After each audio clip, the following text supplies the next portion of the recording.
young candidate We in do. line for an interview tonight. Recording in progress. Grader. He's able to what? Can run for the open seat. Oh, wouldn't that be Yeah, great? there you go. What's your sixth what's your grader. name? What's your name, sir? Garen. Garen, would you like to come up here and lead us in the Pledge of Allegiance at the start of our meeting? That would be great. All right. That's okay. I get it. You can say it from back there, though. Yes, you can help us. All right, good evening, everybody, and welcome to the Yarmouth Select Board meeting of November 4th, 2025. We're going to begin with the Pledge of Allegiance. I pledge allegiance to the flag of the United States of America and to the republic for which it stands, one nation, under God, indivisible, with liberty and justice for all. Thank you very much. We are going to begin our meeting this evening doing interviews for the open or recently vacated seat, which is an elected position on the Dennis-Yarmouth Regional School Committee. I want to first start by thanking Joe Glynn for his service and all that he's done for the district. He has served on the Dennis-Yarmouth School Committee and on the Housing Authority, and he has submitted his resignation from both. And by our regional agreement, we have 30 days from the date we accepted that to appoint somebody. So tonight we have four wonderful candidates. Unfortunately, one of our candidates was not able to join us. And unfortunately, we don't have a lot of flexibility. Typically, we would really like to work with people who put their name in. However, they're away from work. We invited them to come by Zoom. They wanted to do it on a different day, and just because of posting logistics and open meeting law, we're not able to accommodate. So we want to thank him very, very much for his interest. And we are going to move to our second person on the agenda tonight, which is Mr. Stephen Garner. Are you Mr. Garner? Yes, I am. Well, nice to meet you, Mr. Garner. First of all, I want to say thank you very much for your interest in serving. We have all received your statements, your letter of interest, I should say. So if you'd like to come up to the table, yeah, get comfortable. This is very casual. Again, we're very, very fortunate to be in a position where we've had some great letters of interest. So I'm going to start with the first one, which is if you could please start giving us a brief opening statement by describing your experience and qualifications for serving on the school committee and why you're interested in serving. And if you could just take that as a moment to introduce yourself and reply. And just for the public's notice, we will be asking all of the candidates the same question. Okay. Thank you, Mr. Gardner. Hi, my name is Steve Garner. I am a resident and native of Yarmouthport. I went to Emmy Small and Mattakese as a kid. I have been a special education teacher in Plymouth Public Schools since 2014. I am taking a sabbatical this year to get more involved in my local community. My daughter is set to be starting at Emmy Small next year. I have concerns about Emmy Small, and I have wanted to get more involved, and in that process saw that there was an opening here and some other local committees. I am a member of the Massachusetts Teachers Union and would like to bring some new perspectives to the school board. I feel like I could be an asset in terms of advocating for the schools within the community and creating hopefully more engagement amongst younger community members and parents, and am just looking to learn, get involved, and help out in whatever ways I can. Excellent. I'm going to start with Mark and Thank you. Again, I want to thank you for taking an interest in this position and making yourself available to serve the community. My question is, and this should not be too surprising, but I'd like to know what you think are the three most pressing issues that face our regional school system, and how would you work to address them? I think the state of some of the buildings is one of the most pressing concerns. I know that there has certainly been a lot of work done already in terms of feasibility and planning, and that when you're considering these large projects, it's not just this year and next year, it's, decades and generations down the line worth of consideration. I'm wondering if there is potential consolidation in terms of the elementary schools, looking at demographic population trends. I think another concern maybe not the right word, but I would like to create more continuity, transparency, communication with the broader community. I think the more people realize that the town government is largely made up of family members, locals, people often volunteering, the more open other people might be to getting involved and beginning to understand how complicated and difficult and layered all of these decisions are. And perhaps a third concern, although I wouldn't say this is specific to the Dennis-Yarmouth district, this is across the board, but is just in terms of budgeting, contracts, keeping competitive salaries for teachers, maintaining high standards for the entire student population. From what I understand, Dennis-Yarmouth has made great strides in the past few years, and we're on a good trajectory to continue that way. Thank you. Dorcas. Thank you so much for your interest tonight. And I have a question for you. How would you work to help ensure strong communications between the school committee and the member towns? And how would you work to help resolve any conflicts or miscommunications in the event they arise? So I think the school has certainly, like many institutions, ridden the wave appropriately of social media. That is the medium by which many young families receive their information. I think there could be continued outreach in terms of from individual schools, and perhaps, again, doing something to make these organizations, school committee, more visible and available, and working to give examples and show how these groups impact the education of their students. And in terms of mitigating issues, I think there's got to be some kind of clear process. There's got to be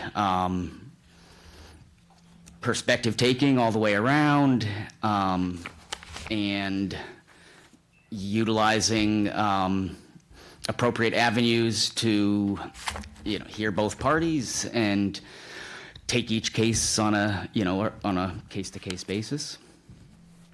Thank you.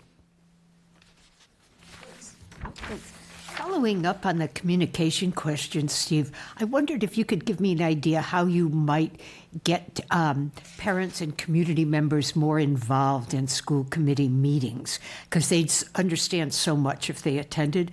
I'm aware that it's a good sign that there aren't piles of people at the door banging when the committee starts. But I mean, would you consider something like maybe having one meeting of school committee with a special welcome for people affiliated with this school or interested in this school, and then maybe kind of go turns like that? I think that's an idea. I think, again, utilizing the many individuals involved to create like a communication brainstorming where, yes, perhaps a member of the school committee goes to a school-specific meeting, or perhaps different types of meetings are held in different locations and have a certain theme, reminding in terms of, for instance, budgeting and contract negotiations, reminding families that this has a direct bearing not only on your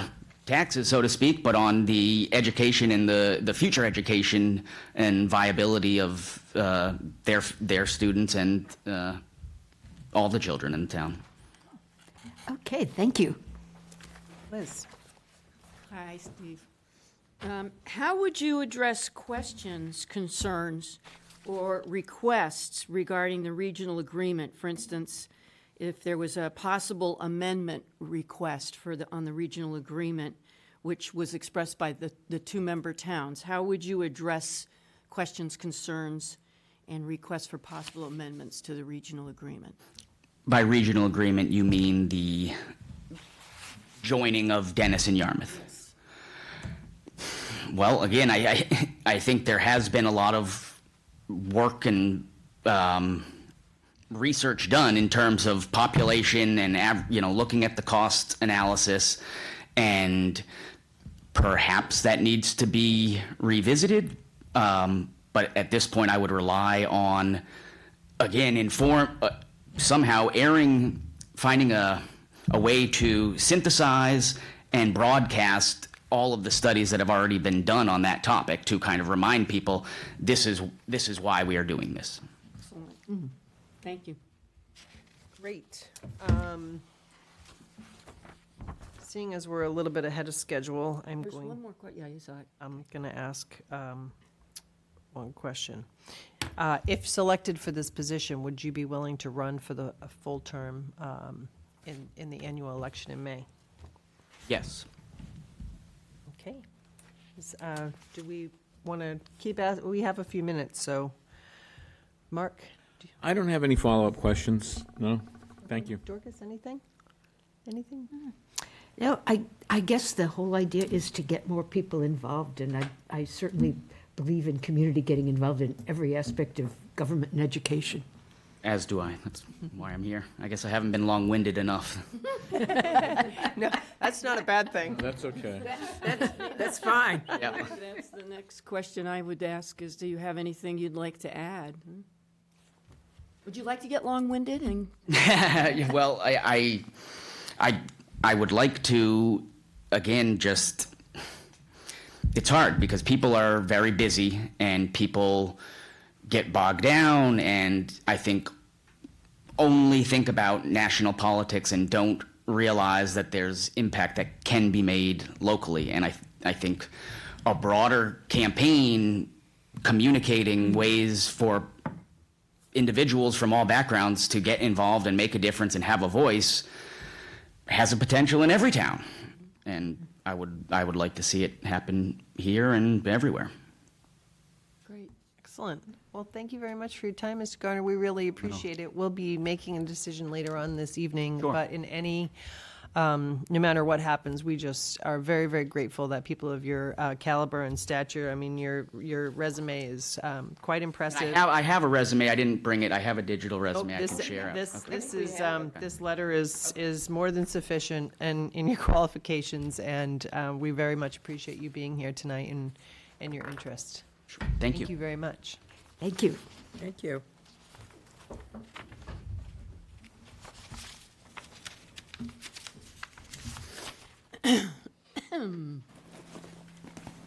Maybe I'll go check on our next candidate since we're a couple of minutes. That'd be great.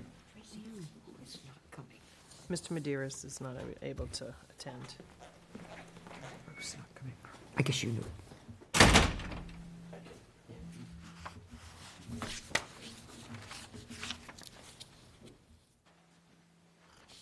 I don't think you can, Oh, okay. Steve. Yeah. Sounded like a good idea to me, too. Thank you. Yeah, see ya. Tactfully put.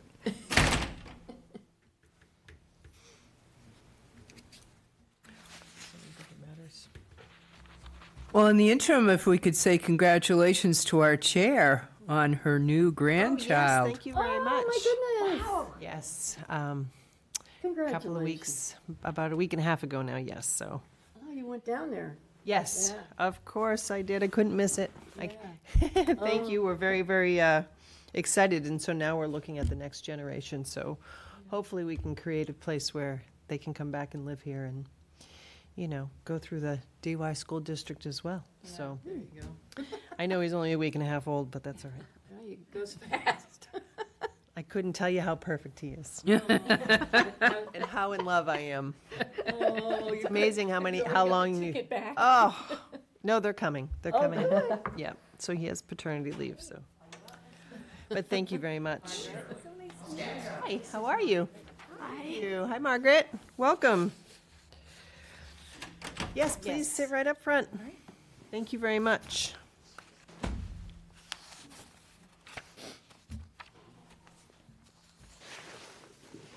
All right, wonderful. Good evening, Margaret. Thank you for your interest in service to our community and to the school district.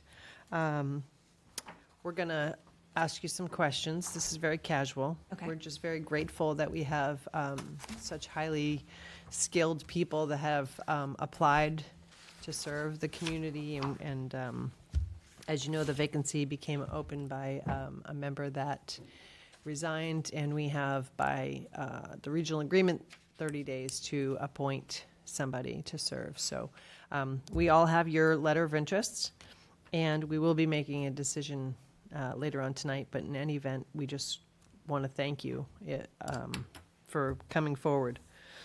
So I will start by asking the first question. And if you could give us a brief opening statement and describe your experience and qualifications for serving on the school committee and why you're interested in serving at this time. Sure. Well, first and foremost, I am the parent of 2 young girls in the school district. We moved here from Colorado 8 years ago, and during that time, I have tried to get involved in the community. I am a Girl Scout leader. I serve on the Human Rights Committee at Latham Centers.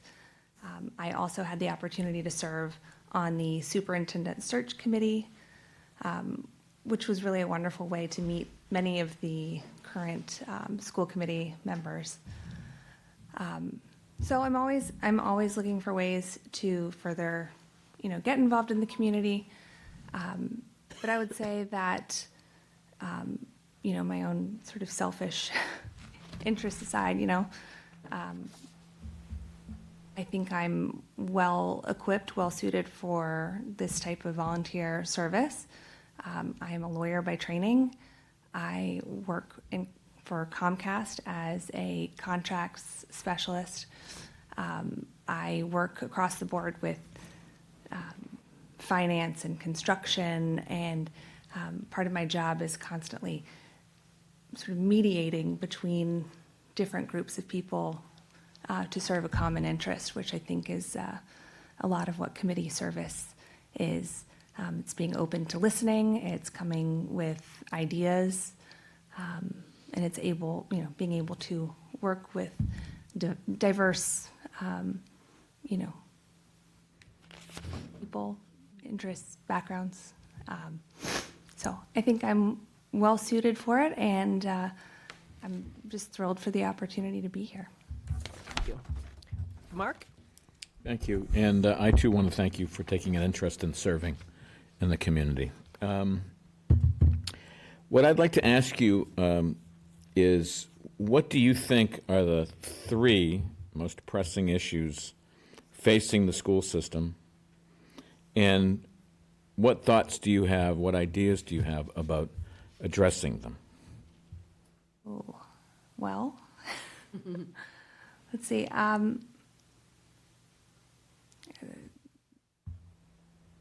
I would say that probably the first is, after serving on the Superintendent Search Committee, I was privy to some budget information, and I think budget constraints are a real concern. I also have noticed a large amount of people leaving the school district and choosing either to school choice to a different district or choosing private school. And I think some real time, focus, energy needs to be put into figuring out what are those issues that are causing people to leave the district.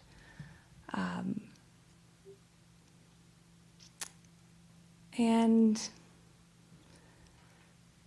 I mean, I think the district, from my perspective, is doing a really good job. But I also have a daughter who went through the system on an IEP and received supports. And while we had a really excellent experience, I don't know that that's consistent across the board. So I would say focus on equity and making sure that every student is being afforded the same opportunities. Thank you. Yeah, thanks. Thank you for your interest. Appreciate it. My question is, how would you work to help ensure strong communications between the school committee and the member towns? And how would you work to help resolve any conflicts or miscommunications in the event they arise? Ooh. Well, this is part of what I do. Well, I am a certified mediator, and part of my job is communication. It's written communication. And I mean, I think that over communicating is always the right choice. So, yeah, I mean, I think being clear and concise in communication and, yeah, I mean, open, honest, showing integrity. I don't know all of the different ways that the school committee is communicating, to be honest. But, you know, I think there's always probably room for improvement with communication, and over-communicating is typically my style. Thank you. Meg, welcome. Hi, thank you, Joyce. How would you address any renovations to the current district agreement? You know, we're in a regional school district, and so we have two towns to keep happy. You asked Oh, last but time. I'm just explaining that before I ask that. Okay. Okay. So my question is, how would you address concerns or questions that come up about the school agreement? And if they're expressed by one town, the other, or both? So how would I address concerns from residents on construction? Well, the school committee has the leadership role for anything about the agreement, so. Yeah. Well, I mean, I think open communication, reading, you know, being familiar with what the agreement says and making sure that all information is communicated. I'm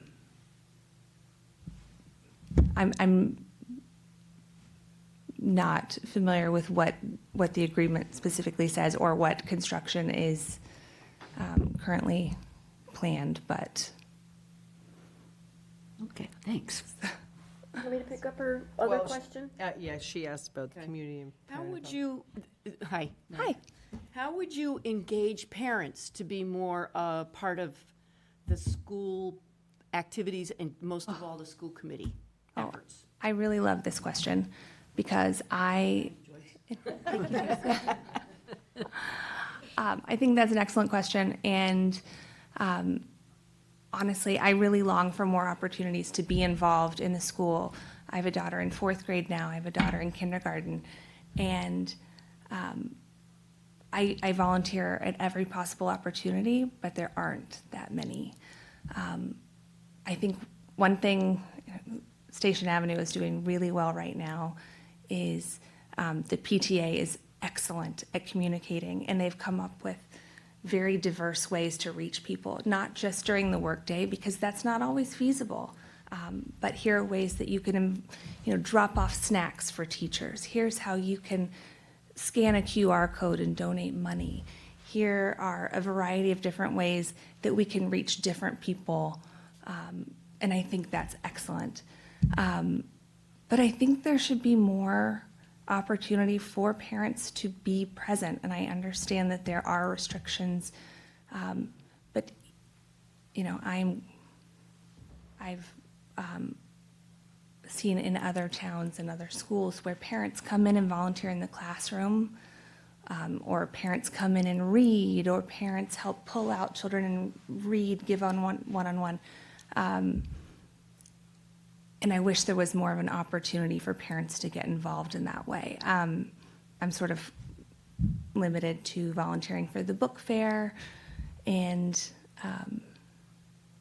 yeah, I really think that there are a lot of parents out there who would love to be more involved and just have not had the opportunity. And I think there have also been sort of the removal of some of the activities where parents could be more involved.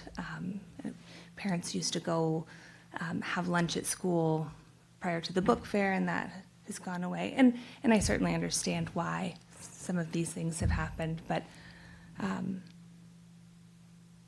I also think maybe some more opportunity for parents and teachers to partner together would be wonderful. Thank you, Meg. That's excellent. The question we have is, if selected for this position, would you be willing to run for the election to fill the full term at the next town election? Yes, I would. I was contemplating a run last time, but I had previously served with Glenn on the superintendent search committee, and I knew he was so dedicated. I knew he'd be so wonderful that I just couldn't run against him. So I saw this as a really nice opening to sort of, at least put my name in the hat. Excellent.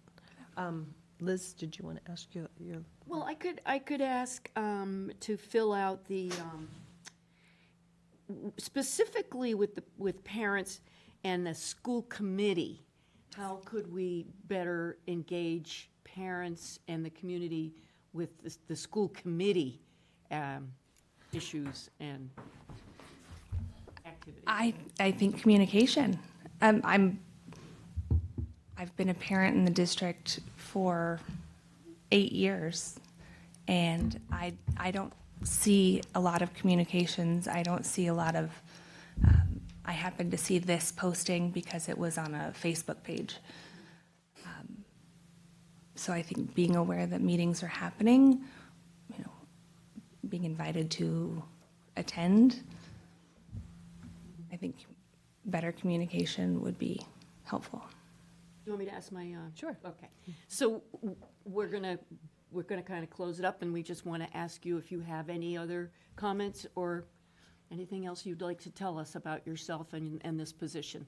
Yeah, I am, fairly new to the Cape. I'm trying to get more involved in the community, and I'd love to be more involved with the school committee. I loved serving with Jenny and Glenn and others on the superintendent search committee. It was a really fulfilling. You made a good choice. Thank you. It was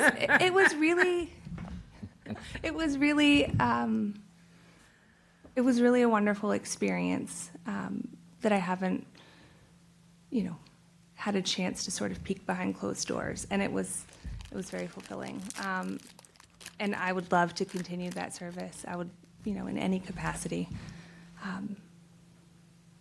So thank you very much for having me. Thank you so much for coming, and as I said at the onset, we will be discussing and making a decision tonight, but no matter what happens, we are very, very grateful that you put your hat in the ring and came forward, so thank you very much for coming. Thank you. Thank you all so much. Thank you, Meg. Have a great night. Thank you.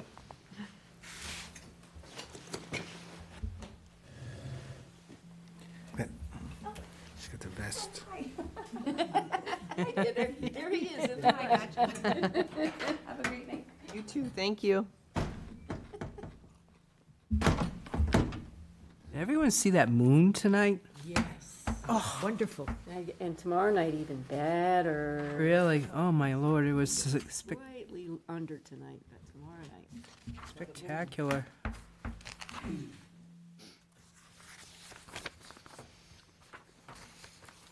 Gonna see if the, Oh, yeah, we're on it. We have a system. You got a we system have a now. system going? Oh, yeah, we have a big system. Pam's on it. Pam's always on it.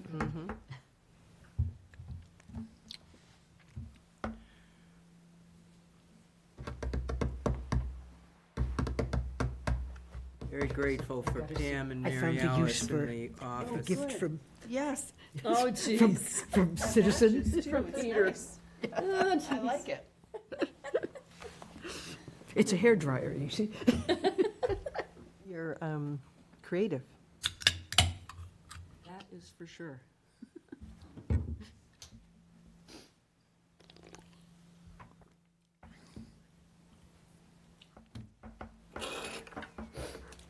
Got the thumbs up, so they're on So their way. she's on her way. Great. So we had a little delay with construction on 28 at Parkers River. Bob? They were down there today. They're back on it then, okay, because I understand there's a little permit question. Oh, thank you.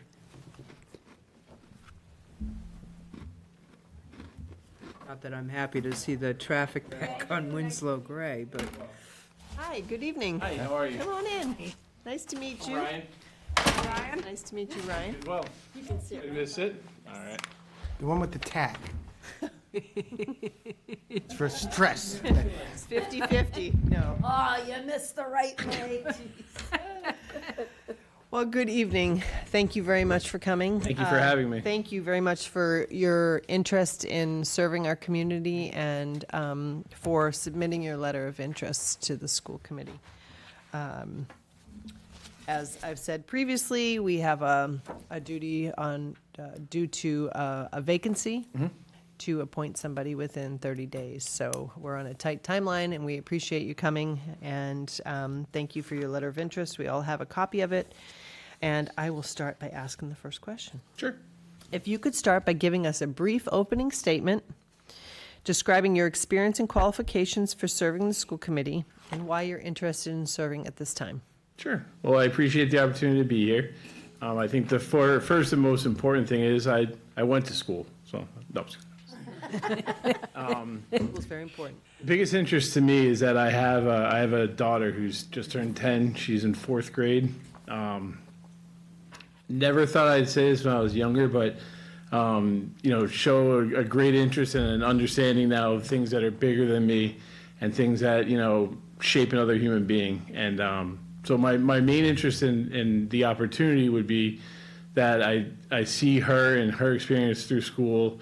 And that obviously there's hundreds, if not thousands, of other kids within the program, in the school district. And so I feel not that I'm more or less qualified than anyone else, but I certainly have an interest in seeing that the best foot is put forward for not only Kaya, my daughter, but everyone else in the district. I know that's probably a pretty cookie cutter answer, but it's something I thought about it, and it's that I've never been on a school committee or anything of this sort. Of my whole life, I worked on boats, so it's a little bit of a different thing, but it's certainly there's correlation when it comes to organization, financial, just anything that you would deal with in obviously in normal life. Is that I've experienced through my experience of working in boats. Younger years, I worked for private boat owners and had their checkbook, their budget, and managed their programs. And then I would travel down south during the winter and up north during the summer. And then I met a girl, and she didn't like that anymore. So we first met in Newport and lived in Newport, and I started to realize I couldn't do that nomadic lifestyle anymore. So started to kind of find my niche within the boating industry. In the last couple of years, well, before we moved to Cape, I was working on a refit, a project managing a refit of a boat. Then for the last 8 years or so, I've been at Hyannis Marina, and really have new to the Cape in the last 10 years or so. But we really found that having a home base, having a job of not the nomadic lifestyle, and then having a child now is really fulfilling for us. So that's kind of my quick synopsis of who I am. Well, that's not a cookie cutter answer at all. I'm glad. I think we all do what we can to make sure our children get Sure. the best experiences. And if you can work for Wayne, then I know you can Wasn't deal gonna with go some there. difficult. Yeah. So he sits probably, so he, love him. where I sit, he's probably the same distance away from me that you are, so. Okay. All right, Mark? Thank you again, Thank really, you. for your interest in serving the community. I hope you've had a chance to think about the schools and some of the issues facing the schools. What do you think are three of the most pressing issues facing the schools, and what are your thoughts about addressing some of these issues? So first of all, I've been, I don't know what our expectations were going in, being our only child, but we've been extremely happy with the school. She started out at Station Ave. Well, actually, she went to pre-K at Emmy Small, and then that was during COVID, so she went home and then did a year at home, and then went to K through third at Station Ave, and now she's at the intermediate school. Have been extremely happy with the teachers, the everything that's been involved with the schools. When it comes to something that maybe I've seen that I would want to improve upon, or something that needs to be addressed, I really haven't found anything that sticks out like a sore thumb, to be honest. As you probably know, they had the lockdown at the intermediate school on Friday. My daughter has been extremely, I wouldn't say traumatized is the right word, but it's top of her mind. That's all she wants to talk about. That's all she, writes about in her journal. So I've been trying to talk to her about it, and not that anybody is ever prepared for a situation like that, but the way just listening to her talk, it seems that just as a drill that they would expect it was a drill. It seems like they knew when it was a drill, and then this time when it was all of a sudden it's not a drill, everyone didn't know what to do. She felt that she wasn't prepared. She wanted to ask the teachers more questions. How can we be more prepared? What did we do wrong? What did we do right? So I don't know the answers to any of that, but I know that it's something that most recently has stood out to me, that whether they are told their drills going into it, or everyone thinks it's never going to really happen, and so you don't take it as seriously. I know she hasn't said these words, but from talking to her, she feels unprepared for a situation that may come up, whether it's a lockdown, active shooter, anything like that. She felt unprepared for it. So I feel like maybe that there's more of an opportunity for something like that. I really don't have any other glaring things I could say. It's really been a really pleasant experience. I guess it's the 5th year or 6th year now. So I feel like I'm unprepared for your question, because I don't have anything that sticks out that I feel that could be addressed. No, I appreciate that. There's no right or wrong. No, I understand that. But it's been there really haven't been times where she's come home or we've gone to open house. There's been some experience where it's wow. I never thought that would, or this could have been handled this way. It really hasn't happened. I appreciate that. Thank you. Thank you very much for your interest. Thank you for having me.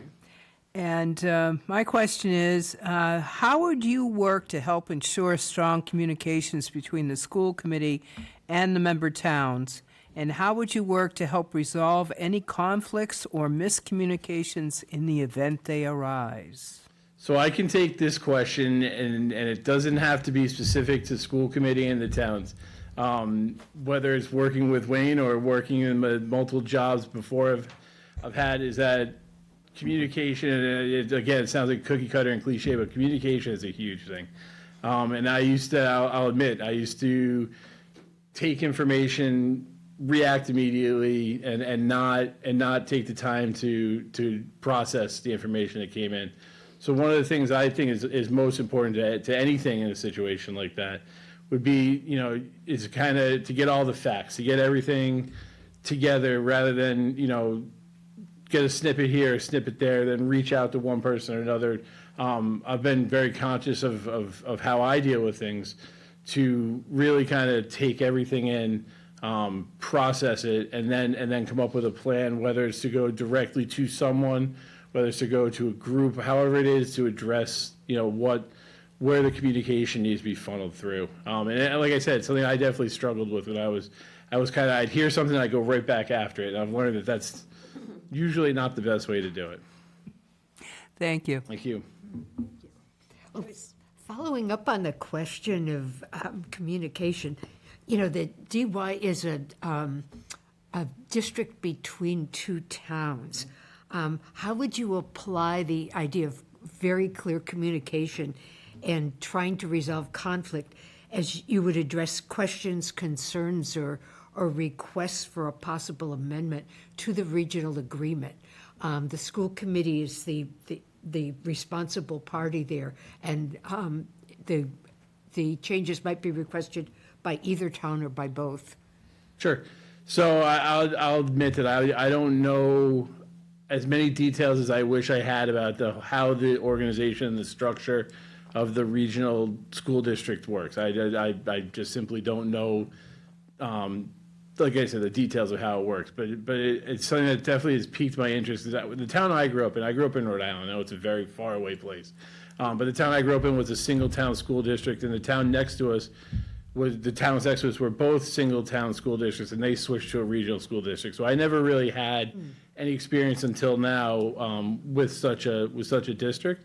So I'm actually, without being able to answer your question directly, I'm actually curious as to how the district and the committee have to navigate through. As an example, we were talking about. We were driving by when the school was being built a couple of years, the Dime School, and you know it's obviously in Yarmouth, and you know it was built in Yarmouth, and you know everything goes through Yarmouth, whether it's the buses over the roads, and so I don't know how. That I feel unprepared because I don't have a good answer, but that's because I don't know exactly how it works. Whether it's you know how the taxes work with. You know, the buses going over the roads through in Yarmouth with the schools in Yarmouth versus the schools in Dennis. I feel woefully unprepared to answer your question because I'm not sure how it works as it is now, to be honest. Sorry. Okay. Sorry, it's fine. Liz? Thank you, and we are knocked out by the candidates who've come in, including you, Ryan. Well, that's great to hear. Yeah, no, this is amazing to have this kind of people showing up. So we have a question about engaging the parents in matters that are coming in front of the school committee. How would you engage parents more to be more involved in what's going on at the schools? Sure. So I feel like I should be more involved in the schools as a parent.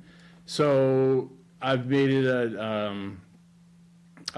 a priority of mine, and I know my wife has as well, to every time they have an open house or parent-teacher meeting, or they had, at the school, they had it was like a guess the song bingo event that my wife couldn't go, so I went with my daughter and met people while we were there. And so I don't know currently how it is where, you know, you guys have the school committee set up and you know, people go to the school committee, but I think it would be certainly advantageous to be, when you say in the community, you know, in the schools and meeting parents, kids, teachers, administration. You know,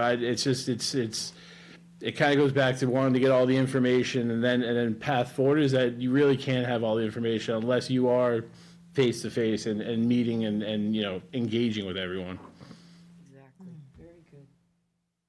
Ryan, if you were to be selected for this position, would you be willing to run for election to fill the full term at the next? I was ready for that question finally. Yes. Yes. Okay. Just making sure.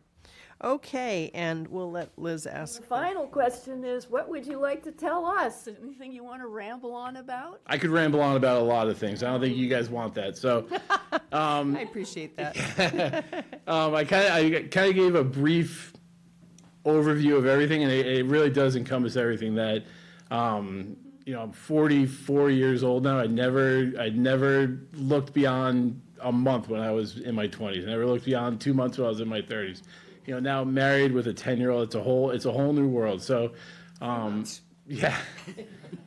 So maybe 4. We'll see what happens. But it's what's become important to me is family. And it's a silly answer, but it's true. And so anything that I can offer to help my daughter directly, but also to help everyone that's in the same or similar situation to us is really become important to me. There's no question about that. That's wonderful. That's not silly at all. I think family's got to be number one for And all like of I said, I us. definitely wasn't thinking that way when I was in my 20s. That was, Well, We can all relate to that, too. well, thank you very much, Ryan. We will be having a discussion and making a decision, but no matter what happens, we are just very, very grateful for your interest and for you coming forward. And Great. no matter what, hopefully you stay involved. no, that's great. And thank you very much for having me. And obviously you have my information. If there's any way I can be of any help, please feel free to reach out. That's great. Thank All you right. so much. Thank you. Have a Thank great you very much. evening. Thank you. Thank you.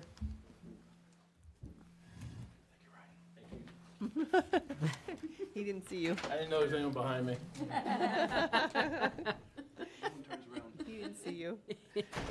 All right, so I'm not gonna go to, hi, how are you? I'm not gonna go to announcements and public comment because I know we have people that are coming to speak to us at 6 and we're a little bit ahead, so maybe we can take something out and keep moving? If that's okay? Sure. And then do announcements top of the hour? Yeah, we'll do them at Yeah, 6 o'clock. Do you want to do your board and committee actions, or? Well, they're fairly minor. If you take a look at the agenda, it's a question of Deanne McElroy resigning from the Personnel Board, and I suggest that we accept her resignation with thanks for her service. So moved. Second? All those in favor? Aye. And then the second item is Dorothy Gunther, also from the Personnel Board, has served a number of years, and I'd like us to accept her resignation with thanks for her years of service. So moved. Second? All those in favor? Aye. Light lifting this week, what can I All say? right, great. Is there anything else that we can? Can you, maybe I could bring something up that's out of order, but I had it as an item. And I just forgot, because last time at the last board meeting, I had the letter from the Conservation Commission regarding the drought and maybe considering warning letters to first-time violators, following by fines. And I was told to follow up with Conscom, is that what I was told to do? Or was No, that gonna be I think internal? what we're going to be doing is we're planning a forum with the Water Department to discuss that very issue, and we'll invite the conservation, see if anyone else has any other questions, and we'll be discussing all of the water conservation issues right at a public meeting. So that'll be in 2026 at some point? I'm not sure that an exact date has been set. Yeah, okay. Thank you. I couldn't remember, so. Brilliant, as usual. Does anybody is there anybody coming for the acceptance of the grant of the easement? Is that something that we can take That's a vote something on? that or you is could it- do. Yeah, I think we can. So in your packet, we have a grant of easement for Pump Station 2. Is there anybody that would like to discuss this, or I don't know if there's any questions, or if there's we need a motion? Make a motion.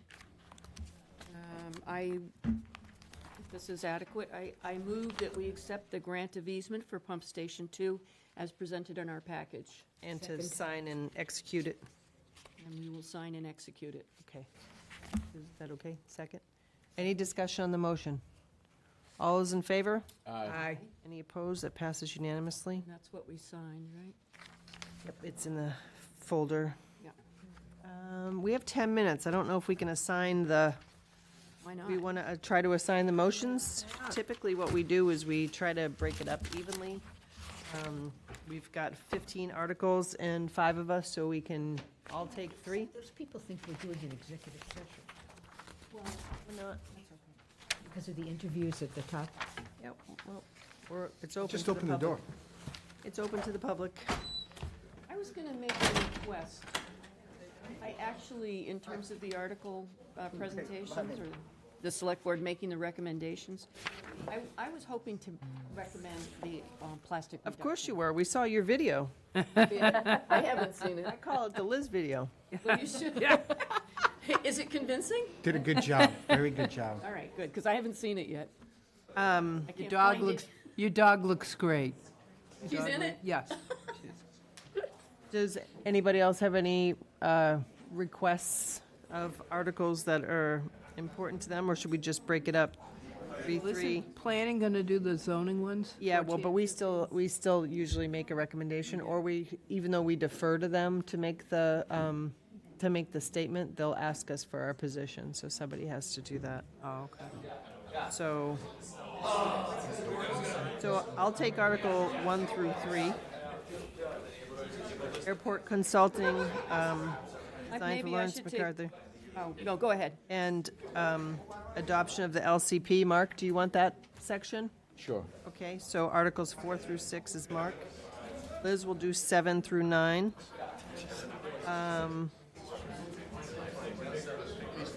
Dorcas, do you want to do 10 through 10 12. through 12? And then we can have Joyce, do Joyce 13. do school feasibility and the two zoning. The zoning will be moved by the planning board, so it will be a light lift. I suspect the feasibility study Might even be moved by someone from the No, school department. that's That will be our, us. that'll be Okay. us.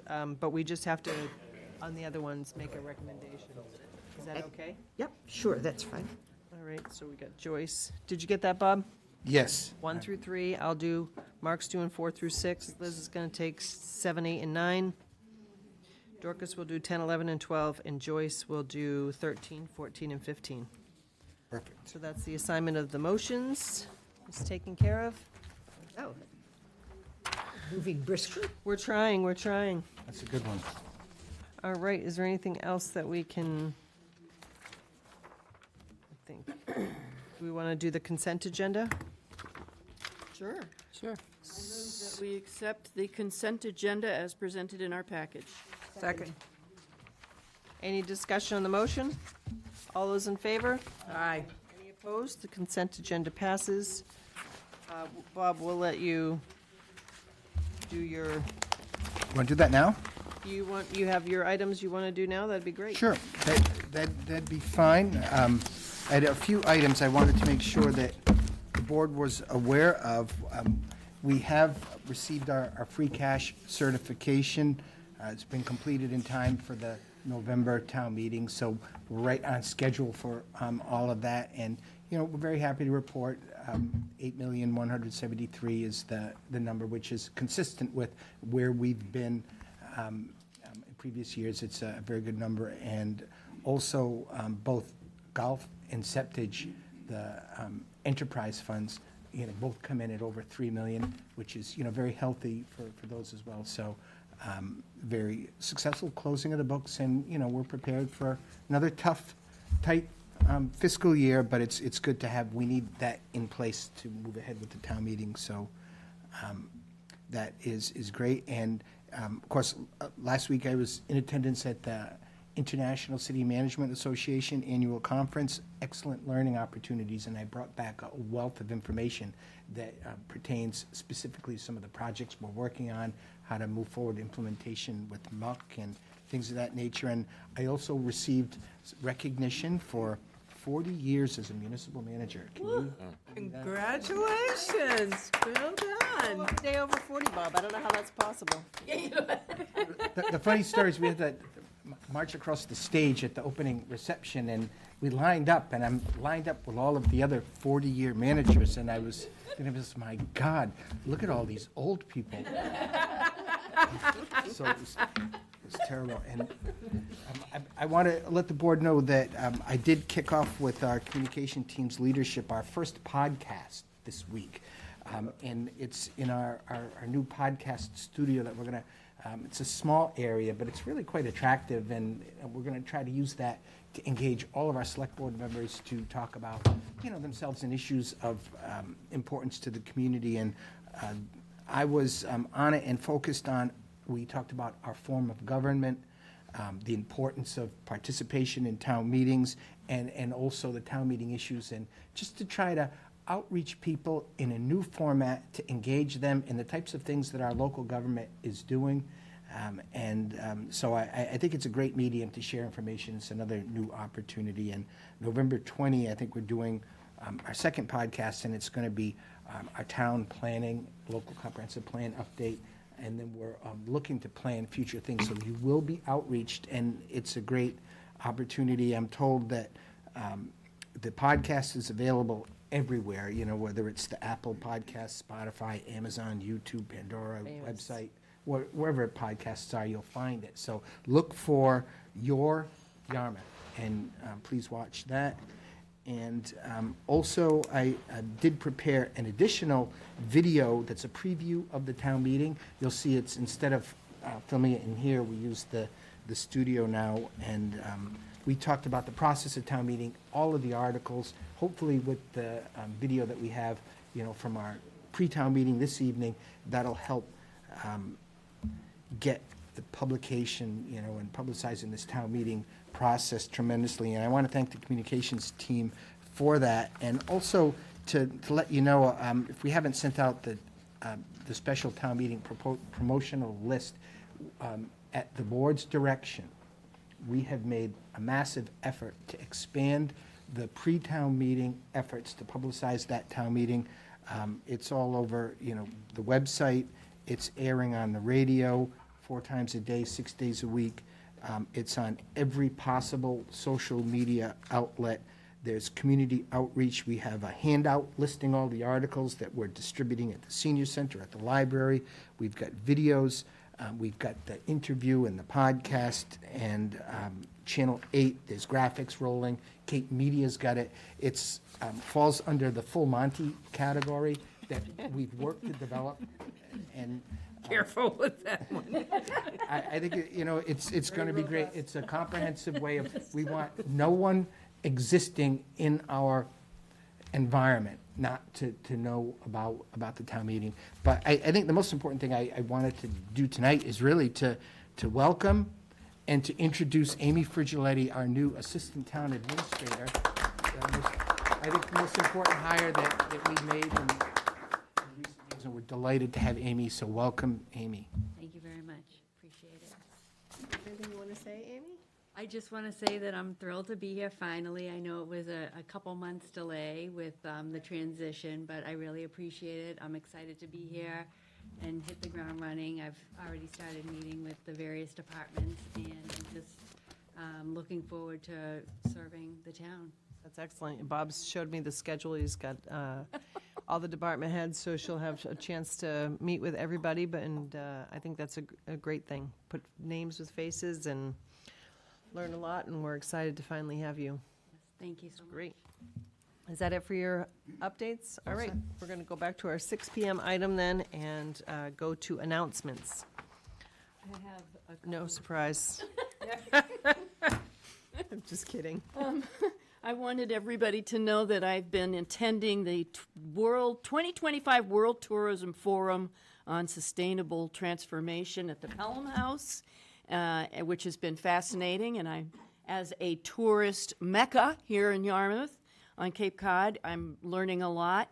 I also wanted to announce that we got a letter from a resident about fallen leaves, and she was worried about, is there a reason that the leaves have to be cleaned up and disposed of?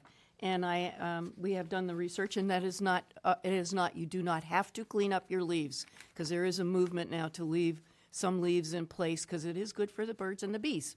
So those are my announcements. Okay, Joyce? Okay. I'd like to invite everyone to an open house at M.E. Small School tomorrow. It's 5:30 to 7. Everybody is warmly welcome to come and tour the school and see what structure we're talking about for that town meeting vote on the 17th. Great. Dorcas? No announcements. Mark? You have any announcements, Bob? Amy's got a few announcements we'd like to make. So I just wanted to let the public know that we have our ABCC annual renewals, both liquor license renewals and some other renewals for businesses this year. 86 businesses have been contacted by both First Class Mail, and I've emailed everyone with their annual licenses that will expire on December 31st. Building, health, and fire inspections are ongoing, and those required to be, or they're required and they're expected to wrap up by November 25th. Thanks to the businesses that have stopped by already, reached out and turned in their paperwork. I'm really grateful for the kindness and the cooperation in my new role here. Wednesday, November 26th is the deadline for those applications to be back in hand, for them to be submitted on time. And that is a state mandate that we need to have them all in place and done in the month of November. So if anybody has any questions about that in the business community, they can always reach out to me. Licensing@yarmouth.ma.us is a good email to use, and our phone number is 508-398-2231, and I am extension 1268. And just so you know, if people are not able to turn in their applications on time, then there is a late application period that takes place, but that means you have to reapply for your liquor license, and that new application process can take up to 6 months. So we wouldn't want anybody to lose business or, or lose any momentum that way. So again, if anybody has any questions, then they can give me a call, and I'd be happy to try to navigate. Great. If they haven't stopped by and met Amy, they should do so, because you're a great resource, and the businesses should know that we're here to help. So And I will relinquish my Amy 1 role to Amy 1, and I'll become Amy 2. The Amy's. Amy's, we got a pair of Amy's. All right. So let us move on to public comment. Is there anybody here that would like to address the board in public comment? Yes, Dr. Smith.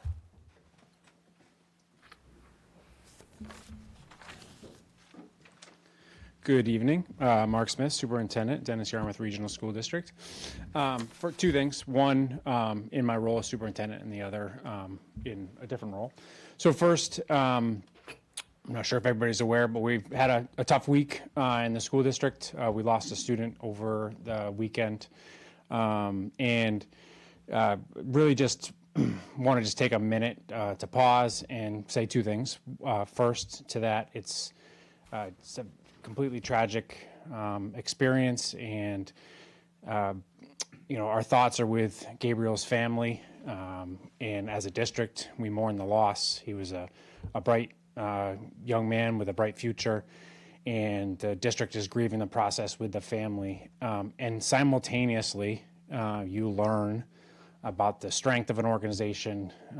As a superintendent, you have an opportunity to be really proud of an organization when you see how they respond to such a difficult situation. And I've had that opportunity over the last, started over the weekend when we got the news, and I had to start to work with my team on communication and response, and then watching the high school respond over the last couple of days, the way they've supported the kids, the way they supported each other.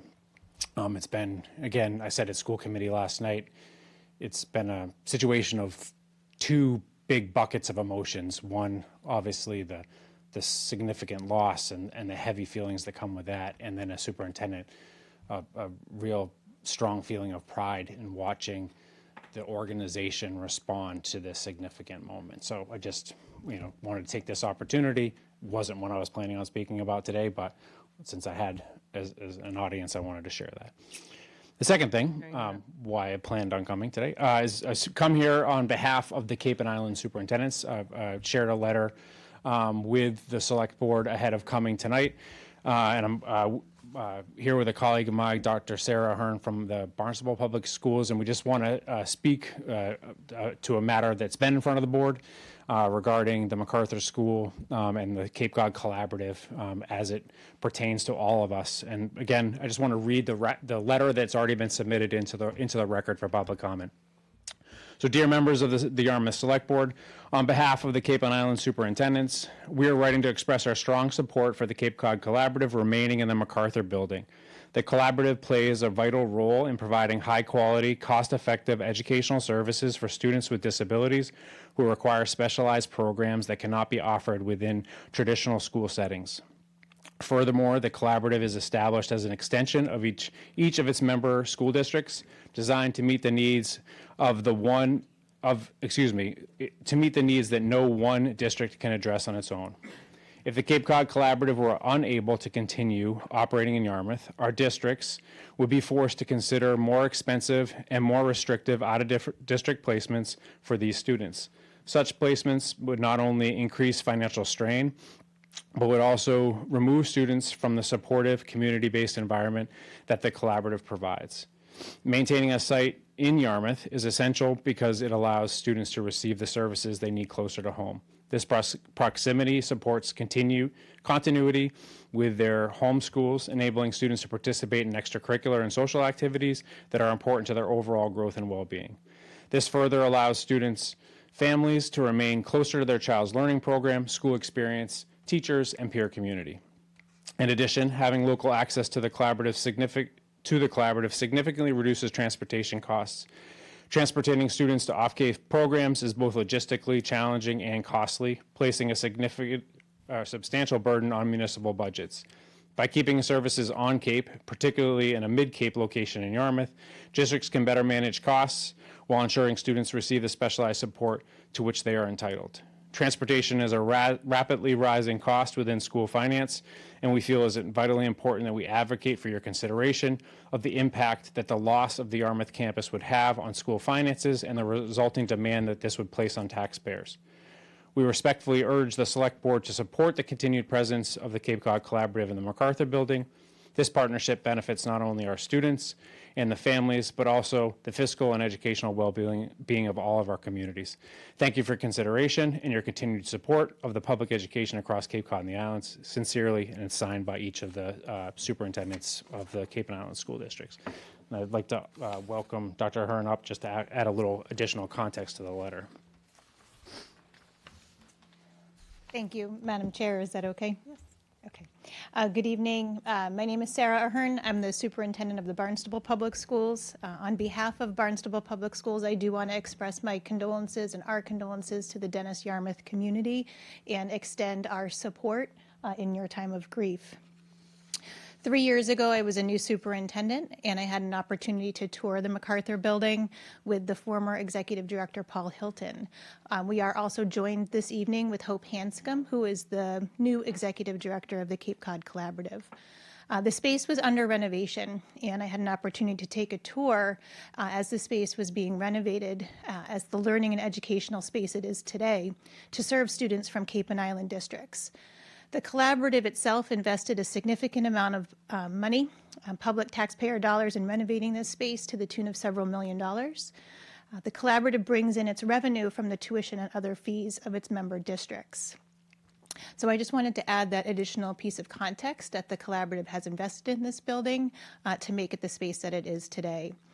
I'll also take an opportunity to emphasize what Superintendent Smith is sharing about the collaborative and its occupancy and the impact to districts in terms of discontinuing services there. There are really no alternatives here on Cape Cod to the program that is currently housed in the MacArthur Building, and we would indeed have to send our students off Cape with higher transportation fees, which would undoubtedly escalate costs to districts all over Cape Cod at a time when our budgets are already strained. The purpose of us coming together to belong to a collaborative is to provide local, cost-effective educational placements to students due to their unique profiles that each individual district cannot meet. Having a local option is essential to our effective instruction for students and our district's financial management. Thank you. Thank you, Dr. Ahern. Dr. Smith, before you go anywhere, not related to that topic, but the topic before, on behalf of the town, we would like to express our sympathy for your loss, and if there's anything that you need from us that we can do to assist the district or the family, please don't hesitate to reach out. Thank you. Appreciate that. Thank you, Dr. Ahern. Thank you. On the the Zoom user. I don't know if you could identify yourself. If you could bring them in, please, for public comment. Madam Chair, can you hear me? Oh, it's Joe. Joe Glenn We know that voice. from South Yarmouth. I just wanted to dovetail what Dr. Smith said and what we unfortunately have found in our community with a number of different tragedies and incidents is that these things happen, but our community steps up. And, whether it's the tragic death of Officer Gannon or U.S. Marine Nick Exaros, this community comes together and it does the right thing. And I'm sure that Dr. Smith and the people at DY, as a former school committee member, I think that I know that everybody will do the right thing and we'll find even more positives and the community will come together. So I just wanted to follow that up. But in regards to my resignation from the school committee, I am very happy of the way that you have been approaching the replacement. It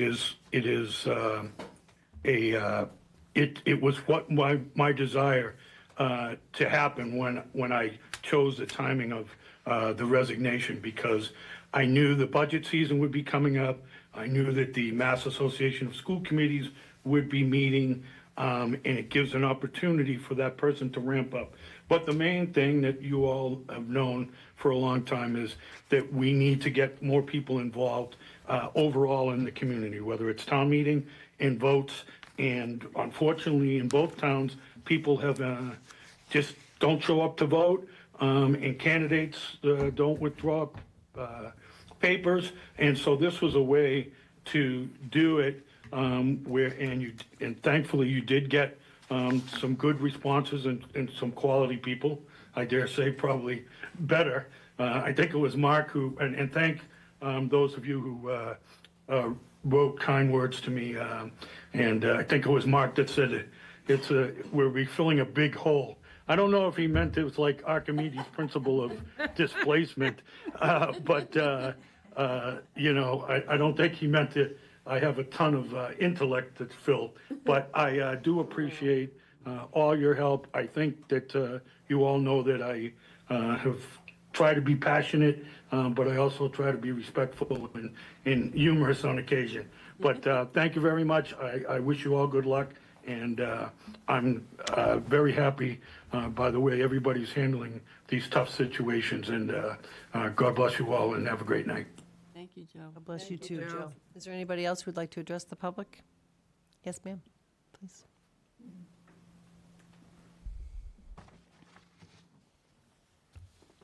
Thank you for this opportunity to speak to you.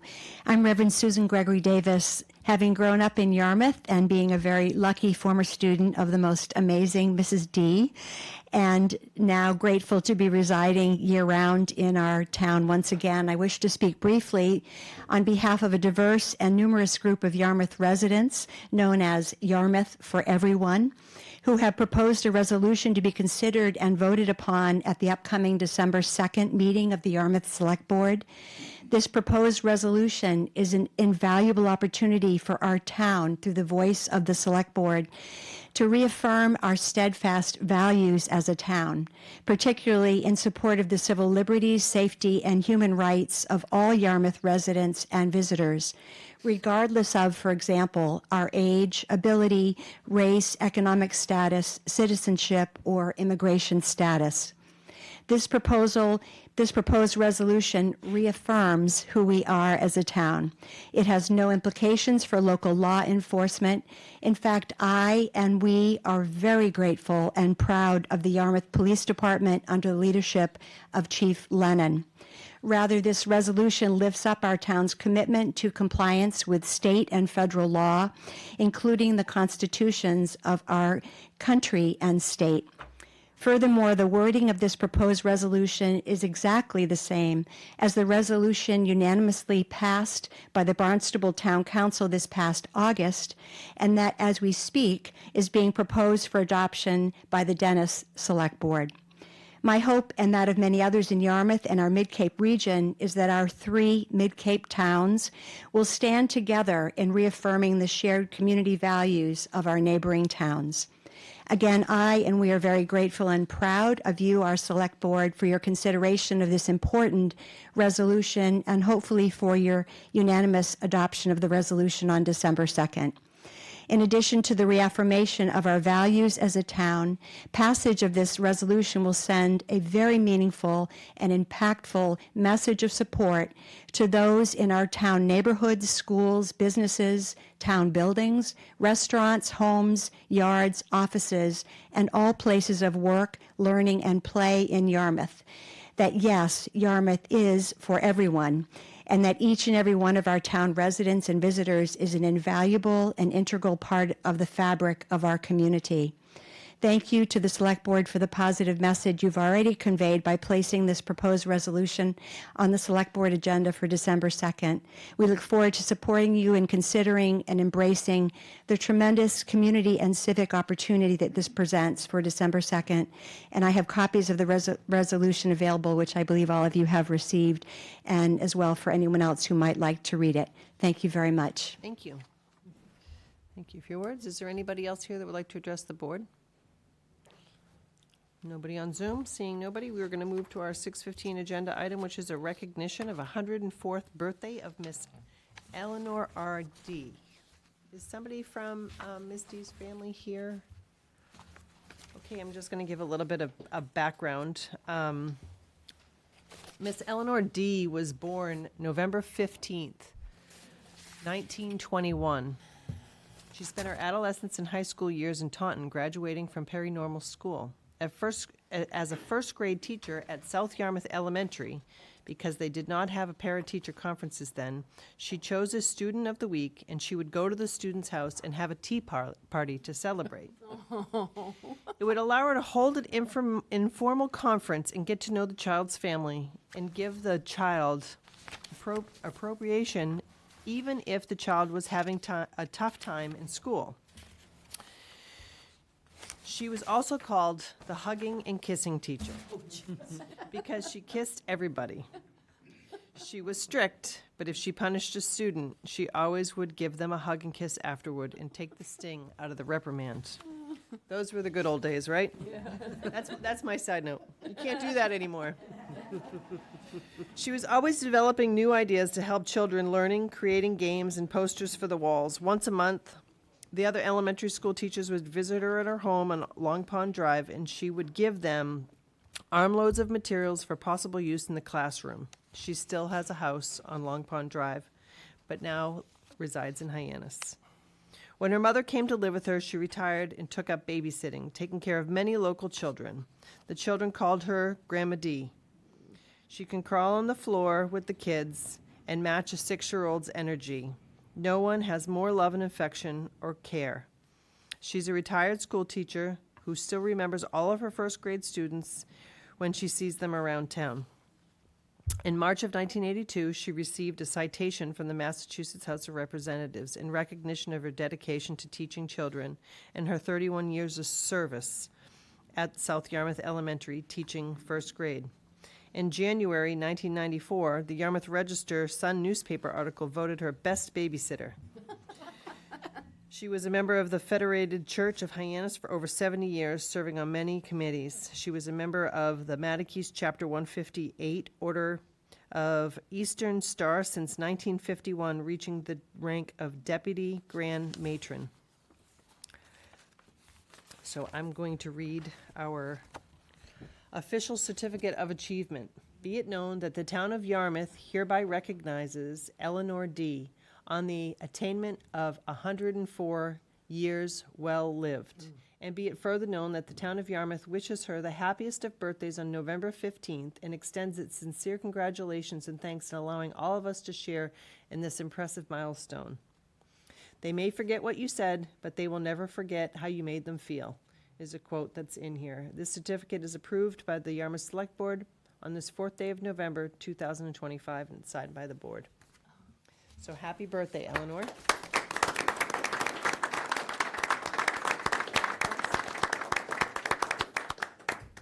When you asked if there were any family present, I am part of her family. Oh, well, can we give this? Oh, I would love to, if I could. And she is watching. No. Happy birthday. Thank you. Thank you. Absolutely. Amy, number 1. Following the tradition of public service. Yes, I am. Good. I am. All right. Very happy to be here.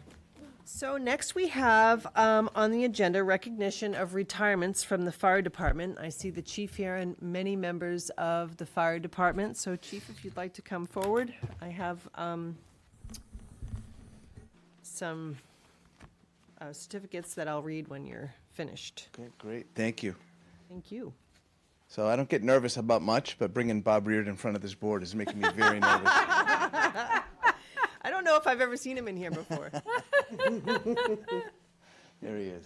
I was expecting like a clown outfit or something. I didn't know. Oh, I appreciate that. Thank you. So, yeah, why don't we bring Bob up here so you can? Yeah, there he is. Thanks for coming. So we did a little recognition for Bob at the fire station, but obviously we wanted to bring him here for you guys to see as well. So kind of similar to what I read to you that day, Bob, is, with gratitude, we recognize 32 years of service with the Yarmouth Fire Department, 18 as a lieutenant. He has a lot of honorable service. He was a sergeant in the Army National Guard and had many years of selfless contributions working for FEMA and Task Force 1.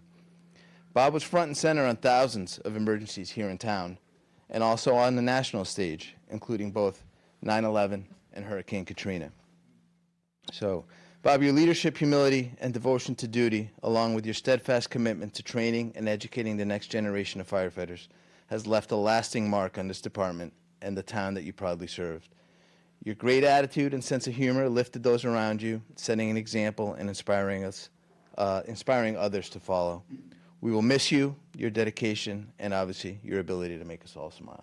So, Bob. Thank you.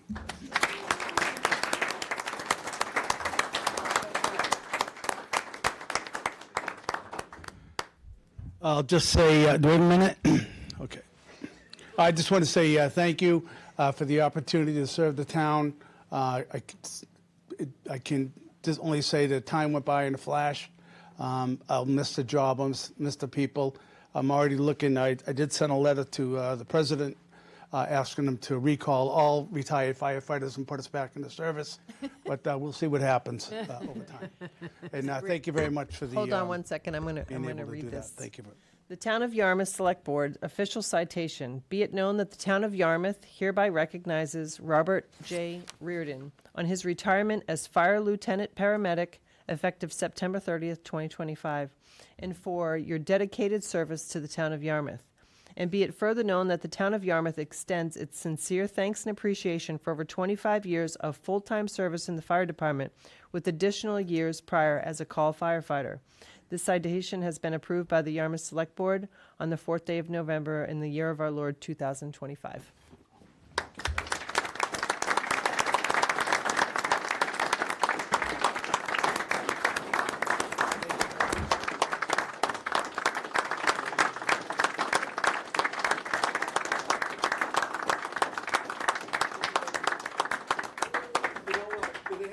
Magnets, I can put this on my refrigerator. We'll see if the fire chief can find them in his budget. Anybody want a copy?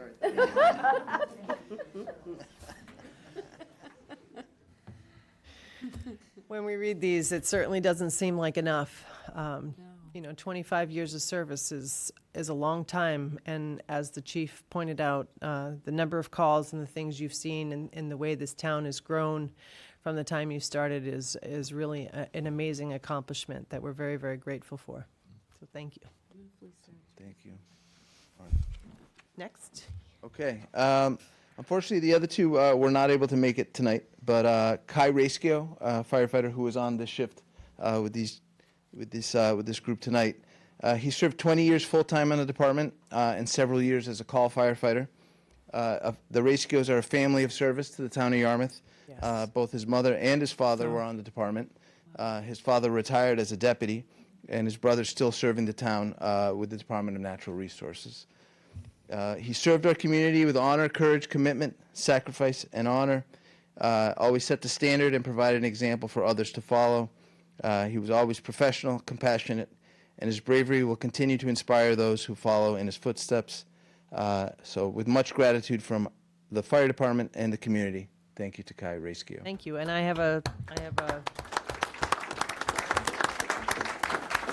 citation that I'll read for him. The Town of Yarmouth Select Board official citation. Be it known that the Town of Yarmouth hereby recognizes Kai Racekio on his retirement as firefighter EMT effective September 19th, 2025, and for his dedicated service to the Town of Yarmouth. And be it further known that the Town of Yarmouth extends its sincere thanks and appreciation for 25 and a half years of tireless service in the fire department. This citation has been approved by the Yarmouth Select Board on this 4th day of November in the year of our Lord 2025. So, thank you.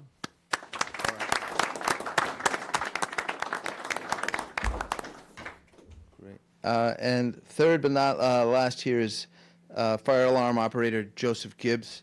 So Joe just left us last week. He had many years, almost 2 decades of dedicated service to the town of Yarmouth and the Yarmouth Fire Department as a fire alarm operator. His career was marked with professionalism, commitment, and a deep sense of duty to others. Joe was our technical guy. His expertise helped us with many projects and helped us move forward on many improvements that will last a lasting impact on our operations and the people that we serve. Joe also served with the Barnstable County Regional Dispatch Center and spent many years working in other roles. He did work as a call firefighter for a short time and also as a harbor master for a couple communities. His knowledge, presence, and genuine care for others set an example for all who had the privilege to work alongside of him. It is with heartfelt appreciation and gratitude. Best wishes for a well-earned retirement. Thank you, Chief. The Town of Yarmouth Select Board official citation. Be it known that the Town of Yarmouth hereby recognizes Joseph Gibbs on his retirement as fire alarm operator effective October 25th, 2025, and for his dedicated service to the Town of Yarmouth. And be it further known that the Town of Yarmouth extends its sincere thanks and appreciation for over 21 years of tireless service in the fire department, as well as additional time prior as a seasonal employee in natural resources. The citation has been approved by the Yarmouth Select Board on the 4th day of November in the year of our Lord 2025. Thank you very much.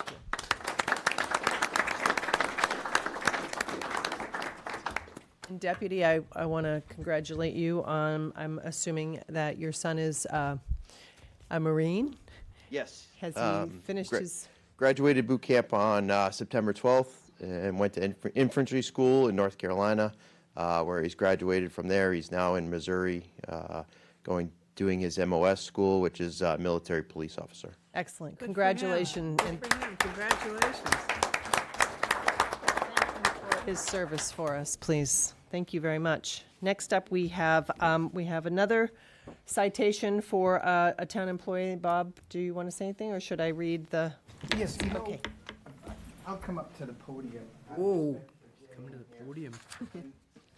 I want to say that Jan Keston had actually requested her supervisors not to attend and make speeches about her, and I know she's hating me doing this right now.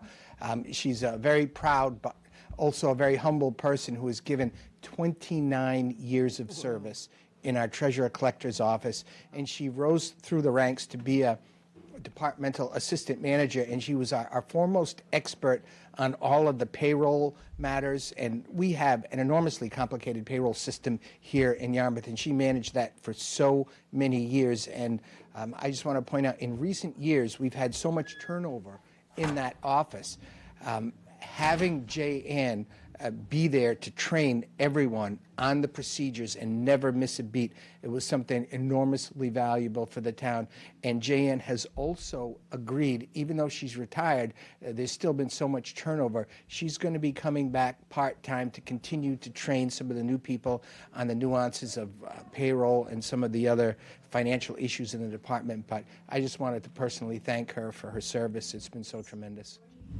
Thank you for those words. I'm appreciative that you did that, even though she didn't want it, because it's worth saying. And in a town where we've had, as Bob has said, some turnover, to have committed employees committed to the community and making sure that that transition happens is something that we're very, very grateful for, because it takes a long time to learn what somebody's institutional knowledge is, and 29 years of institutional knowledge is really amazing. So the Town of Yarmouth Select Board official citation: be it known that the Town of Yarmouth hereby recognizes J. Ann Keston on her retirement as financial analyst effective September 30th, 2025, and for her dedicated service to the Town of Yarmouth. And be it further known that the Town of Yarmouth extends its sincere thanks and appreciation for 29 years of tireless service in the Treasurer Collector's Office. This citation has been approved by the Yarmouth Select Board on the 4th day of November in the year of the Lord 2025. Thank you very much, Jay. Yeah.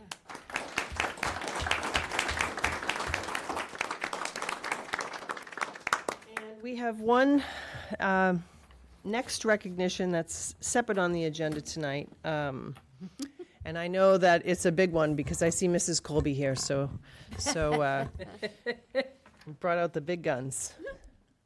Bob, if you want to say a few words about our wonderful DPW director was recognized as DPW, which is Department of Public Works Leader of the Year, which is quite an accomplishment.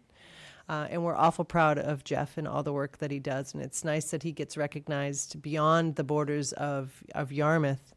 So, Thank you, Madam Chairman. And again, my deepest congratulations to Jeff on being named the 2025 Massachusetts Public Works Leader of the Year. And this was the New England chapter of the American Public Works Association, which that's a national organization. And so I think it's extremely important just to take a moment to reflect on what that impressive designation means to us here in Yarmouth and how it all relates in. I just want to say that Jeff Colby is not just our Public Works Leader of the Year. He is truly a community leader in every sense of the word. And that extends far beyond just the limits of the normal public works functions of the town. Jeff understands that his leadership role is not limited only to public works, but it does extend to all areas of our relationship, whether it's among our various town officials, with local residents in the community, and with all organizations in the outside world. Whatever the issue is, Jeff can be counted on to represent our town both professionally and confidently, and he builds great trust and respect in every audience that he comes in contact with. Now, the thing a little bit funny is Jeff is very well known for his calm demeanor and his even temperament. Strong and unflappable in the most stressful situations. Jeff leads by example and helps to make everyone around him more effective and calm when we face challenges. And I have to say this on a personal level. On more than one occasion, and Jeff can attest to this, he has helped me keep calm and in control. And I just want to say there is absolutely no one that I'd rather face a strong challenge alongside than Jeff Colby. And I think it's important also to mention that in the time he's been with our community, which has not been 30 years yet, but it seems like it because he's led this community in modernizing all of our facets of infrastructure and public works services. And that includes the parks and playgrounds that we've developed under his leadership, shared use path projects, the completely extensive full modernization of our water system, all of the improvements there, the highway improvements, the storm water and drainage projects that we've done so much, and now the largest infrastructure project in the history of our town, the installation of a comprehensive wastewater treatment system. There's no project too big for him to handle, and no project that won't end successfully with his leadership. We're extremely fortunate to have Jeff Colby on our leadership team, and it absolutely, to me, comes as no surprise to see him win this prestigious award for the best public works director in the state. So congratulations, Jeff, and thank you to his family for letting us have him during the day. And your great service to the town is tremendously appreciated. So.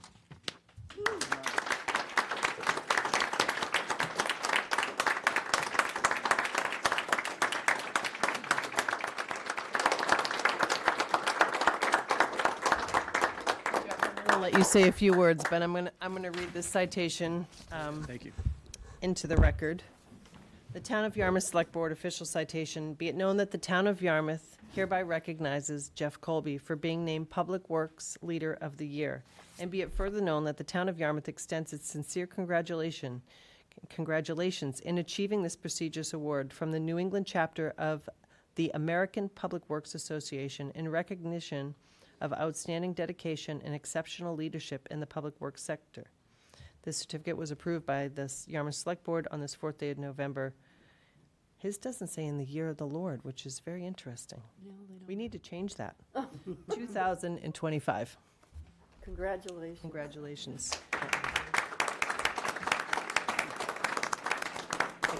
There is not a more deserving person. I've watched you. I was here and fortunate enough to choose you as our director. The word that I think about when I think about you is just solid. You're just a solid man of character and of the work that you do. And, you know, a lot of what you do goes without recognition. There's so many folks out there that are quick to say a lot of negative things about a lot of the things that you have to deal with, unfortunately.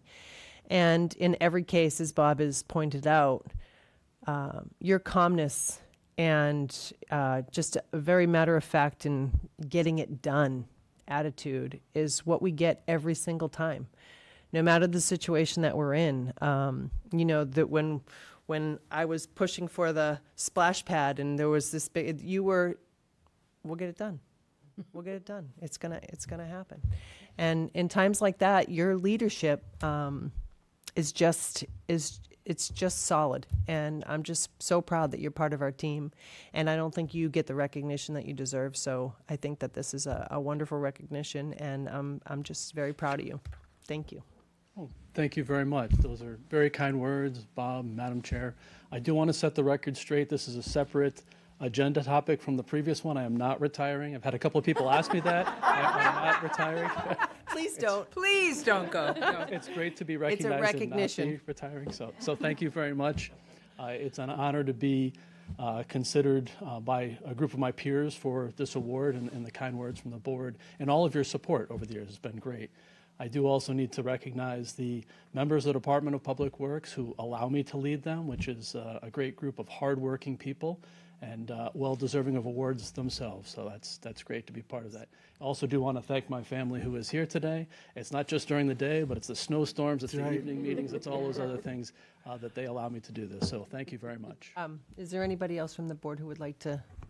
Sure, Madam Chair, yeah, anybody that can keep Bob Rittenauer calm and cool and collective is certainly deserving of this recognition. I think I want to join with my fellow board members in underscoring everything that Tracy said. It's great to see that you're getting this kind of recognition. We've known for quite some time that you're top shelf, and you've done a great job for the town. I also want to tell my mom, she's probably watching tonight, when I chaired the board, she would lobby me on a regular basis to have Jeff make presentations to the board because she thought that Jeff was an outstanding public works director. And so in my household, he's been referred to as the E.F. Hutton of water and sewer. So, Mom, if you're watching, I'm sure you're enjoying all this. So, Jeff, once again, thanks for everything that you're doing for the town.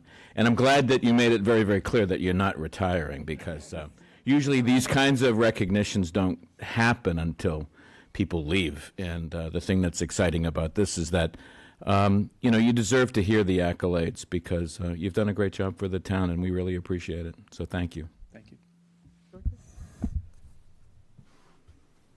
Where do we even begin, Jeff? Oh, thank you so much, and please don't retire. Don't even think about that. And thank you so much, and I'm so happy that we can recognize you today. Oh, Jeff, whenever I look at the sewer project and I think it's years, it's millions of dollars, and I start to doubt, I remember who's in charge of it, and I say, that sewer project is going to get done. Thank you. It will, yes. Liz? Yeah, I ran for this office because of staff people like you and Bob and Kathy and so many others that I can't name them all, but that's why I thought I want to be a part of this team because I'm so impressed by the job that you do. So I'm doing my little part behind your huge part. Thank you.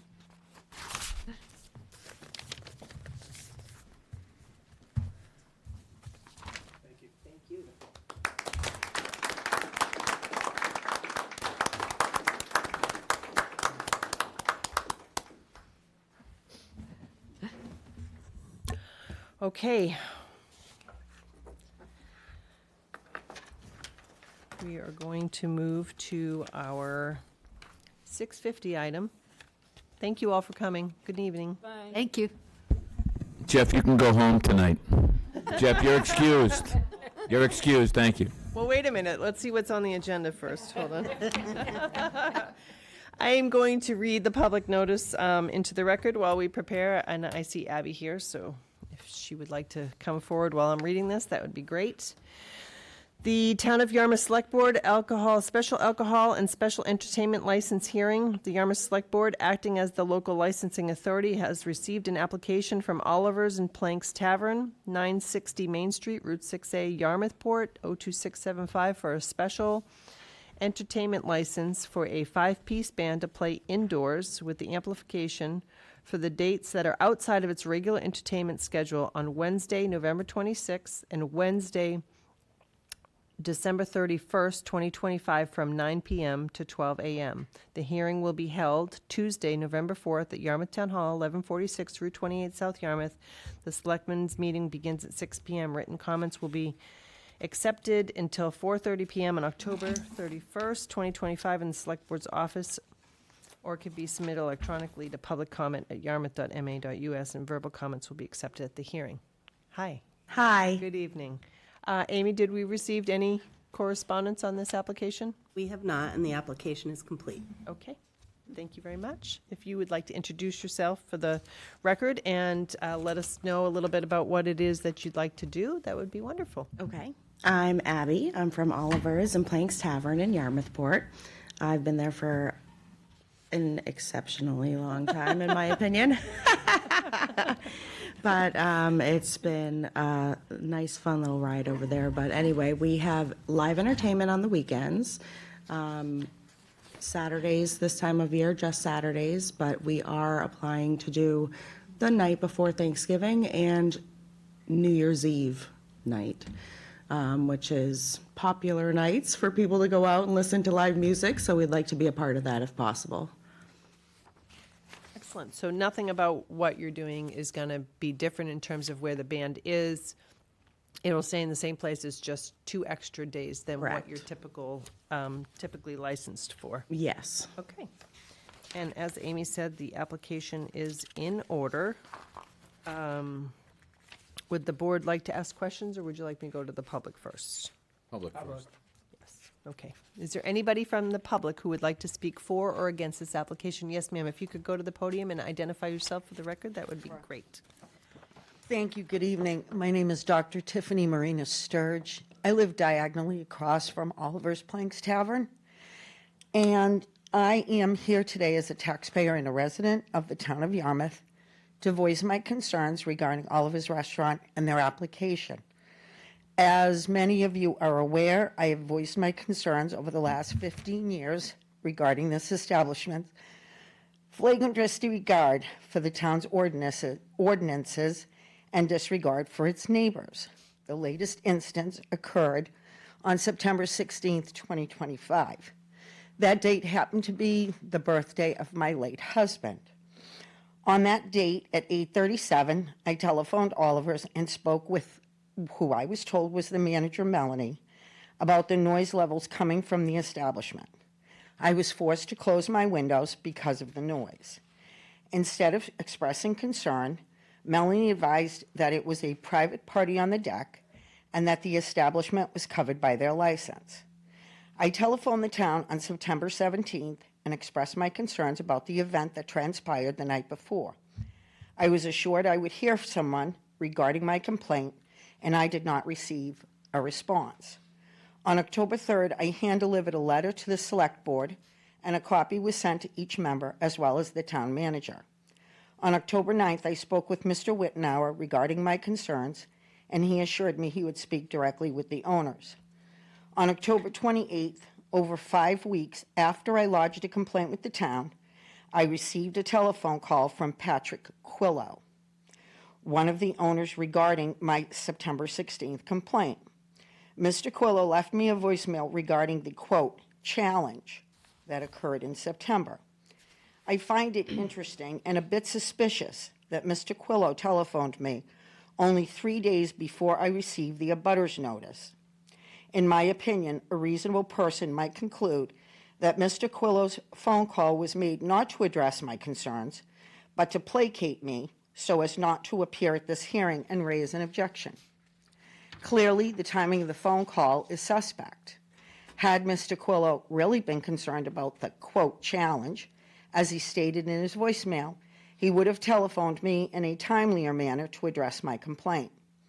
On October 31st, I received an abutters notice notifying me of the establishment's desire for a special entertainment license. This letter was received late on the 31st, and I was prevented from filing written comments regarding my concerns. My concerns are as follows. What assurance or guarantee can the owners provide that the music will cease on both occasions at exactly midnight? What is the town or the owner's definition of amplification?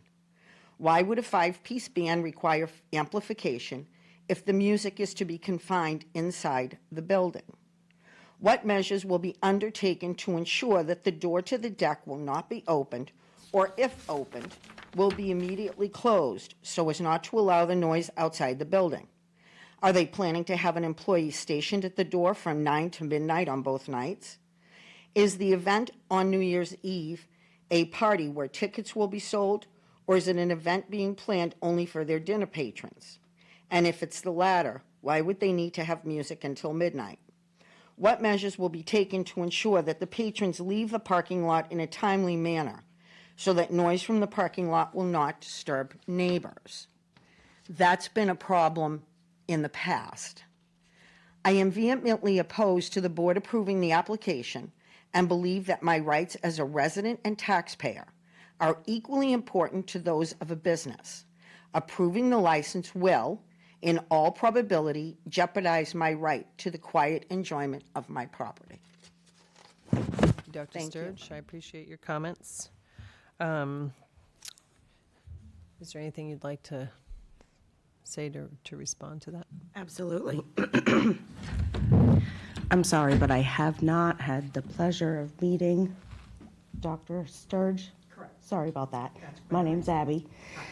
And like I said, I've been there for a long time, and I don't have a list in front of me of things that were concerns. I'd certainly like to address them. Most of the things just ticked off in my head real quick were things that we do on a regular basis when we have our entertainment. Excuse me. We do make sure that it is stopped by midnight at the latest. There are no encores. We have an agreement that's a procedure that we give to every band that they sign for us, saying that no encores, no playing after this time, all of our licensed procedures. Most of those things I don't want to say. I just feel that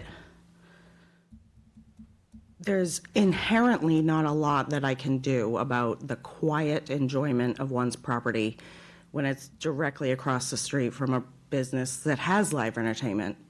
The door is going to open it is going to close. The people will come in and people will go out.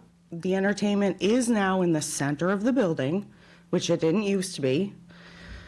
A lot of things have changed over the years, and to my knowledge, under the new ownership, this is the only noise complaint that we have received.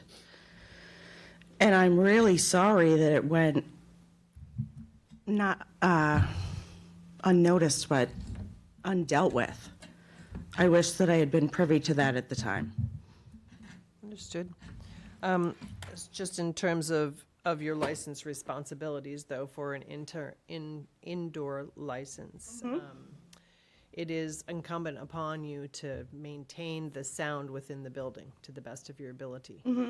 Because if a neighbor does call the police and they find it to be a violation, then we have to bring you before the board. So just for Dr. Sturge to understand, we do take these licenses very, very serious. And, you know, it's a balance of us making sure our businesses are successful and also making sure that people are able to live in peace, as you mentioned. So that's why, you know, we do take it serious. We do follow through and make sure that any of that sound has to be within the building. So, you know, I know your front door has double doors on it, so that will help in terms of the sound getting out, but that back deck only has one. So I'm not sure how you handle that. Your front door has two. But it's a real concern, and if they are to call the police and you are found to be in violation, then we have to bring you before the board and deal with your license overall. So, Understood. okay, that's it. So is there anybody else from the public that would like to speak either for or against this application? Okay, seeing nobody, we will take a motion to close the public hearing. So moved. Second. Any discussion on the motion? All those in favor? Aye. Any opposed? Is there any questions or comments from the board? I would make a comment. I mean, I think it would be great to get that list to Abby. And I think that her message was very well delivered, so, and communication is key, and it should have been taken care of earlier, I agree. I'm in agreement. Yes, okay. Thank you. So, nobody else has any questions or comments? Is there a, and I'm not trying to minimize, Dr. Sturge, your comments at all. They're very much appreciated. We deal with this all the time with neighbors. So if there is something, you know, that's outside of the norm after midnight, yeah, you can call the police, and that's how, unfortunately, that's how it's addressed. I mean, we would hope that you would call Abby and give her the opportunity to rectify it first, but if you can't, again, you deserve to live in peace. So that's how we handle those things. But, you know, these 2 days to me aren't, you know, they have a regular license, so they're doing this we're not dealing with that. This is just adding 2 additional days to that. So I'm comfortable with that. I know Abby's heard you. And, you know, again, she's there if you can speak to her and address any of your concerns. Is there a motion from the board? I move that we approve the one-day special entertainment license for Oliver's and Planks Tavern. It's not 1 day, though. Beg your pardon. Yeah, I move that we approve the 2-day special entertainment license for Oliver's and Planks Tavern at 960 Route 6A, Yarmouthport, Mass. Second. Is there any discussion on that motion? All those in favor? Aye. Any opposed? Okay, good luck. Thank you. Thank you. All right, so earlier this evening, up next, we're going to have a discussion about the school committee representative. Earlier this evening at 5 p.m., we interviewed 3 wonderful candidates. We had 4 applications. Unfortunately, we're under a time crunch, and one of them was unable to make it. But we had 3 wonderful, very different candidates that put their letter of interest and answered some questions, and we have 30 days to make an appointment. So I don't know if the board would like to discuss or where they'd like to I'm go ready to from. make a motion, but I'm not sure if that's appropriate. I know that's how we handled more recent. It's up to the board, however they'd like to, if they'd like to have a discussion first. Yeah, I think it would be helpful just to have a brief discussion, because one of the things that I just want to be clear on, and I want to ask this of you, Madam Chair, is it clear that all of the people that we interviewed tonight expressed interest in running for the seat? Yes. Did they, all three? They all did that. All three of them Yeah. said yes. Yeah.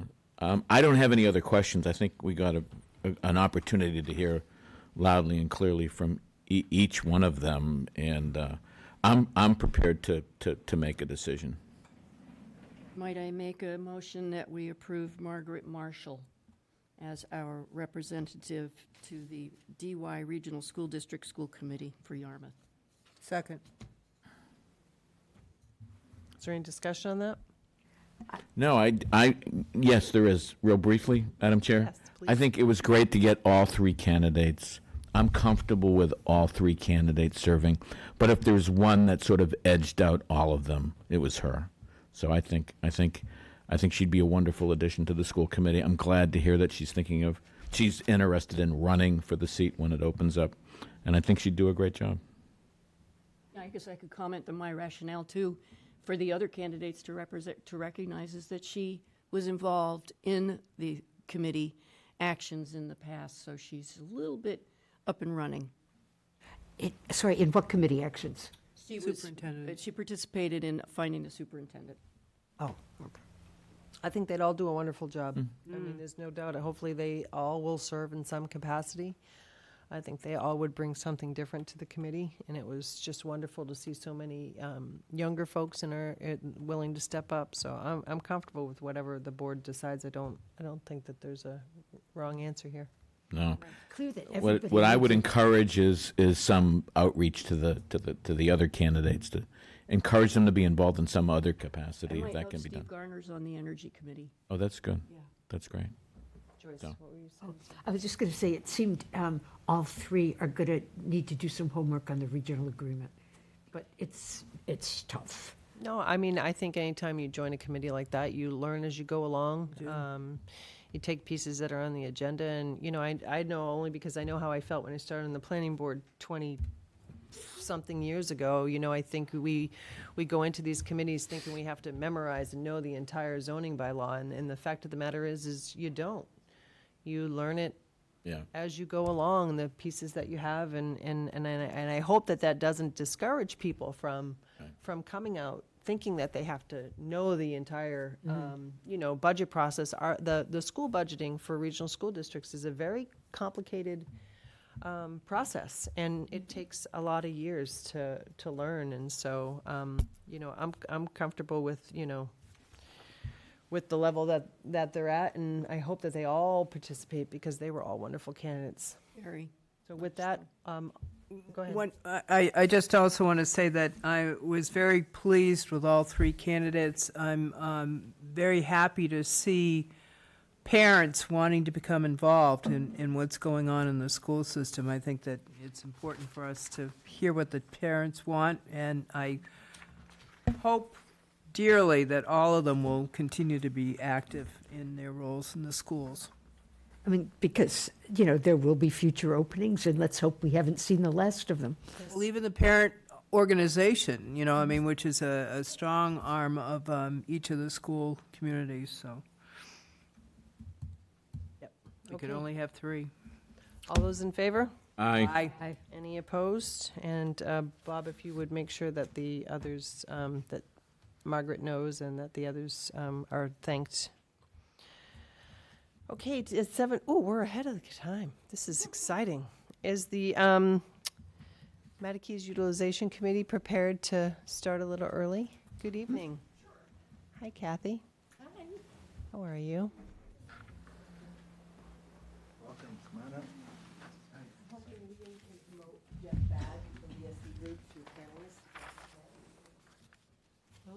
Hopefully. Jeff Bagg is our consultant from DSC. Oh, just Liam, bring did him you in. hear that? Jeff needs to come in, please. Is Heather out there too? He's in there. Perfect. Thank you, Liam. It's like talking to the. You think, sound like you're talking to yourself. Liam? Liam, are you there? Hello? Alter ego, Liam. Right. Okay, wonderful. Thanks for coming back. Thanks for still being here. Yeah. Did you know what you were getting into? No. We're sure glad you got into it. That's for sure. You guys have done a wonderful job. It's been a lot of work to see the results here. But I'm just so proud of all the community input and all the time you guys put into this. It's really been a wonderful process. As tedious as it is, it was just such a large, I guess, umbrella of things to consider without leaving anything out. So that makes your job a little bit more difficult than a smaller scope. But just for the public at home, we have preliminary recommendations of the process that they've undertaken some time back, and we're excited to hear about it. So, Thank you very much. Thank you. And it's nice to see all of you. It's nice to be seen. And I'm here with Kathy, and Kathy is, I wanted to mention that Kathy is one of the few people that has been to every one of our meetings, and she started back in November of '24. So when we lost our administrative assistant, I would be I was kindly received at different times from Kathy to help me work some things through. So she's a special lady, and in terms of what she's done and accomplished for her own job, the planning with the local vision plan having been completed, it's kind of amazing the amount of work she's done. And to also then chip in and help is greatly appreciated by myself. So it's coming closer to you folks to be the ultimate decider of what you'd like to do. And there's a lot to it, and there's a lot we have been doing for a year. And I'm going to walk you through a PowerPoint. But first of all, I do want to mention all our committee members. My name is Sharon Weimer, and I am the chair. And Andrew Laird has been the vice chair. Lindsay Pietro, the clerk. John Anderson is the finance committee representative. And then today we have Barbara Lavoine here with me, and she's been my buddy when we've gone out to try to interest people in doing the survey at Shaw's and Stop and Shop and Luke's and Bagels and Beyond. We went out, and Barbara was the one that joined me on occasion, so that was nice. Joe Potska, you know and familiar with, I'm sure, and Casey Schmid and Robbie Whitehouse. And Roby, excuse me. Yep. She is online. Oh, terrific. And so those are our members, and on Zoom are the BS Group representatives. The Director of Planning for BS Group is Heather Gould, and she's on Zoom with us. And then the Senior Planner is Jeff Bagg, and he's done a great job, too, in terms of the participation that he did and led in terms of our community outreach. So we appreciate all of that. As we start, I don't know, do you? Yeah. Good. Can you hear me? Yeah. I don't even know if this is on, so. It was just working. I touched it. Oh, geez, here we go. On, I mean. Might be having to switch to our. Oh, there we go. I just have to go behind Sharon, that's the Okay. Key.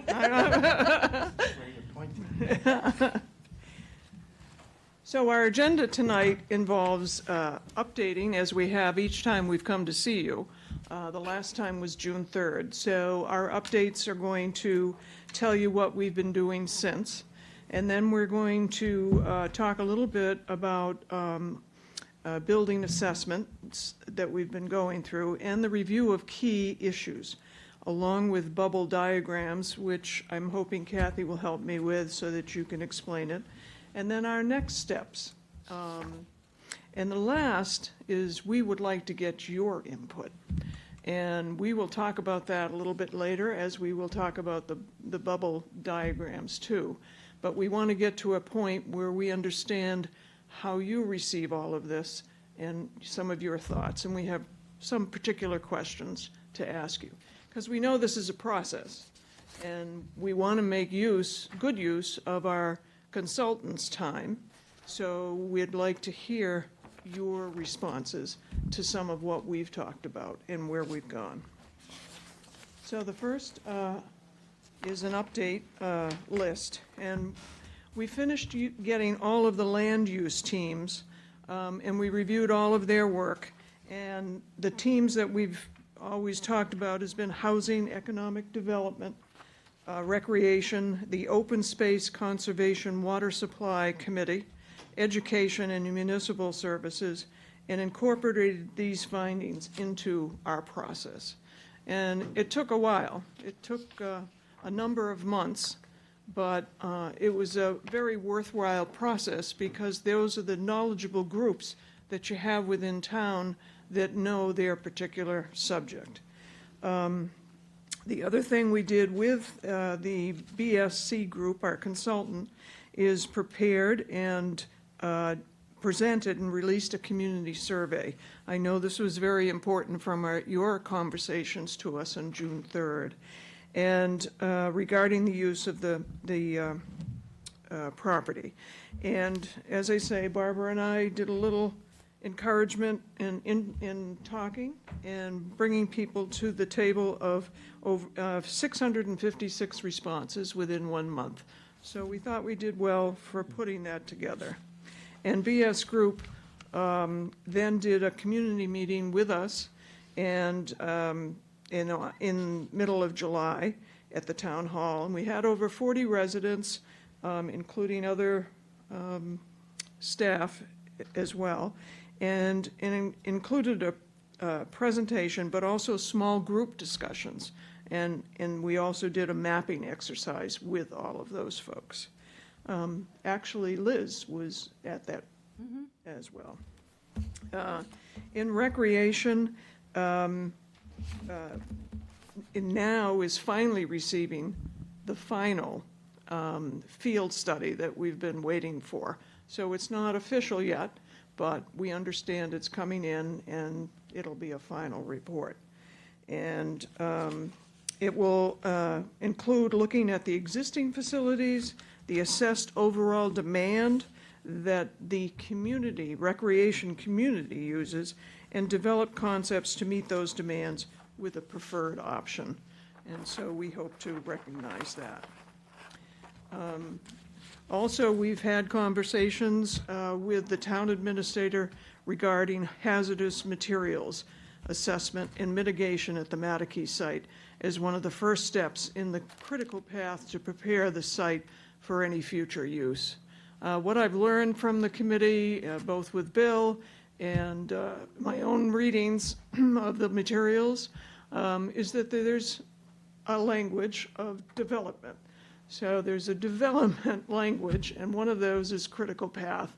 In other words, keep moving, and so that you increase the possibilities that something down the line will work in time and be in. So Vertex was the company that the Dennis Yarmouth District used for hazardous waste materials, and I believe Bill has had a full conversation in regards to cost estimates too, if I'm not mistaken. But yeah, we did that. So we're going to be having an additional contract for some more consulting services on the hazardous materials analysis and the building issues. We've got a detailed proposal for that. Right, and so that's a terrific part of keeping it moving. The other thing that has been done has been the Catalyst report. As part of this phase, the Catalyst Architects is a sub-consultant of the BS Group and has prepared an existing facilities review and opinion of cost with a comparative evaluation of different options, including renovation as town offices, renovation for recreation, renovation for housing, and demolition of some or all of the buildings. And this is a study in what is referred to as an order of magnitude, another one of your development phrases. And so when you look at the spreadsheet that's included in the PowerPoint and in your packet, it's going to include a comparison of those items. It's not a bid that goes out, you know, for an RFP or whatever. What they're trying to do is to compare the process and have an order of magnitude so that the cost, you can see the costs as to whether, and that would help us decide whether you keep the building or not keep the building. What's the cost per square foot? And so kind of hold that in your head as you look at some of these things. That it's not your typical trying to give you a cost that's equal to somebody coming in and building. It's in relationship to comparison of all the items. So that's a hard one to first start. And then after the Catalyst report, we're going to be talking about the bubble diagrams that have been in process for the past couple months. And I'm going to have Kathy, because she's so nice and volunteered, to go through that for you. So those are the agenda, which leads us to existing facilities, review, and option of cost. And so this is the order of magnitude, and this has helped us to decide whether we think something should be torn down, or whether it be used for housing, or whether it be used for some other purposes like municipal. So as we go through it, you probably would have questions, but there are a couple things I would like to say about the page. So the Axios report, which we did in January of 2025, shows the cost of repairs as $41,465,428. And that's just to bring it up to usability. Has nothing to do with ADA. ADA is not included in that, as well as other things. But I do want to note, for this particular spreadsheet, the amount of money does include many money for repairing and updating parking, driveways, and utilities. So I want you to keep that in mind in terms of the comparison. You don't have to really keep it in mind, but I just wanted to make sure you're all aware of it. As well as there's no money or consideration of the number of fields, types of fields in this order of magnitude. There's no money in these things about fields. And also, ADA is not included in the Access report. The other type of thing is estimates are based on 2025 construction costs and do not include escalation. The other thing is Yarmouth is a Massachusetts stretch energy code community, and additional costs should be anticipated to meet the requirements of the Massachusetts stretch code. And then further soft costs, including architectural and engineering design, owner's project manager, et cetera, to range from 15 to 25% of construction costs, depending on the chosen scenario and scope of the project. Data provided in the cost represents construction costs only. So there are things that are even more expensive but they're not in that 41 million. Just wanted to let you know that. There are 7 key issues, and, well, I don't know if you want to do questions as we go, or Maybe I could jump in here a little Sure. bit. I think it's relativity is what we were trying to do, apples to apples, taking a look at what the demolition cost would be. Catalyst went with a slightly higher hazardous waste abatement. That's why you see the 42,000 versus, or 42 million versus the 41 million that Sharon was mentioning. But to try and convert the building into municipal offices or general offices of some type, and the gym and auditorium renovation, that's something that would cost in the range of $55 million. If you wanted to just renovate just the recreation center, meaning the gym and the auditorium, you would have a demolition cost associated with that, because you'd have to demo the wings, and then you'd also have to do a fit up of the actual recreation center area, and that also included an additional 3,000 square feet, so they could have offices, and make sure that there's ADA restrooms, and make sure that there's HVAC, because as you know, the HVAC is in the other portion of the building, so if you've torn that down, you need to make sure that you're accommodating that here. So that came up to about $25.6 million. And then we're like, well, if it's going to cost that much to renovate it, why don't we take a look at what it would cost to create a new a purpose-built recreation center. And when we took a look at this, we still had to demo the building, so that's included in that. But the construction for like an 18,500 or 20,000 square foot recreation facility was about 12 million, so the total cost was about 16.5 million. That was based on what was the recreation department really looking for. They really wanted to have 2 indoor courts. That gives them so much flexibility. They wanted to make sure that they had offices for their recreation department, also having multi-purpose rooms for people to do different activities there, and then also having adequate storage for all of their all the equipment that they have. If we were to create something like a true community center, which would be a much larger facility of about 35,000 square feet, that would be closer in the range of $27 million. And then we also looked at renovating the buildings for housing. Again, we're demoing a little bit of the building, I guess, in this particular scenario, but that would be approximately $50 million to generate 60 units. There's a lot of wasted space in there that's not necessarily conducive to creation of housing. And the actual cost per unit was $837,000 per unit, and that would be for an apartment style. So you can kind of get an idea. It's going to be very expensive to renovate that, and it's not really a good value for cost per unit. And then we were looking at, well, okay, well, what if we wanted to create some additional new housing? As you can see in the renovation, it was only 60 units, but what they were showing here in the right-hand column there was actually generating even more units of 100 units, and it was still less expensive than renovating the building to get 60 units. I did have an email correspondence with Catalyst that if we really just wanted to do 60 units, it would be closer to like $30 million. So you're kind of seeing how the cost to renovate it for housing of the existing structure is significantly higher than constructing a new building, which is going to be meeting all the energy codes. It's going to be purpose-built, it's going to be modern, and it's going to have all of our current amenities in it. I had one question on the chart, but I don't know how the chair wants to handle this. Go ahead. Okay. It's not on this chart, but the chart that we got in our packet. Yeah, my version of your chart. The dollars per square foot. Yep.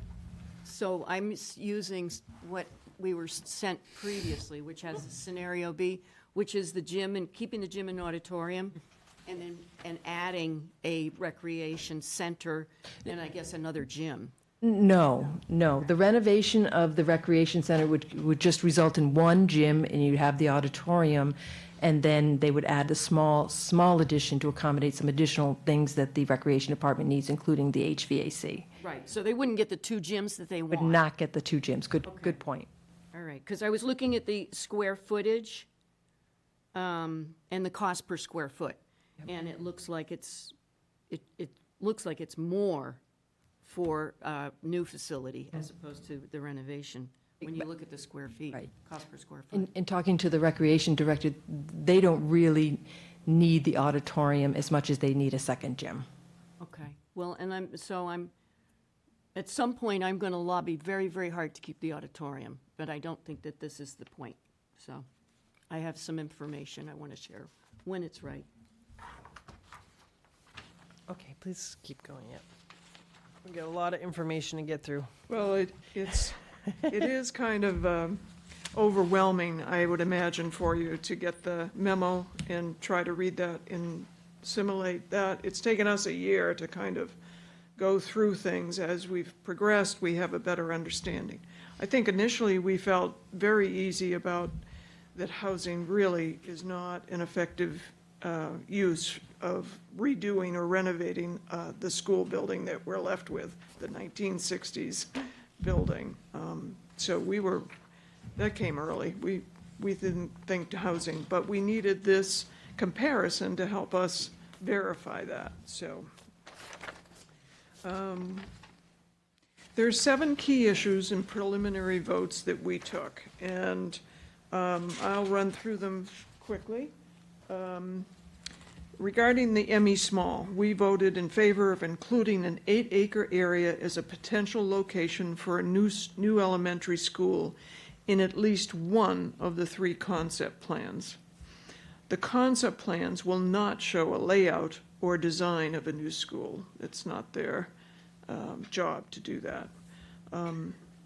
Obviously, the school district will be doing a feasibility study and will be working to identify what's best for for our kids. And it may be this, and it may be somewhere else. I'm not sure.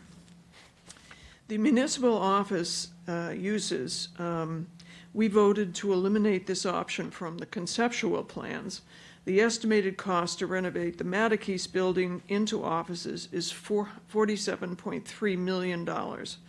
It would result in far more offices than needed.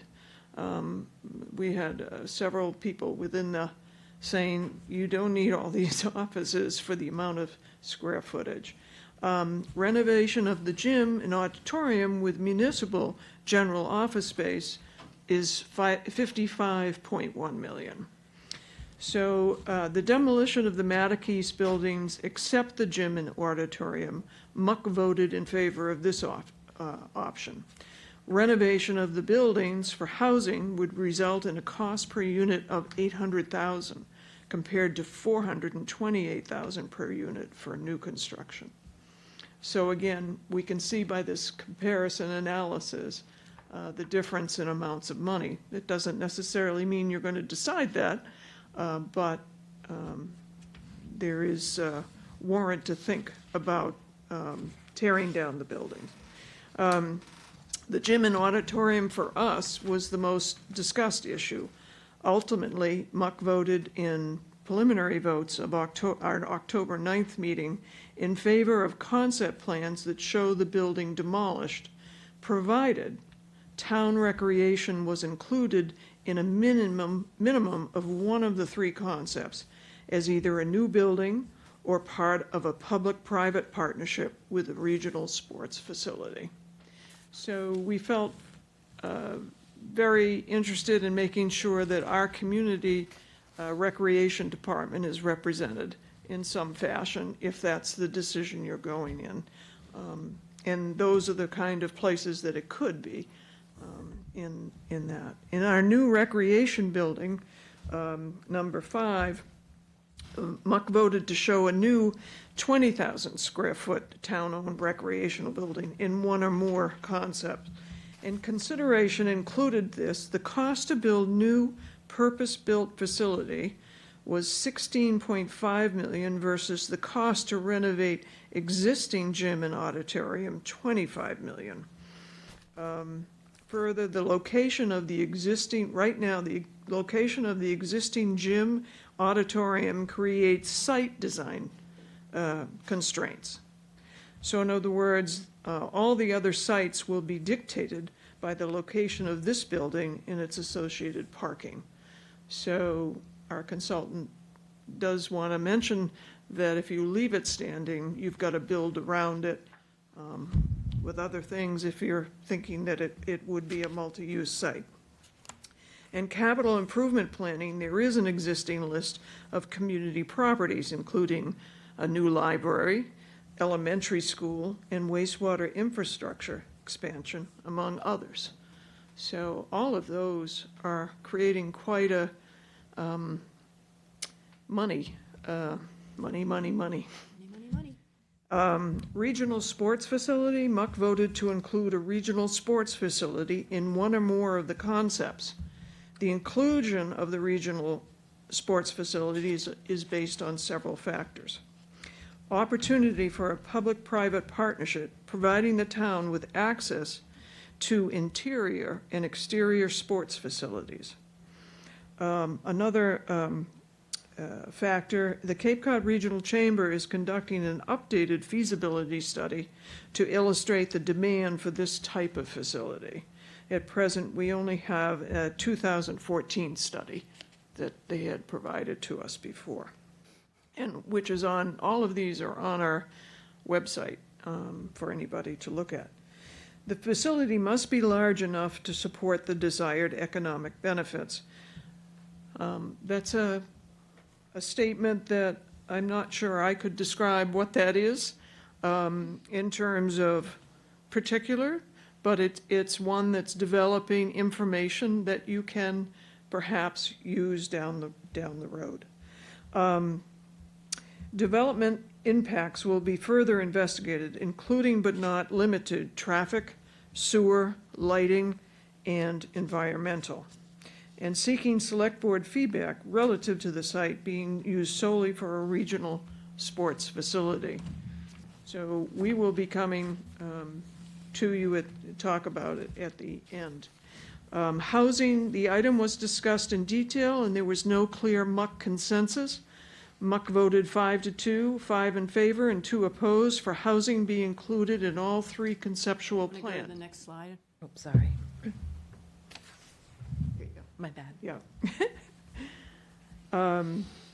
In addition, members did not reach consensus relative to a MUC recommendation to include the moderate option for housing identified as most desired by the Housing Land Use Team, and important considerations include single-family lots along Chickadee Lane was supported by the MUC members. Some MUC members felt that additional housing could restrict opportunities for the development of a regional sports facility at the site. And seeking select board input on housing levels desired on the site and whether all 3 conceptual plans should include housing at some level. So these are some of the issues that we're grappling with, and we'd like your input. And I know you have given it in many different places, and we're hoping that you will do so here tonight. We now go to bubble diagrams, and Kathy loves this section. So, I wanted to make her happy. Okay. Yeah. All right. Could you ask you to sit back so I can thank you so much? So we've done a total, BSC group with consultant with staff and the MUC has developed 6 bubble diagrams that were prepared. These are really kind of using all the information that we've collected throughout the process, and they're very general in nature, just to give you an idea. They're just kind of showing in general blocks where different uses might be able to go on the site. The whole idea is to help inform us when we come up with those 3 conceptual design, more detailed conceptual design plans. You kind of start with these bubble diagrams and kind of see where things particularly fit. The first bubble diagram, scenarios 1 through 3, were really based on the information that we gathered much earlier in the process, and that's before we had really been looking at demolishing the existing gym and the auditorium. And when that was thought about, we then did additional diagrams of scenarios 4 through 6, where we took a look at demolition and how we might lay out things with regard to demolishing the gym. So this is just showing you all at once in one place the 6 different diagrams. The gray is the schools, the yellow blocks are housing, the green is really fields and buffers, the blue is where a recreation building would be, and then anything that's a dash brown. Those are really kind of more of those environmental resource areas that we'd like to avoid, and that came out of the open space conservation land use group. Just does not want to go. So these first 2 are scenarios number 1 and scenario number 4, and the reason I've lumped them together is these are the 2 scenarios that address a location for the school. So we'll start with scenario 1 on the left. This really concentrates on school, town recreation, and housing. And you can see that we have, as requested, the 8 acres has been set aside in a block, a rectangular block there in the center, for the school system. I'm thinking that the school would be out in operation while that school is being built, and then once that's done, the kids would move over to that school. We have housing along the Chickadee Lane on the left side there, where it might be smaller single-family homes along that area. And then also up here, where the Matakes buildings are in the parking lot, that's where the housing team was really interested in having some higher density or medium density housing in that particular area. And then we're continuing to keep the recreation facility. You can see this is where the auditorium and the gym is, and that's being retained. And then we're having some smaller fields that might be located around that. We also wanted to do things like protect a larger area of wooded area along here, but knowing that when the school leaves and moves over here, we would have this area that we might be able to have some additional housing. Upon further discussion with the town administrator, they talked about locating that 8 acres over the existing school school building, as you can see in this particular one. We added a couple additional housing units along Chickadee Lane. We continued and expanded a little bit down into this wooded area of where the housing might be. This might be where more some single-family, maybe habitat-style homes could go. And then we really concentrated on the rest of actually creating more of a community recreation facility, with having the recreation center where you probably would typically locate it, which would be closer to the roadway, some adjacent parking behind there, and then as you move in, additional parking for some fields on either side. So would we describe that blue block as a community recreation building? Is that? That would be a town-owned recreation facility. And where's the solar? What did you do with the solar? This one actually has an opportunity where you might reduce some of the fields and you could actually retain the solar that's part of the school system. This is really a very town-centric, the town would, other than the housing, would retain a lot of this land here. In other ones, as we move forward, the solar is something that we have shown as being eliminated or moved elsewhere. So this is with the school, so the solar stays with the school, at least for the moment, until you have that full discussion about what to do with the solar, whether you're going to put it on top of a building or move it, elsewhere. Well, I mean, while we're talking about solar, there's solar on top of the gym, too. Yes, And that's correct. bringing in $68,000 a year. Well, we don't have any of the I know. financials. It's missing, but it is a consideration. Right. Carry on. So the ones that don't have the school, I'm sorry, the ones that this does not have the school, so there's no solar, or, you don't need to worry about the solar fields, because it goes with the school, wherever the school goes. So this is just another scenario without the school. No, this is the second one. Okay, right, no school. Okay, yeah. Yeah, so this scenario basically replaces the area that was being used by the school with some lower density housing, and also providing some additional options where you could say, well, we could keep the existing gym, or we could maybe build something new with regard to a recreation center. Housing here stays the same, and housing along Chickadee Lane stays the same. In conversations with Mary Wagon and the chair of the Community Housing Committee, they kind of felt like this might be too much housing on this particular site. And maybe Can this. I ask a favor, just as a note for tomorrow? Can you send us these in full? Sure. Because I had a hard time. Full size. I can't read any of it. I'm sorry. Sure. I couldn't either. I agree with you, so I'm sorry that we You didn't could just do give a that. page for each Yep, one. I can do that. instead of- Yep, no problem. I'm sorry. So these are three different scenarios, and all of them really are related to housing and some type of sports facility. Over on the left, you can see the housing remains exactly where the Community Housing Committee wanted it. We have the nice wooded area in the front. We have retained the possibility in this scenario 3 of renovating and using the gym, of having some type of local recreation facility here, but then the vast majority of the site would be used for some type of sports complex. And when I say sports complex, it's not just indoor sports. It can be some meeting space. It can be a place where you have events. It can be a lot of other things besides just sports. So it's kind of almost like a sports facility event space area. And you can see that you can allow a lot more fields on here. We have rectangular fields, but then we also have various ball fields as well as a playground area. Kathy, do you have a Comment about that, because I've heard Liz talk about wanting to keep the auditorium.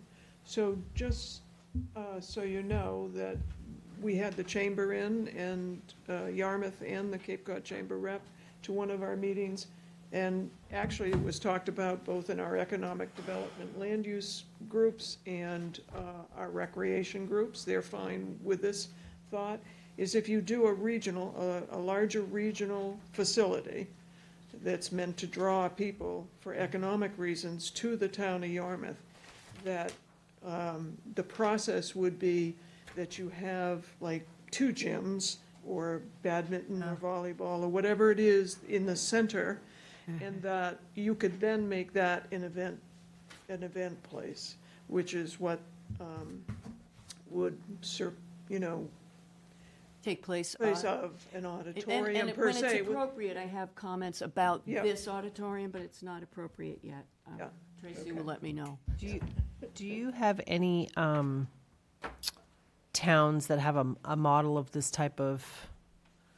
There's some benchmarking that's been included in the economic section. I think it's like 4 Kicks in Taunton, is something very similar. But yeah, I would go on the website and look under the land use teams, and you'll see under the economic development, it'll include some additional benchmarking in each one of the land use teams. Has benchmarking, so housing has benchmarking and recreation. What we've basically estimated here was a building of about 120,000 square feet. When we did meet with the two chambers, they were looking at something between like 90 and 120, and we ended up going with something a little bit larger. The whole idea is this might be an opportunity to have that public-private partnership where we can have some type of an agreement when we go out for an RFP, basically saying we want to have this X amount of access to an indoor gym. This might be another way for us to get some indoor recreation space without necessarily having to build our own facility and pay for it with our local taxes. And is there a place in each one of these, I see, the yellow is obviously housing, but is there a place where it breaks down the number, that potential in each one of these bubbles? I have some information on that if you want to look Trying at to it. get my mind around and just a ballpark, which each scenario is. Yeah, scenario 3 is basically about 60 units of housing. Scenario 5 is about 66. And then scenario 6, you can see, is a little bit bigger and goes a little bit further into the wooded area. It could be about 66 to 76 units. Thank you. And they include parking. And and those areas would include parking, yes. And that's why they also have to find out from you because they base, Absolutely. you need to know how much parking you need to do and how that fits, so. So we also took a look at scenario 5, which is kind of thinking maybe about phasing and when things could potentially be done. So we wanted to put the sports facility up over here outside of the area where the school is, because maybe there's the potential of carving this off and getting rid and disposing of this through some type of RFP, and then once the school is gone, then you could put the housing here. So again, we would continue to have the housing along Chickadee Lane, you'd have the housing here. I think from the surveys in the community, you might have to start off with something a little bit smaller scale, closer to Higgins Kroll, and maybe get to larger, maybe multifamily buildings that might be in the back, but kind of make it blend into the area a little bit better. But this allows you to have maybe 3, maybe even 4 multi-use fields over here, still have that 120,000 square foot sports complex, and then depending on what else we need, maybe having some additional fields here with parking. And then the last scenario was, in scenario 6, there was a lot of interest in retaining the Chickadee Lane parcels. That could be something that could either be habitat, or maybe that's something that is municipal employee rental housing that the town does, and continuing with the housing here. So it reduces the size of the sports complex in the center, and we really just left it as being more multi-use fields versus having ball fields as well, but retaining the same size of the sports complex. And so ultimately, what we're trying to do is get input from you guys in order to give some guidance to BSC Group to come up with these 3 concept site plans. And as you can see on the left, this is an example in Marsden Mills that they worked on. And it just shows in more detail the circulation throughout the property, the parking, where the buildings would be laid out, and where the recreation would be laid out. And then we'd also include, again, an order of magnitude of cost to give you an idea of what each of these 3 scenarios would cost. So the next steps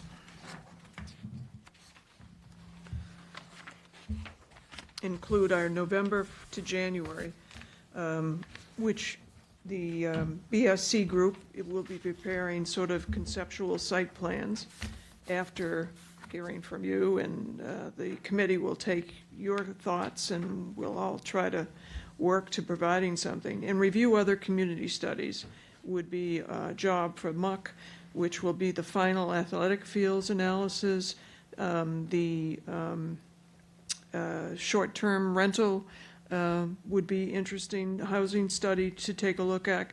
And there's also the Cape Cod Chamber has agreed and will be doing a study. Is that up there? Yes, a market study update, because right now all we have is a 2014 one. So they're bringing forth their own money to do it, because they have an interest in seeing a private-public relationship develop for some of these ideas. Also, present conceptual site plans to the select board would be bringing back in January, and in February, we would be bringing it back to the community that we had seen earlier and bring it back to them, and getting feedback from both places to incorporate into our final report and presentation to you sometime probably in March or April as it's written. And then after that is your future town steps is really the elimination of phase 6 and 7, which was the original thought. And that will include some efforts to prepare the site for reuse and towards the implementation of getting there. And one of the successes that the administration has had, along with the BSC group, is winning a grant from the state of Massachusetts that would help with this next process in terms of traffic study and other studies to help kind of finalize all that. So I think that's when we're going to look more into the financial viability of whatever the ideas that you look at. So they would do a much more detailed, comprehensive market study. I think the one the Chamber's doing is like a $15,000 update, so it's not an in-depth study. They would also look at, and it would be specifically for a multi-use sports or event facility or some type of facility that generates economic development. That's kind of what mass development is all about. They do a tailored financial strategy, whether it's tax revenues, a DIF or a TIF, and then they would help to develop that RFP where we go out for potential developers for the site. BSC Group's going to be doing a more detailed site survey and resource mapping. They look at the sewer extension costs. They do a traffic analysis and identify what type of improvements might need to be done. They develop some zoning amendments for the desired development, and they kind of fine-tune that final layout and then order of magnitude costs and kind of doing the pro forma. What are all the costs associated with that? So that's something that is part of the next steps that hopefully we'll be doing with this mass development grant. So Muck is hoping that you can help us and input and comments to define the 3 conceptual site designs for the property, including but not limited to. Muck is requesting input from the select board regarding the level of housing expected on the site. For instance, moderate is indicated by the housing land use team, and whether housing should be included in each conceptual plan. 2, Muck is requesting input from the select board regarding the size and extent of a regional sports complex to be included in a conceptual plan. Muck was divided as to whether one of the concepts should include only housing along Chickadee Lane and a regional sports facility on the entire complex. And Muck is requesting input on the reuse ideas shown in the bubble diagrams and which should be expanded into the 3 conceptual site plans. And maybe going back to the bubbles would be helpful for you. I'm not sure. I do know we've been doing this for a year, and it's a lot of information that we've just given you, and it might be a little bit too much. I don't know, but Maybe this is an opportunity to at least eliminate or bring forward a piece of it. I think we should all ask our questions, and I think, it's tough because there's a lot that's still out there. Obviously, the financial piece of it is an important piece in our decision, right? So without having the total costs of what something might be, I can tell you what my gut is on it, but whether or not it's a viable thing, remains to be seen. You guys have done a lot of work, and I'm really appreciative. Can I ask you a couple questions about the bubble? Does anybody mind if I'll go first? So when you're looking at like scenario 3, where is the school land, the 8 acres below this? Scenario 3. Where's the school piece? And the school is only going to be in one of the 3, so it would be in these options. It's the gray. So we're in those other options, we're not carving out the piece for a new school building? Correct. Using all the land for other Something else. options. Well, that could be And when you problematic. get the concepts, you can juggle too, I mean, at some point, but it would be helpful to the BS group now to kind of have any kind of thought process about it. It is difficult because there's so many unknowns. We'll know a lot more a year from now with regard to the feasibility study for the school, whether that's something that is even going to be here. If it is something that needs to stay here, then it's really going to be limiting, if you want to have housing and recreation, trying to do something like a regional sports facility. We just wouldn't have, it doesn't appear that we would have the land to do something along Yeah, those lines. so my gut is that we have to, at this point, keep something until we know, right? I don't know. Well, you're going to get 3 scenarios. Right, but I'm looking at the scenarios, and I'm just going to tell you my gut from looking at it. Scenario 4, I guess I probably wouldn't go with any of these scenarios. I would like to keep the land set aside for the school. I would like to see a smaller amount of housing. And perhaps like in scenario 4, we just don't do the Chickadee Lane and we kind of try to keep that and make as big of a, I think having a big sports complex and having a draw is going to be huge. Obviously, our town needs housing, but I would be more comfortable with a bigger sports facility and a smaller amount of housing, but incorporating both. So can I ask you questions back? Yeah, of course. So when you say big sports As facility. big as we can get it.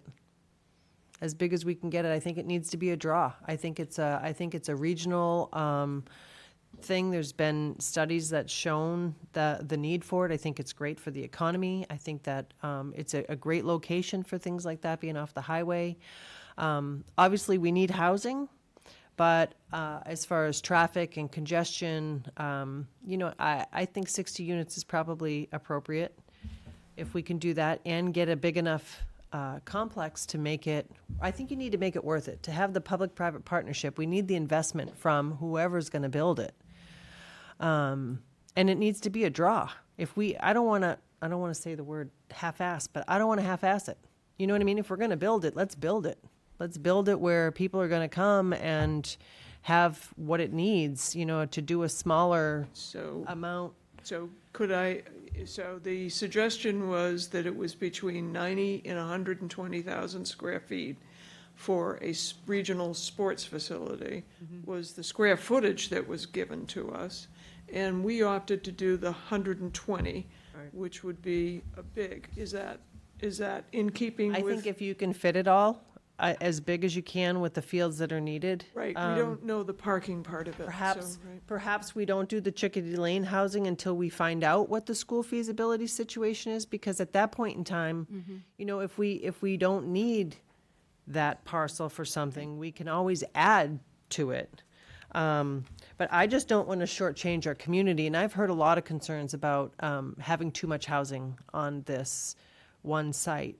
So my gut would be to go with the regional sports facility to the best we can, and try to accommodate the housing. And my other thing is, I love the sports facility near a school.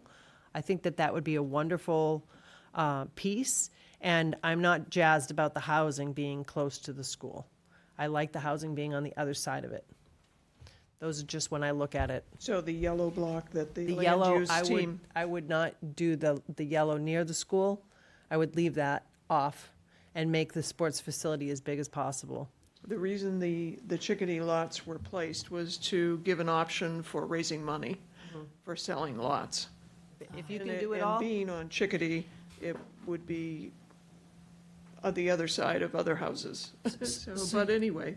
That's just I'm just talking out loud. Yeah. I mean, if you can make some type of barrier, I just don't like the potential of the housing that close to the school. Well, that green strip and over some of that solar field scraping, are buffers, what they call buffers. So they're trying to eliminate and separate by buffers. But those are just just to kick us off. Well, Could I just ask a quick question? Are you saying you want the school, as large a sports complex as we possibly can, and 60 units of housing on the site? Mm-hmm. That's going to be, that's a lot. Can I put my Well, 2 cents in? Well, hold on, Okay. Dorcas. Oh, I think it's going to be an interesting conversation. Go ahead, Dorcas. I think we have to economically in town look at ways that we can make money. And much as we need housing, it's the sports complex that's going to help us. And it's not only going to help to draw people here, but it assists our restaurants and our hotels. So I concur with Tracy. I don't like seeing us go beyond the 60 units of housing. And potentially, if you're saying that, Kathy, to get all of that in there, it's going to be tough. Well, maybe we go back to 40 units of housing and the sports complex? Well, think- yeah, I was going to say, I know from what what I you're gonna understand, say. Yeah, I know what you're there's a gonna minimum amount that would allow you to Financial. qualify under, for We're going to need affordable housing. sewers, and, obviously, housing. So is that obvious. 60? Housing and economic development will help you get sewers here. But I think, I've heard anecdotally, like 40 units of affordable is kind of a number. So you'd need more than 40 if it's the 40 affordable. I don't know exactly, that's one of those things that we need to look into more closely. I can guarantee you, whatever we come up with the 3 concepts, we're going to do all this financial feasibility. It's going to look completely, change. it's going to look different. It's going to be an amalgamation of all of these different ideas and whatever. But you need to start with something you feel reasonably good about, get the additional information, go back. It's an iterative process a little bit. And also, my leaning is that, having heard everything that you're saying, trying to keep some of the existing building just doesn't seem to be viable. I mean, we really need to be looking at starting with a clean slate, in essence, for that property. That's up to you. And That's your what I'm input. saying. 'Cause I That's what I'm disagree. saying. But what we've discovered, it would, in design-wise, limit the design of what can Well, it happen. would, if you have to go with that footprint. But listening to what you've been saying and what the comparative costs would be and so forth, it seems to me that it would be more ideal to go with clearing the site, basically, and starting from scratch. When you're talking about economic development, doesn't the sports complex help with that? Yes. So that if we're taking off a little of the housing, we're still making up for it on the sports complex? I don't know if Bob knows more, because this is not necessarily grants I'm familiar with. Well, one of the critical issues is that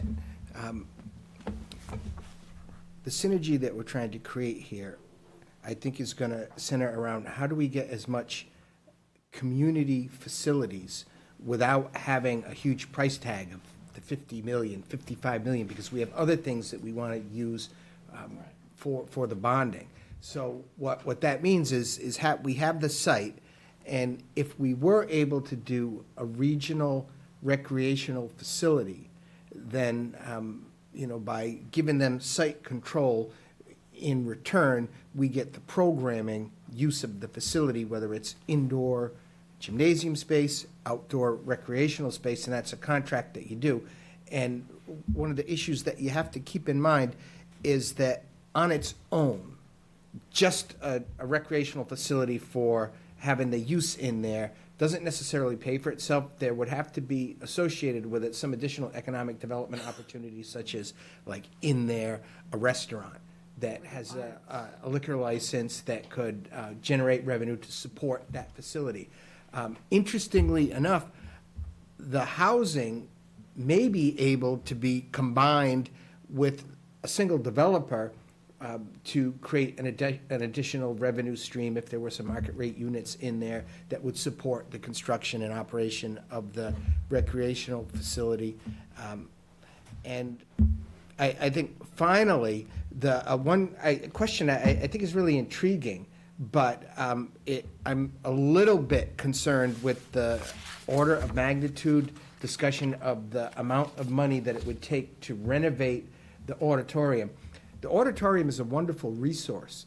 And if it were possible, and I don't know, I mean, you don't want to bridge too far that makes the project uneconomic to a private developer, but I'm just thinking, along the lines of things that would be valuable to the community would include the recreational facility, but also if it were possible to have a performing arts facility, that would be valuable. But if you saddle, that's what we're going to have to do with the analysis. If you saddle the project with an additional $25 million in cost, it may not pay for itself. So I just think that it has to be analyzed for finding that appropriate partner that would be able to leverage community use and enough economic development space in there. So I don't know if that answers your question, if there's another part of it, but I've been looking into it already, and in fact, I had some meetings with firms that do this. I've been studying this, and I've attended, various sessions that have reviewed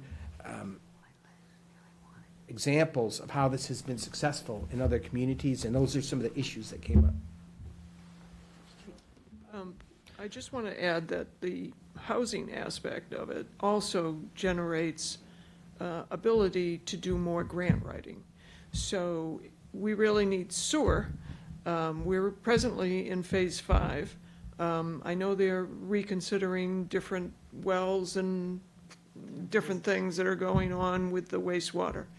But if there's grant writing that if you have affordable or attainable housing, let's say, including market, but enough of the units, it could qualify you for doing design work for the main coming deck out of the sewer system, down Buck Island, down Higgins Kroll.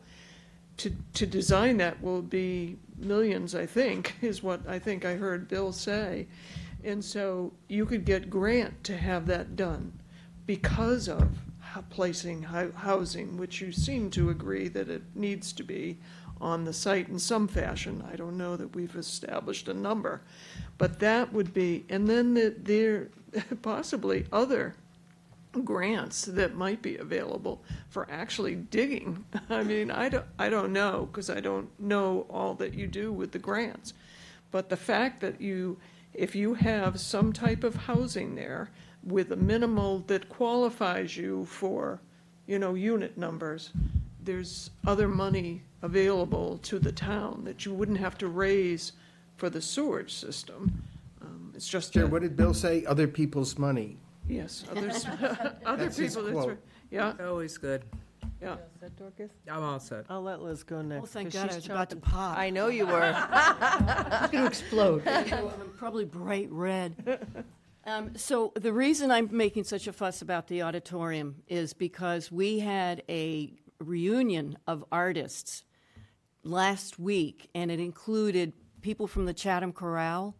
And the reunion was a group of us who performed, and the Chatham Chorale sang, and we had a world-class musician, Paul Holly, who came in, and everybody was praising that auditorium. Chatham Chorale people were like, it's unbelievably acoustically, it's just brilliant. Sang at the high school or the intermediate school, because we have 2 other auditoriums. Yes, no, and unfortunately, they do not make it. The Mattakees Auditorium has a very special acoustic quality that the people who are into that kind of stuff have recognized. And I think the other reason I would make a case for it is a lot of us have memories of the Mattakees Auditorium. And there isn't any reason we couldn't go back to having our town meetings there if we were to keep it, which even having some of the hearings that we've staged in the Mattakees Auditorium, all of that, I think there's something to be said for. We have a piece of our history still with us. And the Mattakees Auditorium is a very strong piece of our history here in Yarmouth. So I would very much lobby that we look to including the arts in a recreation center, an event center. We'd be crazy to demolish something that's so special. And I know we're looking at the bottom dollar, but before we do that, let's really look at the bottom dollar, because to redo what we have at Mattakees is probably not something that oftentimes you just don't get it. And you try, and whatever Mattakees has accomplished in terms of the acoustics is very, very special. And we shouldn't be quick to throw it away. And I do think that there's an awful lot of money that's going to come down the pike, even with seasonal communities, which we are been almost promised, but not quite. We will get that status. And the arts is a huge piece of seasonal communities. MOTS, Massachusetts Office of Transportation and Tourism, is big on let's get the arts and culture going. So I think that's why I'm lobbying, along with the fact that it has a solar system on it that I pointed out is bringing in $68,000 a year. So that is, and the solar systems need to be looked at. The roof needs to be completely replaced. So I don't know. Solar has to go. Solar has to come off for that to happen, and I don't know whether they can put back on exactly what's there. But the roof is causing all kinds of damage right now. Okay, I to didn't the realize that. auditorium. Okay. Yeah, the building's in bad shape. I mean, the plumbing is exploding I and saw causing 4. I flooding didn't see problems. that. Okay. Can I just ask some? Yeah. I'm just like the auditorium. Are you looking at envisioning that as a performing arts center, or are you envisioning that as a performing arts center with a gym attached to it? With the gym attached to it. Because that gym they use all the time at nighttime and that type of thing. You're not going to be able to do both events at the same time. Right. Well, and I'm not sure, then you're probably right. When we used it back when we staged Misagaya, it was a school. So we were able to use the gymnasium as part of the auditorium. And of course, when we have town meetings, we use the gymnasium as part of the auditorium. So maybe it's not practical from that sense. That's not a discussion that you really need to have, because I think a big part of this is to develop some new gyms. Yeah. We want to get the recreation out of the auditorium and into a modern gym. And now that leaves the space, and it may very well be that space that the gym is on, which is part of the auditorium, if it was renovated, could create one performing arts center with a size that was capable of generating potentially some economic benefit. Mm-hmm. But like I say, I'm concerned because the renovation cost is so high, but you would certainly want to try to renovate it as one space, not two. That's what I was trying to get at. Yeah, I agree with you then. Yeah, so I think that unfortunately it's really going to be hard to put a number on the value of that space because of the fact that it has an intangible or something that's very hard to put a financial benefit on. But the acoustically, Mattakees is quite special. And it's quite special for many of our memories, too. Yeah, I see a lot of, so I hesitate to say this because it would give you further, nails to put in the coffin for not taking it down. And I see a lot of expenses, as Bill has mentioned, but if there's We miss Bill. He's great. At least you both begin with B. They both begin with K. Yep, 2 Bs. 2 Bs and a Bob. But actually, my understanding, and having been on the school committee a number of years ago, was that they sought, when they developed that auditorium, experts out of Boston for the acoustics. Exactly. So it's really special. Yeah, but it is a lot of money. Mm-hmm. Yeah. But the other thing is maybe you don't expand the seating or whatever, and you go and you see if the private development can pay for this. Or in terms perhaps of preservation money, because it's worthy of being preserved. Okay, or wherever. But also maybe the gym no longer becomes a gym, but an event center that the gyms would normally have given you. I don't know what you want. Yeah. I don't know how you're going to decide, but I'm telling you that there are many options, and you're going to need to decide. You know, I brought a quote from an English humorist, Oh, that's a good plan. Yeah, wait till you hear it. And this is how I see you're having to take a look at all of this information, having done it myself up to this date. But the quote was, "Knowledge is knowing that a tomato is a fruit." Wisdom is not putting it in a fruit salad. So I thought that was a kind of a great kind of thing, that's what's going to have to be given to you when you finally get this. And the constant moving of getting additional information so that you can move forward. I've seen a lot of towns that keep their schools boarded up and no decision. I ran into a woman that said that was a former selectman in Abington, I think. She said it's been sitting there for 12 years and they keep talking about it, but they don't do anything. So there is that element that, you're budgeting right now $200,000 to take care of it, and you don't even know if that's going to take care of it if a system goes. But, you could be doing other things if you decide to tear down. It also gives you a vision in terms of a fuller site, to do planning around. So there's lots of issues, but we'd love to keep you talking now. Well, I agree with Tracy on the lesser housing. I don't think we're hoping that 28 is going to be a better place for the housing eventually. So I'm with you on that. I'm pretty alarmed by the old laundromat proposal, but It's not I don't think we can put all housing on 28. No. But do you have anything you want to, any comments on? I will be much more able to think and see when I have the larger size. That would appreciate. I was like doing screen enlarging, but then that was like playing with my brain. I just appreciate that you've put an enormous amount of work into this, and you've narrowed the choices. So, we ought to be able to decide, because they've made it both harder and easier, but they've narrowed the choices. Great. Mark? We want to do this as a public-private partnership, right? Seems that's where the money is.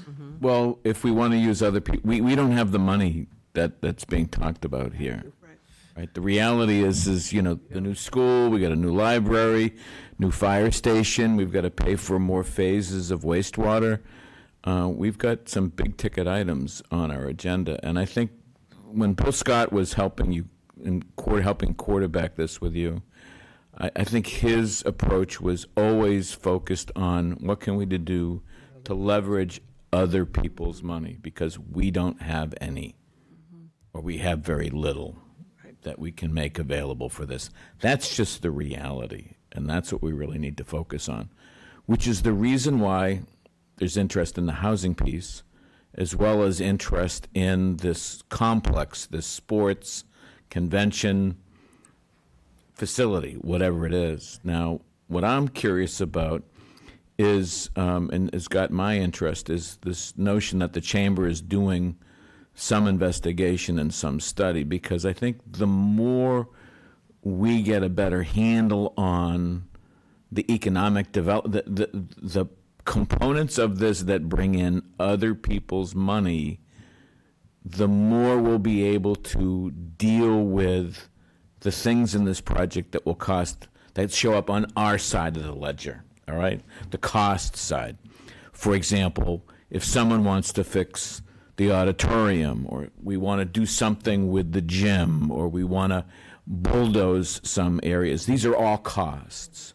So when the developer is looking at this, they're looking at, where can I make money and where do I have to spend money, right? What's it going to cost me to get into this development?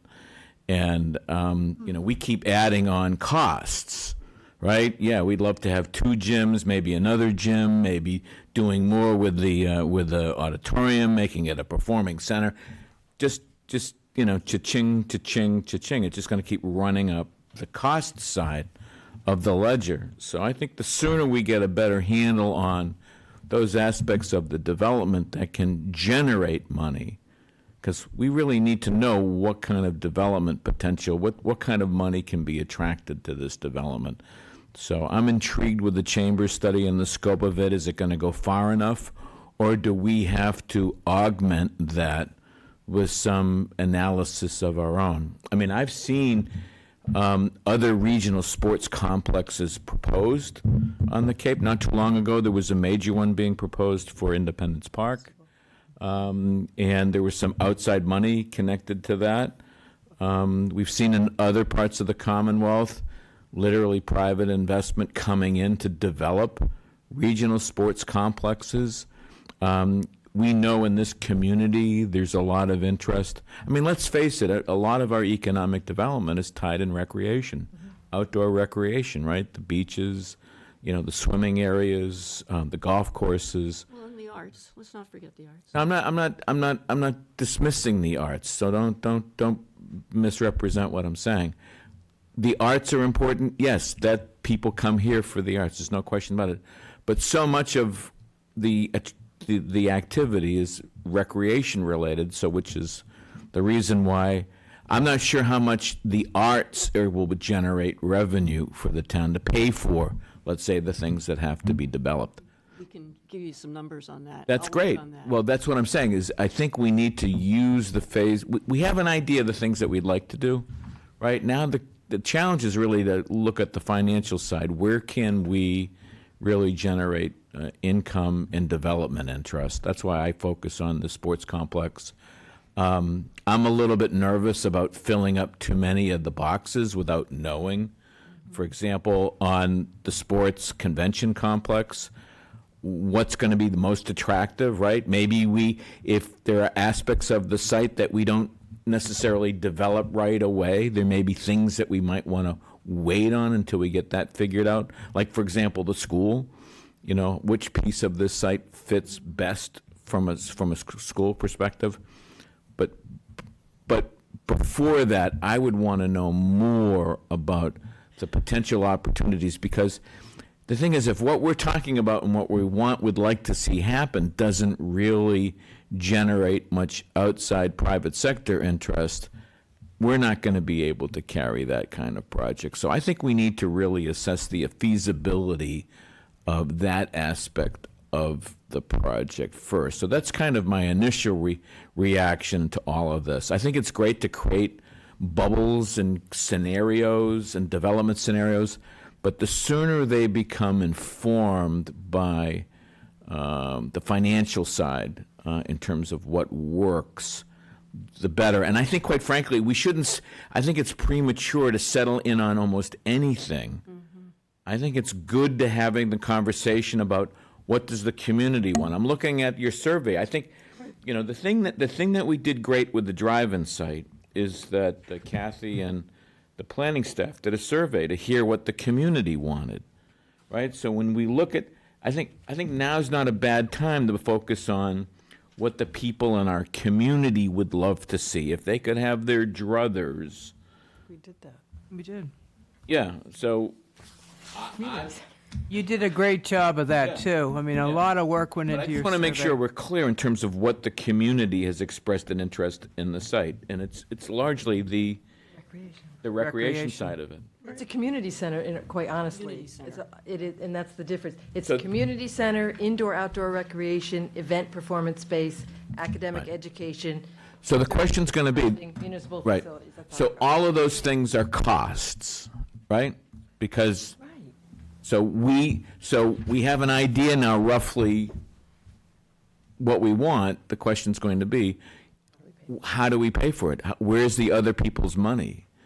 And that's, and I think, quite frankly, what we're going to be faced with is, once we get a better picture on where the other money is coming from or could come from, that will basically inform us as to how ambitious we can be on all the other community things that we want to do, because we may have to make some tough decisions. Right.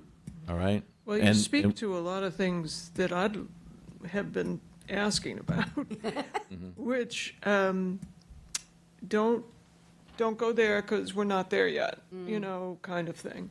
And I'm okay with that. You know, I don't need to do it, but it's simple because you have in your power right here in the town to go to your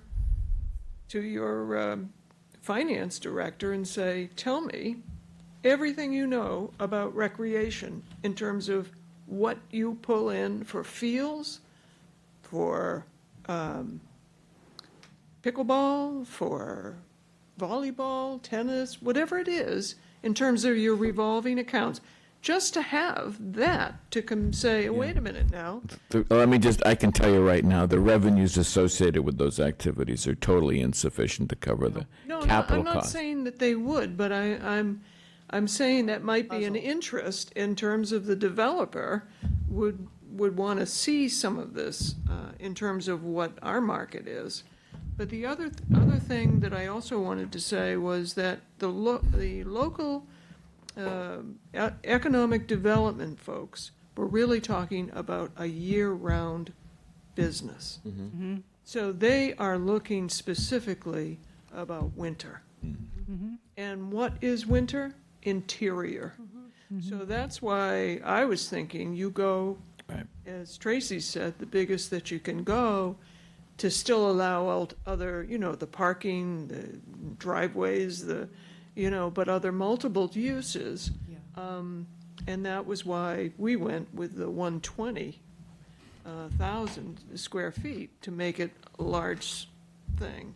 What is 120,000 square feet? Sports facility, a recreation facility. What's that based on? It's based on the chamber and the. No, I understand, but is that based on any market analysis, any kind of study, investigation, or is it just a number that's been pulled out of thin air? There is an analysis of 214 that had what marketing does for that kind of stuff. So I assume he pulled that from some of his an old study done years which is ago. why they're doing a new study, to get there. So.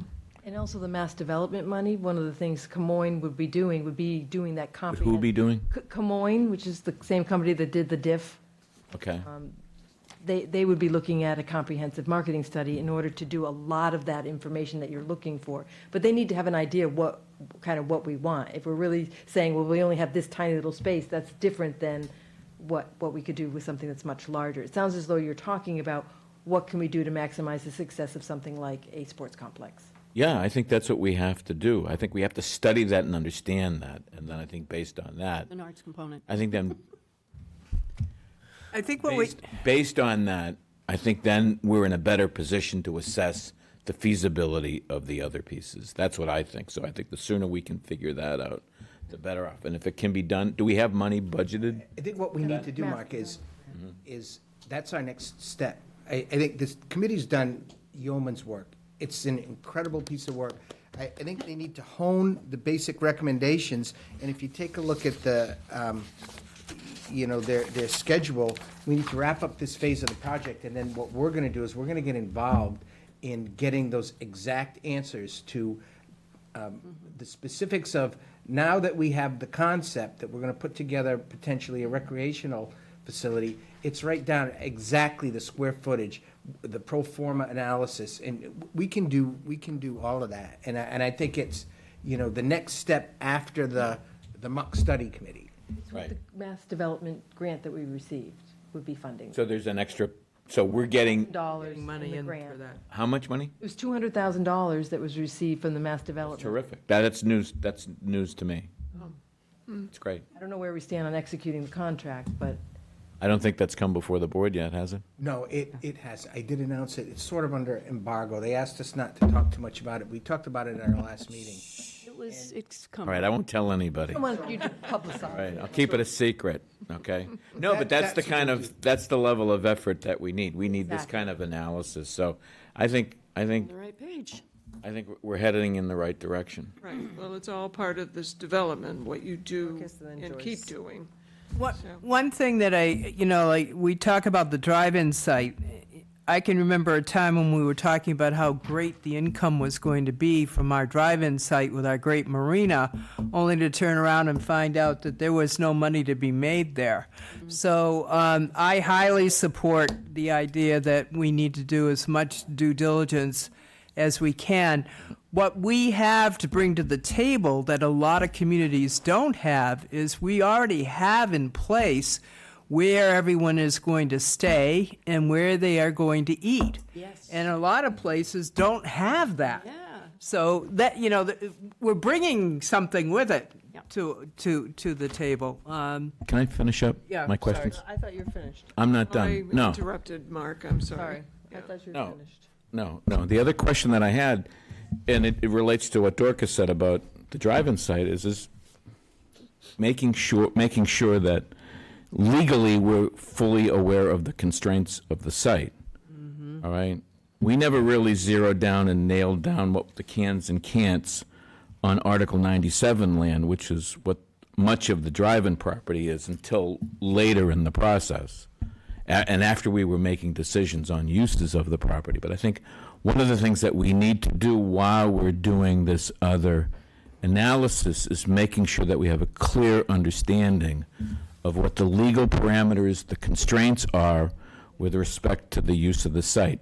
Much like we've been talking about with respect to, the land across the street, making sure that what we can and can't do with the parcels and the property under consideration for the library. The benefit of this woman is that she already expressed that in terms of wanting to touch base with the legal folks that you have here in town, get permission to talk about that issue. The Chickadee Lane is a weird scenario, and I just want to make sure that we would have the ability to get lots off of that. And of course, that whole parcel was created for school Right. purposes. It would obviously need to be modified if it's being used, if it's being carved up and used for different things Yeah. through town meeting.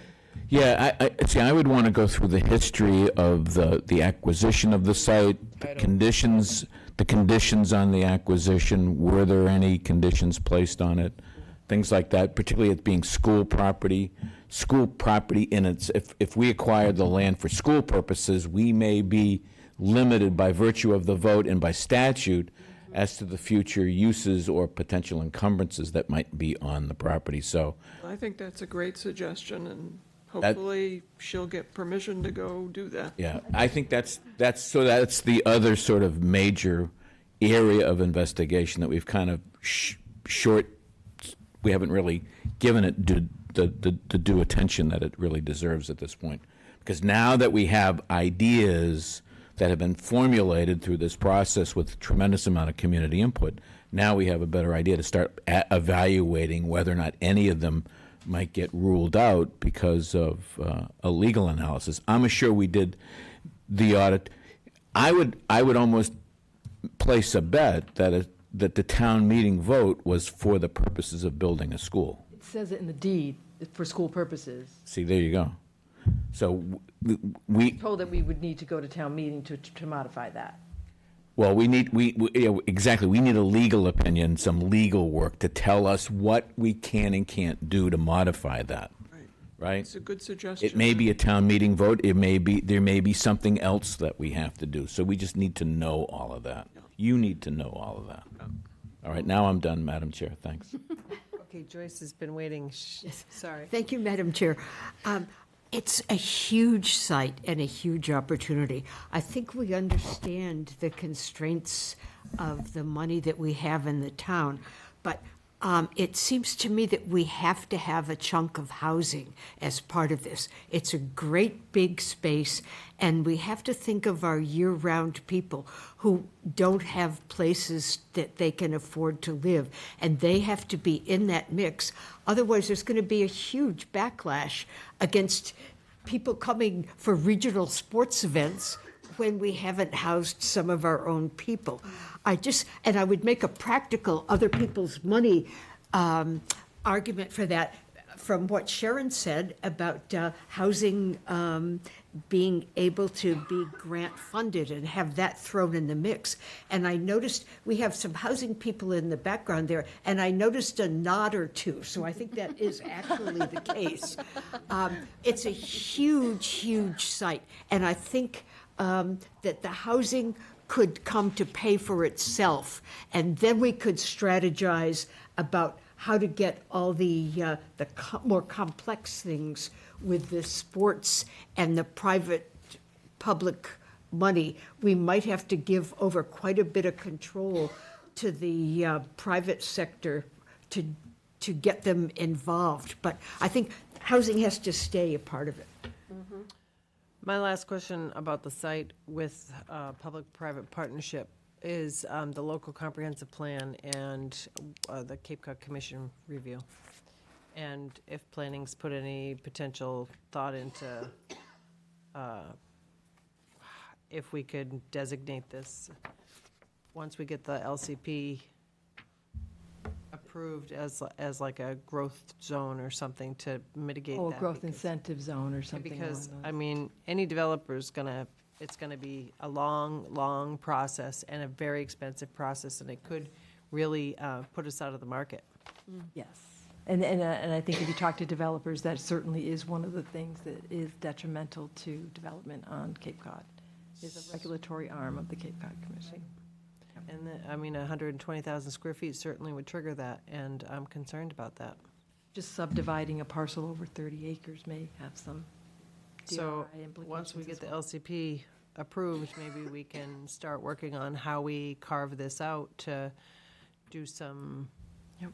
Zoning work would obviously need to be done because none of these uses that we're talking about for a sports facility privately done is covered under our current zoning because it's residential zoning. So we've got a lot of work. Got a lot of work to do. Yep. I don't know if we've given And you it can enough. occur if there's kind of a consensus in different small areas. I think One there's a that, you know, consensus of the board in respect to your concept, right? Your concept items, right? Everybody here is, I think, in favor of the concept of housing and sports.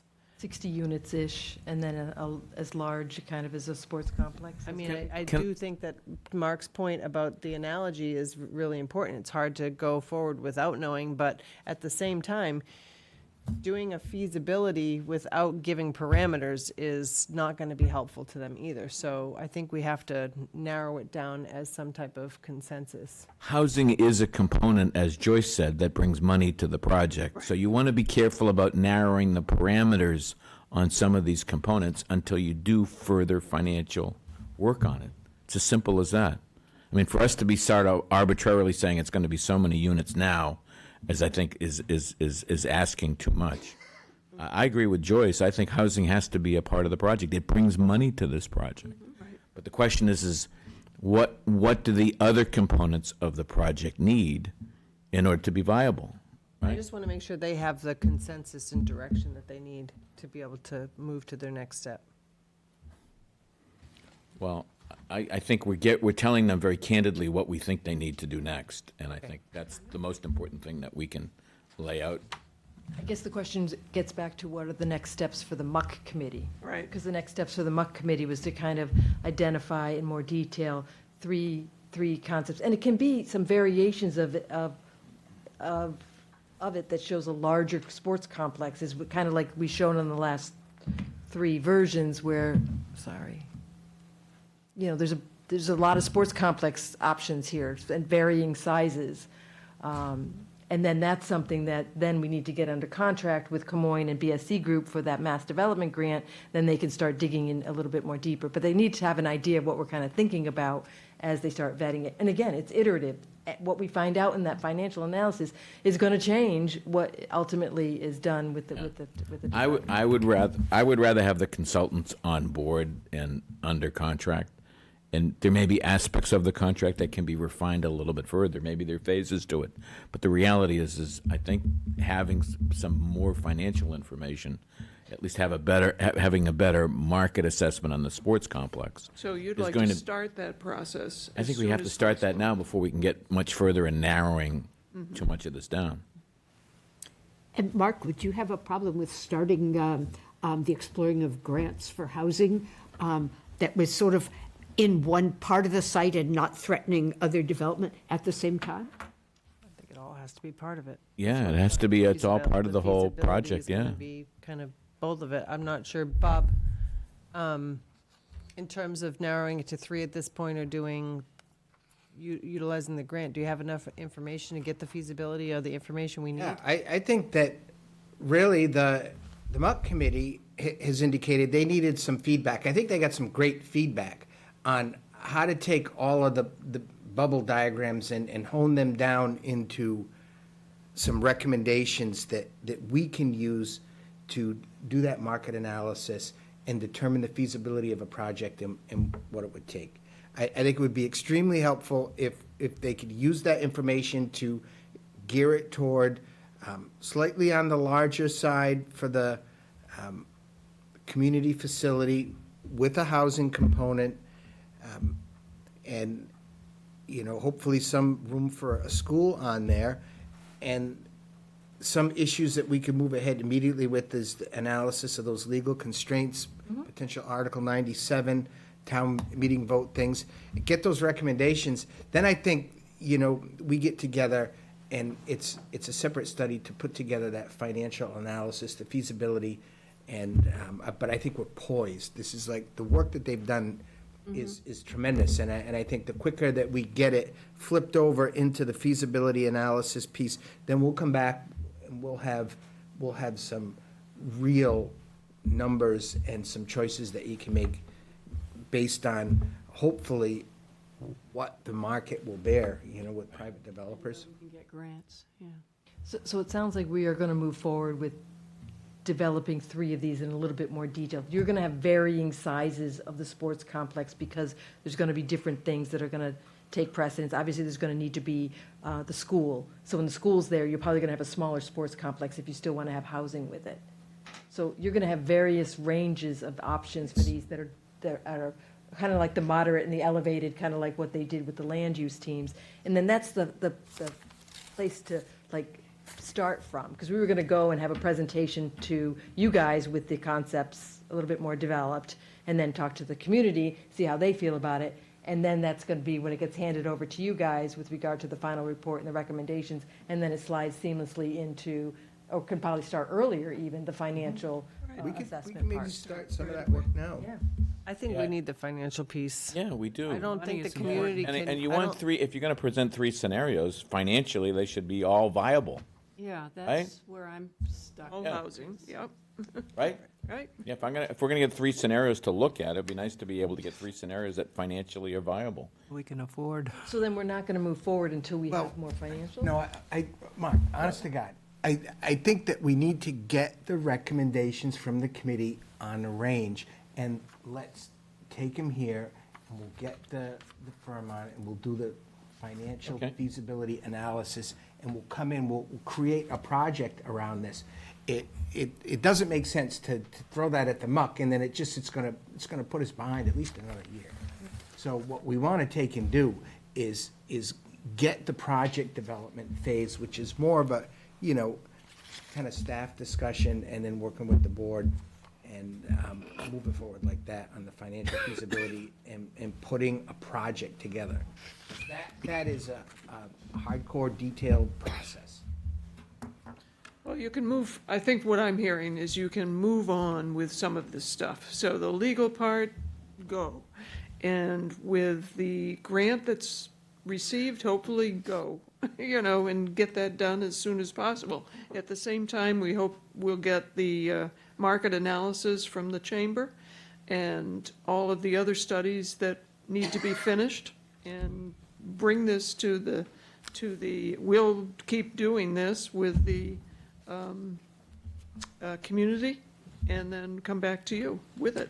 Well, I think the chamber can also be an important partner in Right. terms of, if indeed we're all on the same page and seeing the value of it, and it helps us financially, I'd like to see us maybe even ask more from them.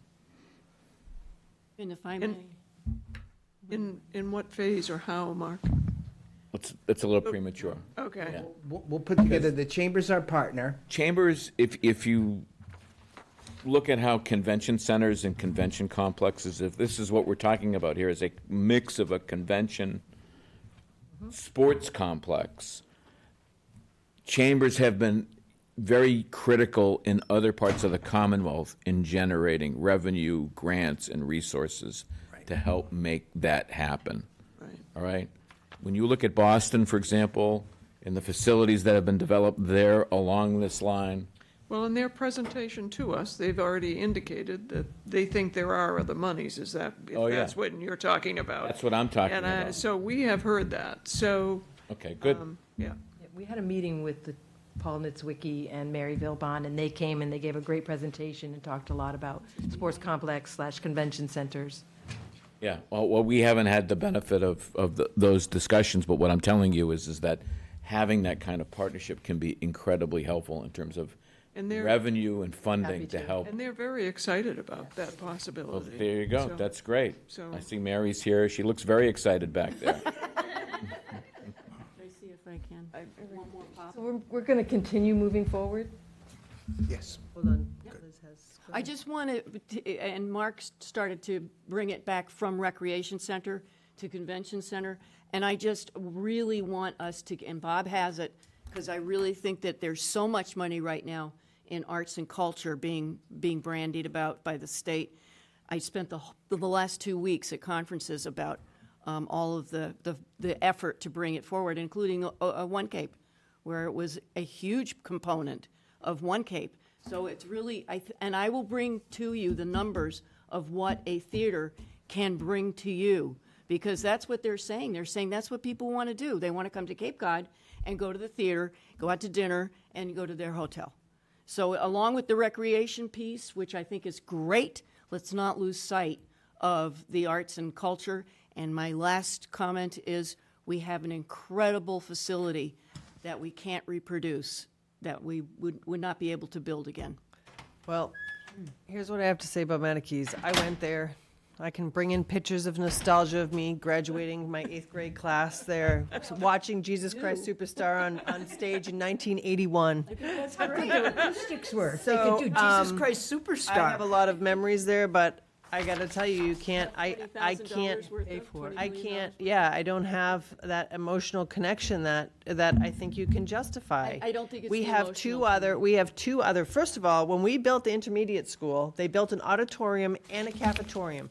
And the auditorium, where there's a school with an auditorium right next door, was built for, I think, about $6 million. but it And it doesn't- wasn't reimbursed by MSBA, so we Not paid for working that. the way that auditorium works. Well, And you can say that, but unfortunately, how many do you that's- need? Do we need 3 auditoriums Well, you in this need an school? auditorium with the acoustics that Maniquis has, and we don't have any other one. Well, I don't think Bottom it's line. I don't Barnstable think it's has one. $25 million worth of. Exactly, of- and that will be the Barnstable has a question. really good one. The only way you can support spending more money is by getting a grant to keep it.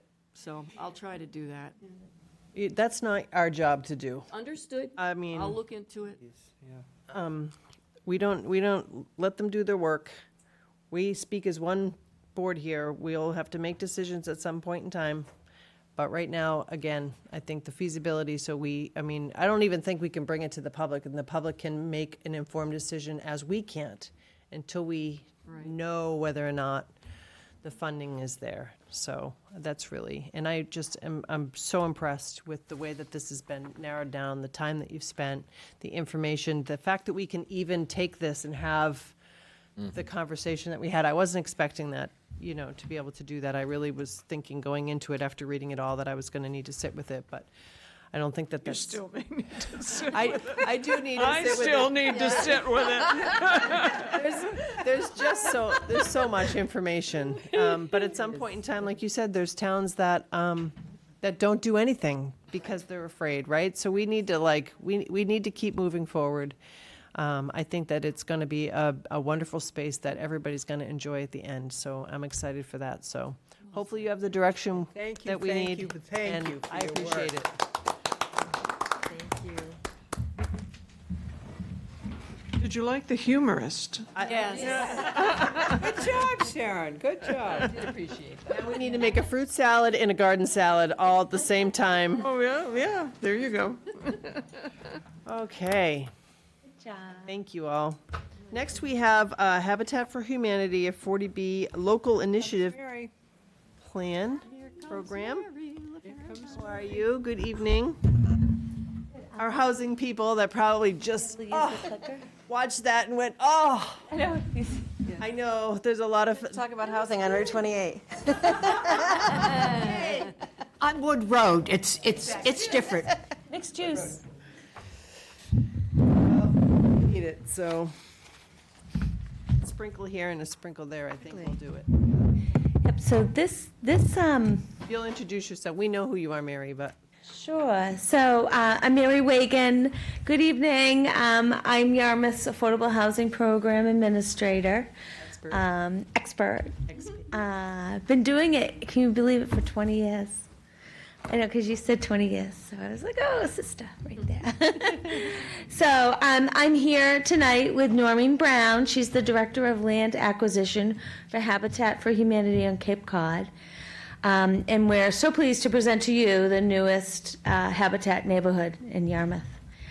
And this site that we're talking about, which we've always called 121 Route 28, has been a site of interest for the town for a while.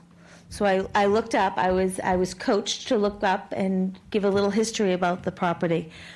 It came before the town in 2017, and the site plan was reviewed by the planning board as a mixed-use development under the Village Center Overlay District bylaw.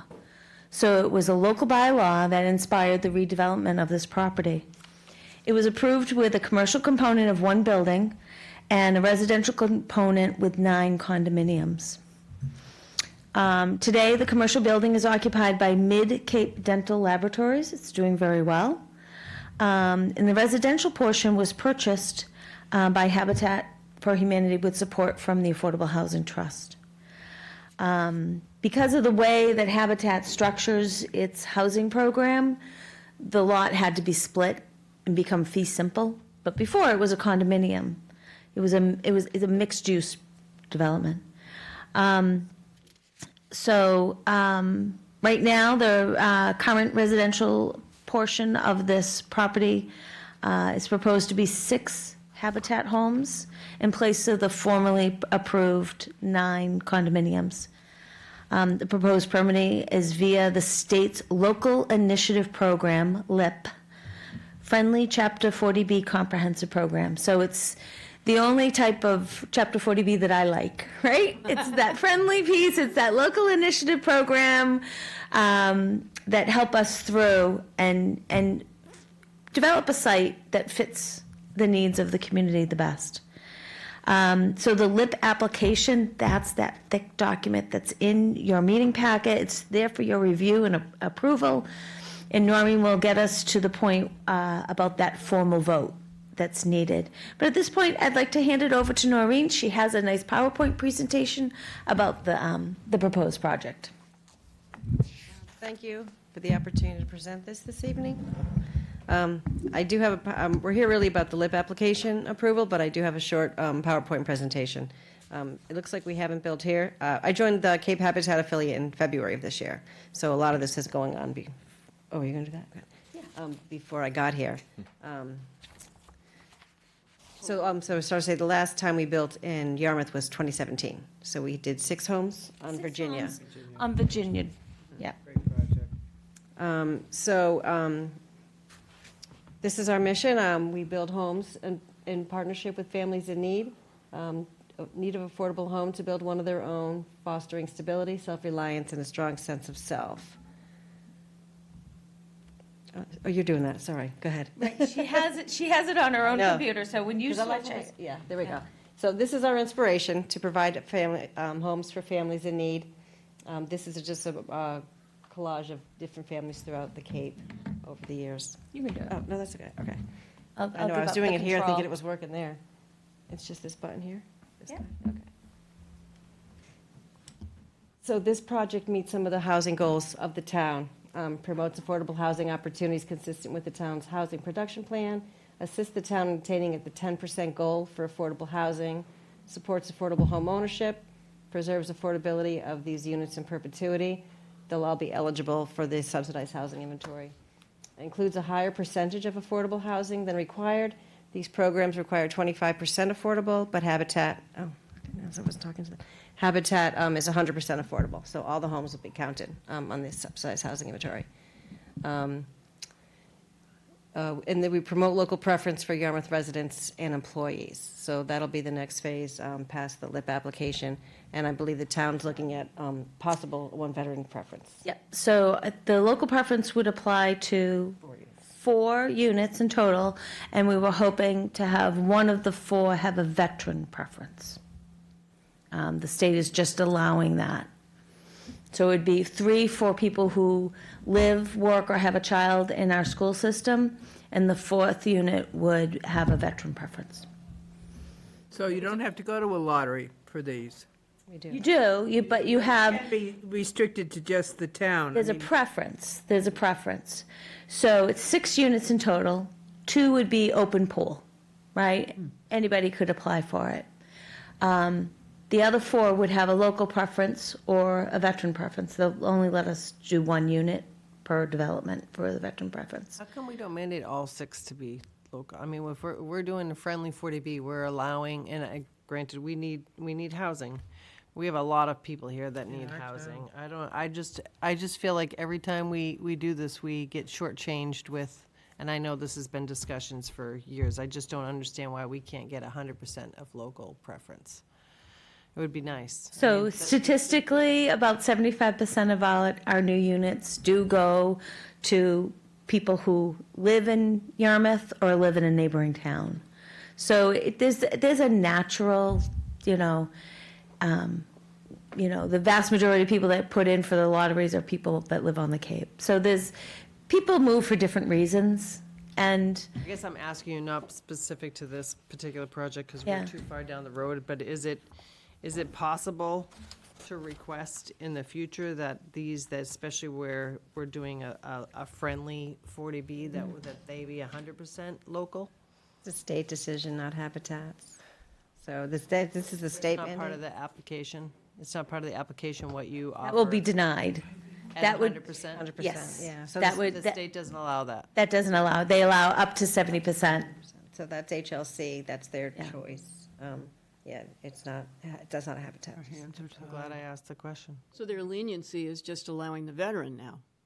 No, they're allowing That's four that's units. the new leniency. We're also pushing them for indigenous people, Yeah, okay. but we're not there yet. I mean, I'm happy to have 4, but when we're getting 6 units, it would be nice that they all come from Yarmouth if we had the had the ability, need, but yeah. clearly we don't. Some of them may be people who had to move from Yarmouth and would love to move back a year Everybody's later. going to move from Yarmouth because they can't afford to live here. So. Well, they can't afford to live anywhere on Cape Cod, though. What if they discuss? And the unit mix, you'll see, the unit mix it's not just all 2 bedrooms here. So I'm excited. I think there's going to be a lot of people interested in this lottery. So. So the Habitat program requires the homeowners to help build their homes. So they do between 250 to 500 hours, which is why it takes us a little longer to build our homes. We give them about a year, 9 months to a year to build, because they have to work and build a home. And we have really focused on community engagement in partnership with the town, its residents, and businesses. So there will be a total of 6 homes on this site, Route 28 and Wood Road. 3 homes will be offered at 60% of AMI, area median income, and 3 will be offered at at or below 80% of the area median income. All 6 homes will be deed restricted, will remain affordable in perpetuity, and will be eligible for the inclusion on the subsidized housing inventory. And as I mentioned earlier, there will be a request for local preference, and that has to be done during the ZBA hearing portion of the approval. These are the income limits that we're looking for, the maximum income limits for households, adjusted for household size, based on 60% of AMI and 80%. And these adjust annually. This is a better looking plan. So here's the 6 layouts, as Mary noted. There's 2 one-bedrooms. I know, it's coming in here. 2 one-bedrooms, 3 two-bedrooms, and 1 three-bedroom. Yeah, so that's nice, because sometimes home ownership comes in with all 3 bedrooms, right? And so we really, because this came to the trust, right, for some funding, and there was a lot of support for some smaller units. So we're really excited about that. Oh, can you go back? And so the house that's at the top, right, that's along Route 28. And when you look at the elevations, there's a new Habitat one-bedroom home. And that was designed specifically for that spot, right? Because their parking is off of, that cul-de-sac is off of Wood Road, right? So their parking is there. So the front door was going to be there. But we said, well, that's going to look odd from Route 28, right? Right? So we were smart enough to include Kathy Williams, our town planner, in these meetings, right? And so she came up with a solution and just use, architecture to have a door on that part of the house as well. So that person, that household is going to be able to leave via that door, but it makes it on Route 28. It doesn't look like the back of the house; it looks like the front of the house. It's unique. So Habitat has been great because they spent extra money on the architecture for that unit. So this is one of our typical capes. This is up in Brewster, Paul Hush Way. That's a 14 home subdivision. This is our 2-bedroom ranch. 2-bedroom, 1 bath. So the Cape has 3 bedrooms, 2 full baths. This one has the 2 bedrooms, 1 full bath. And then we have our 3-bedroom, which is just a longer version of the 2-bedroom. They have 1.5 baths in that ranch. This is the one that was designed. So that's actually the back of the house. I don't think I have a front. That's the one that's facing. That's okay. Well, what's the back of the house? It's so funny because Kathy and I looked at it and we still have some comments. I got you. Yes. It's going to be great. And we didn't, and the fencing too is going to be very neighborhood friendly fencing, right? There was some thought about having tall fencing, We're like, no. This is going to be friendly fencing, what you would see on any road. So the lower fencing, and there's a sidewalk from the cul-de-sac out to 28. Nice. So people, it's walkable. Walking neighborhood. Yeah. Yep. It'll be such a great site with the common and Yeah. other things going there. Wow. Really, it's going to be a sweet spot to live. I mean, it's different than other neighborhoods, but they're going to be able to walk to Piccadilly Deli, right? And the Green Spot and the supermarket and, job lot. It's going to be fun. And then they can, on Wood Road, they can walk down to the windmill, It's just it's a sweet spot. Yeah. I'm going the wrong way. Hold on. There we go. So here's the history. We've been kind of working through this since July of 2022. In August, we talked about the acquisition funding. We recorded the A&R plan, which dissolved the condominium. In 2023, we took title of the property. In 24, we met with the site plan review committee just in time, because that's when I think they discovered that we're going to be tying into sewer quicker than we should be putting in septic systems. So we delayed the project, mutually agreed to delay the project so that we'll be connecting to the sewer systems in hopefully January of 28. Oh, how wonderful. Yeah. Last I heard. Yeah. What you don't have on there are all the meetings that you had with the Affordable Housing Trust. Right. You folks have been incredibly attentive to the trust, and I appreciate Yes, we just. your work with us. Right, so before it's final approval by the ZBA, right, it has to go to the trust for final, like a blessing of the plan. Yes. But And then here we are in November now. These are just some of the pictures from a recent build. This is what's coming up next with our timeline. Again, getting into the ZBA. Hopefully, we'll start infrastructure once the comp permit is issued in the summer of '26. We'll start picking families in the fall of '26, winter of '26, raising walls in the spring of '27, which kicks off the volunteer portion of the build. Moving in spring of '28, because if the septic's ready in January, we want to give them some time to figure all that out. And then obviously delays can't occur. So this is some pictures from the Virginia Street built in 2017. Recognize anyone? Time passes. I was there that day. Yeah. Yeah, it was beautiful. So then again, we did attach, we sent over the LIP application, so if there's any questions on there, I could probably address some of them. And we're here this evening to get some votes and some approvals and some signatures, so I can get to that to the end if anyone has any questions. Again, these are all preliminary, they're not preliminary, they're mostly final, but these are up for LIP application, so they don't have the same look at the details that the ZBA will do. Like Mary said, there's a few details on our plans, the site plan that she brought to my attention about a week ago.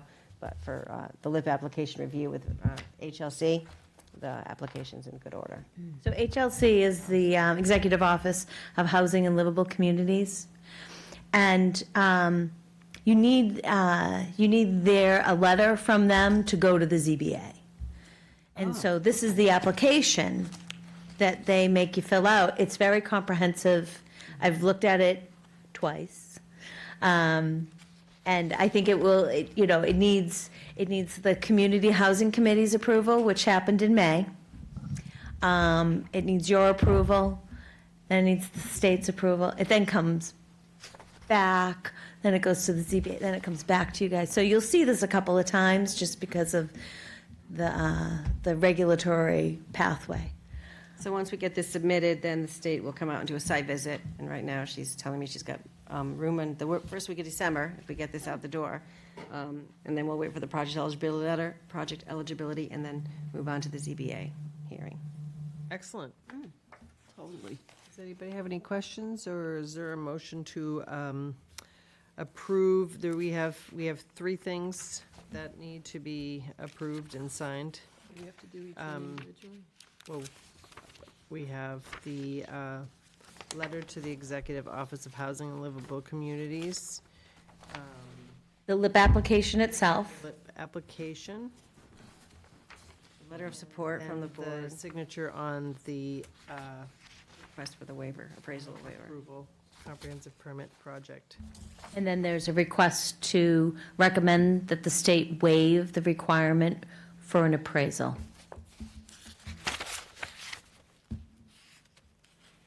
Is there a motion? Madam Chair, I make a motion to, I guess it's number 1, at least in the order I have them, to approve the local initiative program comprehensive permit application of Habitat for Humanity to construct 6 affordable homeownership units at 1128 Route 28 and 1121 Route 28 and Wood Road in South Yarmouth. My motion is to approve the letter with our support for this to Ms. Rieko Hayashi of the Executive Office of Housing and Livable Communities. Second. Any discussion on that motion? All those in favor? Aye. Any opposed? Further correspondence with Ms. Hayashi. Madam Chair, I move to approve the second letter to Ms. Hayashi that indicates that the chief executive officer of that she as chief executive officer approve and waive the appraisal requirement for Habitat for Humanity of Cape Cod's Wood Road Community Housing Project. That would involve you as the chief executive officer of the town requesting that. Can we just rephrase that the board approves the waiver of the appraisal requirement and authorizes me to sign it? That's beautiful, yes. Second. Any discussion on the motion? All those in favor? Aye. Any opposed? And then we have the actual LIP application here. Do you need a vote on that one as well? For the board to authorize the chair to sign that. Move that the board authorize the chair to sign the LIP application. Second. Any discussion? All those in favor? Aye. Aye. Any opposed? They're signed already in the folder, Mary. Lovely. Thank you. Thank you. Thank you. Project. Thank Yeah. you. Woo-hoo. Your organization is just, there are no words for Thank it. you. Perfect. So green. It's a great location. Great location. Thank you. We're going to do a team, right? Oh, yeah. Right? Team what? Yeah, with hammers. Volunteer team. Exactly. Could have it. Finally pick up a hammer. You better have rescue We're out at lunch. It's right nearby across the before road. you Yeah, hand there me you go. any power tools. Thank you. Thank you. No power tools, you just need a hammer. Even that, you better have rescue close by if I'm wielding it.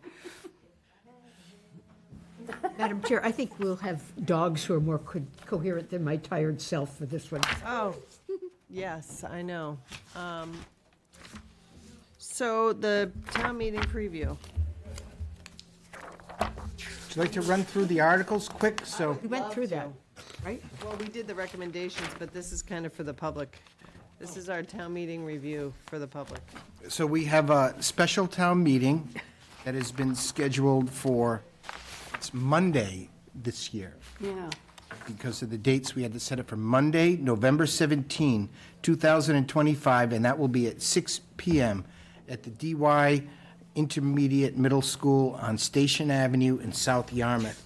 And there's a nice action-packed agenda. There are 15 articles. And what we're going to do this evening is just run through quickly so folks know what each of the articles that we'll be voting on for the November 17, 2025 special town meeting. And Article 1 is for the OPEB transfer, which OPEB means other post-employment benefits, which is, in a nutshell, future retirement health insurance costs for retirees of the community, and we do have an unfunded liability that we fund annually. And Article 1 takes $500,000 from the town's free cash account and places it into our OPEB trust fund to meet that unfunded liability, and that's an annual vote that we take. Article 2 is the first of two articles that involves PFAS groundwater contamination, and those are the forever chemicals that are associated with nonstick cookware and water retardant materials that can get into the groundwater and contaminate. And Article 2 appropriates $100,000 from a PFAS litigation settlement account. These are funds that the town was in a class action lawsuit, so it's not normal taxpayers' money. And we're going to be using that litigation settlement funds to evaluate the PFAS contamination that it is in groundwater generally. And are there any ecological impacts with that? We know in certain areas of the community there's higher concentrations because of some of the point sources. And that continues work that the town has completed during the previous year and allows us to make more ground in studying and hopefully helping clean up some of the PFAS groundwater contamination. Article 3 is for the protection of the PFAS contamination in public water supply wells, and this appropriates an additional $300,000 of those litigation funds for design work for a PFAS treatment system designed to protect water supply wells number 10 and 11 in our community. And we have those on the website that are mapped. So there's a map associated with where those wells are located. After that, we move into Article 4, which is another continued study for our airport consultant to work collaboratively with the Cape Cod Gateway Airport in order to mitigate the impacts of noise pollution on local residents in the town of Yarmouth. And through this process, we hope to develop within the next year, along with the airport and the FAA, a standard instrument departure system, which will be a predetermined flight path, which will take the airplanes taking off and landing from the Gateway Airport on a path that is away from the residential areas in the community. And I know that this has been a key goal of the Select Board, and it's one we've been working on for the last couple of years. And it's great to see that there's the possibility of implementing this program. And Article 4 funds $75,000 to continue that work to mitigate noise from the airport Article 5 is a structural and design analysis for the former Lawrence C. MacArthur Elementary School building, and it's an appropriation of the sum of $130,000 to do a structural and feasibility design analysis to determine the feasibility and approximate costs of some possible future uses of that building, including possible library or other public use education, and that's in conjunction. The current lease expires in 2030, and in order to determine what potential uses are for the future, this analysis is required to have that information for the town to evaluate any future lease or use of that facility. From there, we move into Article 6, which is the adoption of the town's new local comprehensive plan. And this is a historic moment for the community. The first time in over 25 years, I believe, that the local comprehensive plan has been updated. It's available in its complete detail and summary form on the town's website. And we encourage folks to go familiarize yourself with some of the elements of the plan. And we're going to have a discussion of the new plan and hopefully the adoption by town meeting under Article 6. In Article 6, it doesn't need to be, the entire context of it does not need to be included in the warrant? No. It would be a long warrant, wouldn't it? Yeah. It's, Hate to see the printing cost for that legal ad. and again, it calls out in the article that the plan is on file in the town clerk's office and also posted on the town's website. So it directs people toward where that detailed document is. Then we get to Article 7 is our plastic reduction article, and what this article does is it rescinds the previous bylaw that was adopted pursuant to a petition in favor of the regulations that were promulgated and have been already approved and enacted by the Board of Health. So the plastic reduction in food service will be moving forward under the new regulations that the Board of Health has established, so the bylaw is no longer needed for that purpose, and that will be Article 7. Article 8 is one that my personal favorite for this town meeting. It is the update of, we use the town meeting time as the guidebook for how to run a town meeting. It governs the procedures for making motions, making approvals, how the mechanics of the process, and it's always good to have a rule book. And we found out there's a brand-new, updated edition of town meeting time. And our previous bylaw Exciting. requires that an older version be used. So we're updating the bylaw to indicate that the town's official town meeting guide will be the most recent copy of the town meeting time guidebook. And that, So Ken will have that, right?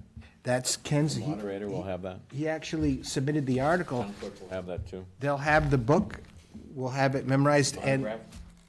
It came out, it's been in effect since the spring town meeting. except for our, Right. it's illegal to use it so far in Yarmouth. Correct. But this will make it legal. It has. Any big changes in it? Jay had mentioned a few. Oh, really? So there are some changes. It's great to see town meeting evolving after all of these years. It's one of our most ancient traditions in America, and it's nice to see there's some new rules associated. But maybe we'll have to do another fact sheet on what are the changes. No longer mandatory participation. They took that out. Oh, yeah. From there, we move into some of our town articles for funding. We have Article 9 is the golf capital expenses, and it totals $300,000. And there's some interesting projects to renovate the Bass River bathrooms, to do some study for the upgrade of the Bayberry Hills cart barn, to do some improvements in the driving range, and also replace windows at the Bayberry course. And it's important to do those Now, we separate them out from the normal capital because we like to complete all of the golf capital over the winter, so that by the time the Springtown meeting comes along, they're ready to open up, and that way it doesn't inconvenience the local residents or players. So the golf capital is Article 9. Article 10 is a situation with the fire department purchasing a new ambulance for $550,000 to be funded under the ambulance reserve account. And again, we split this away from the normal April capital because there's a substantial lead time of approximately 2.5 years for a new ambulance. So we wanted to get that order in as soon as possible, and this saves us probably half a year. And Article 11, this is another historic article for us. It is an open space acquisition to enlarge the Taylor Bray Farm by purchasing property located off Nottingham Drive for open space. And that would be a great addition. And the new information that we have is the total project cost here in order to purchase this 3.14 acres is $600,000. And the town has recently been awarded a Commonwealth of Massachusetts land grant for $425,000. So we've got this almost all paid for. So the remainder will be split between community preservation and free cash at this point, that's the bargain of the century for, and it seriously is a great addition to Taylor Bray Farm, because this is the space that we use for things such as the hay rides during the celebrations, and forever now this is going to be protected as a part of that wonderful open space resource. So that's Article 11. Article 12 is our revisions to the town's dog bylaw, and we're going to have this evening, I hope folks stay. We have to. We're going to have a rundown of some of the details of those changes, but folks need to know that primarily we're seeking compliance with a new state law that governs areas such as the commercial kennels. And while we do that, the town clerk's office has done some painstaking updates of just various items to make sure that it stays current. And we'll be talking in a little bit more detail about the revised dog bylaw. And all of the details in the warrant, if folks pick that up, every single change is outlined word for word. Then we move into Article 13, is the feasibility study for a new elementary school in town to replace the Margaret E. Small Elementary School. And that is a vote of $1,500,000. And it authorizes the Dennis Yarmouth Regional School District to conduct that study, and it is in conjunction with the School Building Authority, which will fund up to 57% of the cost of this project will be reimbursed for, and that will go right back to reimbursing the town's free cash. And so they also, if we conduct this feasibility study according to the School Building Authority rules, we're also eligible for grants 57% for construction funds if we get to that portion. So that's Article 13. And Articles 14 and 15 are zoning articles. And they're fascinating subjects, things that have been, very widely reported in the community. We've discussed over the past year zoning for live lobsters, when it was determined that fishermen who catch live lobsters are not allowed to sell those at their residential homes. And that is because in the town zoning forever, it has outlawed retail sales on residential property. And that caused quite a bit of consternation and discussion in our community. And the select board had requested the planning board to analyze this subject. And, they have, after a year-long study, they've developed a zoning amendment which will permit, under certain guidelines, live lobster sales in residential areas. So anyone interested in that topic, it's Article 14. Come out, vote on it.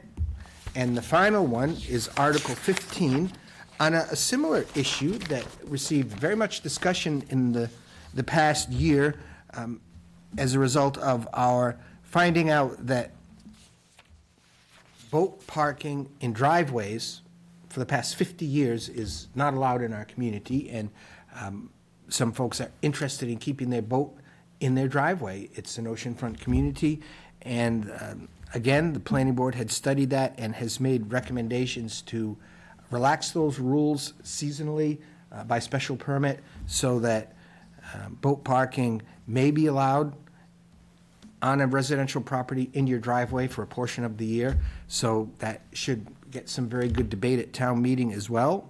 And that's our final article.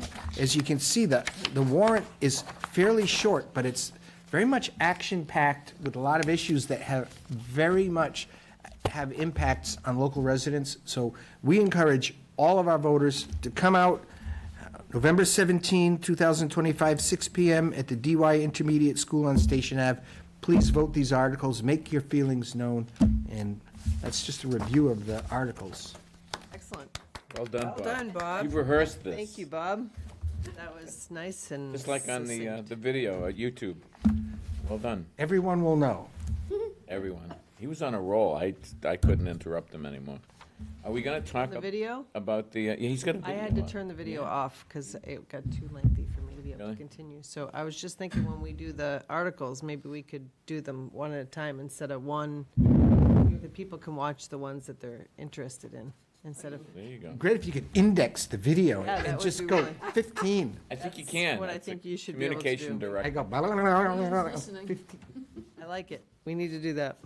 Okay, so this brings us to, did anybody have any comments or questions on the town meeting review? No. Okay, great. So this is technically a hearing, Mary, so I'm going to read the hearing notice, the Town of Yarmouth notice of dog bylaw revision. The Town of Yarmouth Select Board will be holding a hearing at its meeting on November 4th, 2025, to discuss the recent proposed revisions to the Yarmouth dog bylaw. The meeting will begin at 6 p.m. in Yarmouth Town Hall Hearing Room, 1146 Route 28, South Yarmouth, Mass. Written comments will be accepted until 4:30 p.m. on October 31st, 2025, in the Town Administrator's Administration Office at Town Hall, or can be submitted electronically to public comment at yarmouth.ma.us, and verbal comments will be accepted at the hearing. That was posted in the Cape Cod Times on October 29th.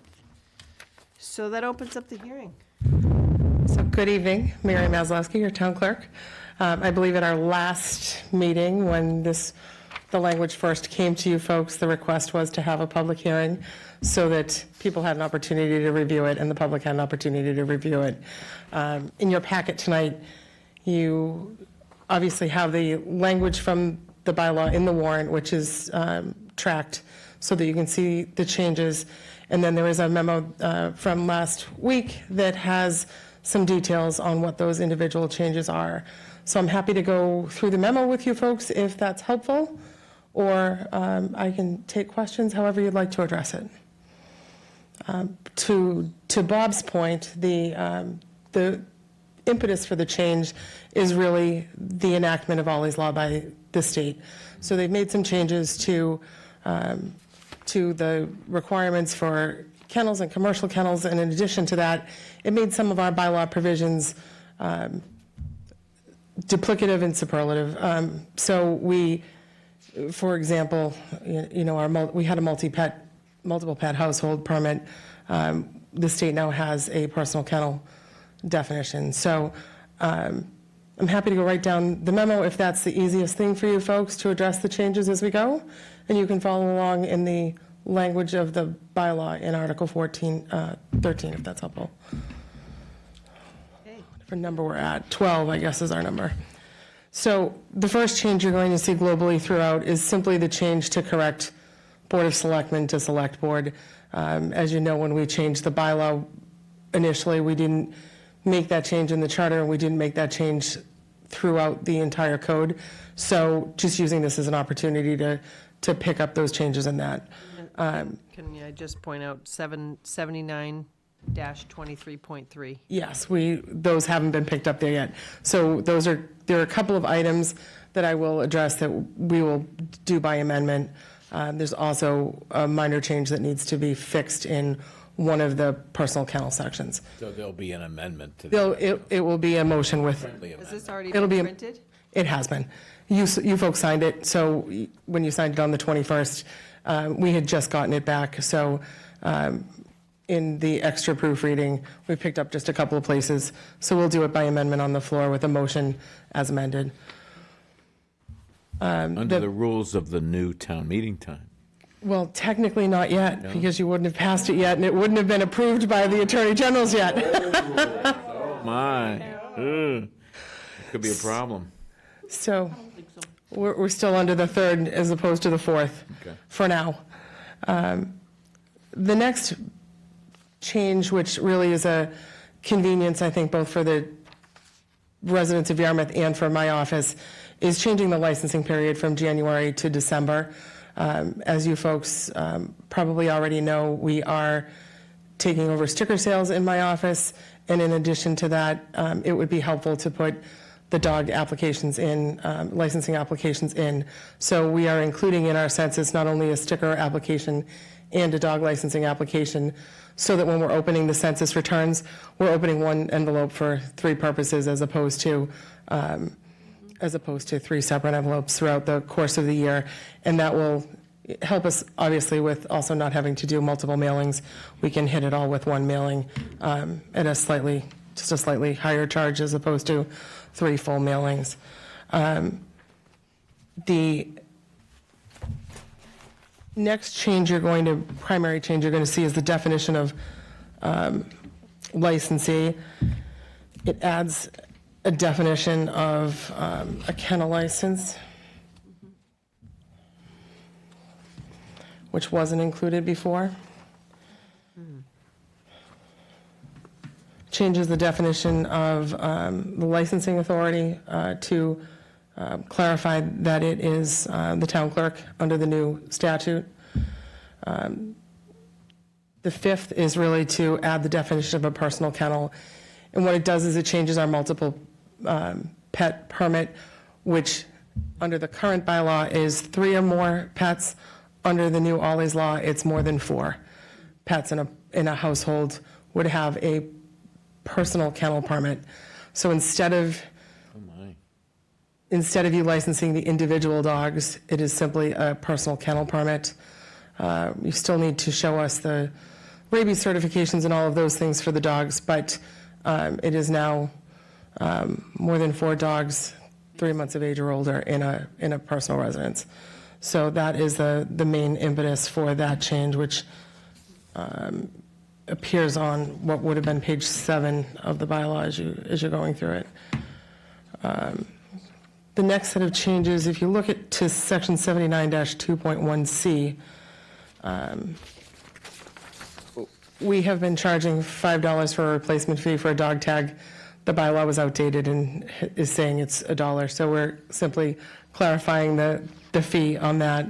Fees going down? No, it was. Right. It's going up. Going up. It's going up. From $1 to From $1. We've been charging you $5 anyway, so we're correcting the bylaw to match. There was, at some point in time prior to 2020, when I started, the Board of Selectmen must have changed that fee, and we've had it in our system as a $5 replacement tag since I've been here. And of course, it was Not in the bylaw. significantly outdated in the bylaw. Got it. So we're taking the opportunity to correct that. Hey, Mary. The next would be in 1F, which again is just clarifying that my office, together with you folks as the board, would set the late fees for dog licensing. Next section is, again, 2.1G, which is again talking about the forfeitures of licenses. Again, my office in conjunction with you folks as the Board of Selectmen.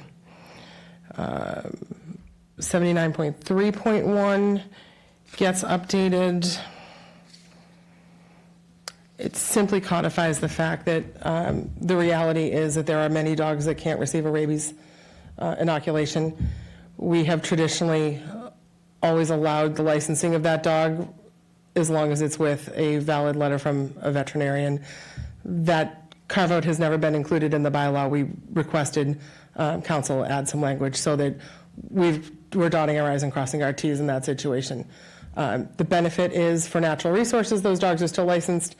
The benefit for us is that if anybody complains that there's no rabies certificate along with that dog, we certainly have the backup of the veterinarian who is certified that that dog, for whatever health reasons, couldn't have the inoculation. I never knew, I thought all dogs just got rabies shots. The next major change you're going to find in 79.7.1, which details the commercial kennel licensing, what it is, January to December 31st, what's included, what's excluded from a commercial kennel license, and the fact that we now have to report those commercial kennel licenses to the Massachusetts Department of Agricultural Resources by June 1st. So the January to December timeframe also gives Natural Resources plenty of time to get out, inspect a commercial kennel, have any follow-up with them that's necessary so that we can ensure that we're filing with MDR in time on June 1st for each fiscal year.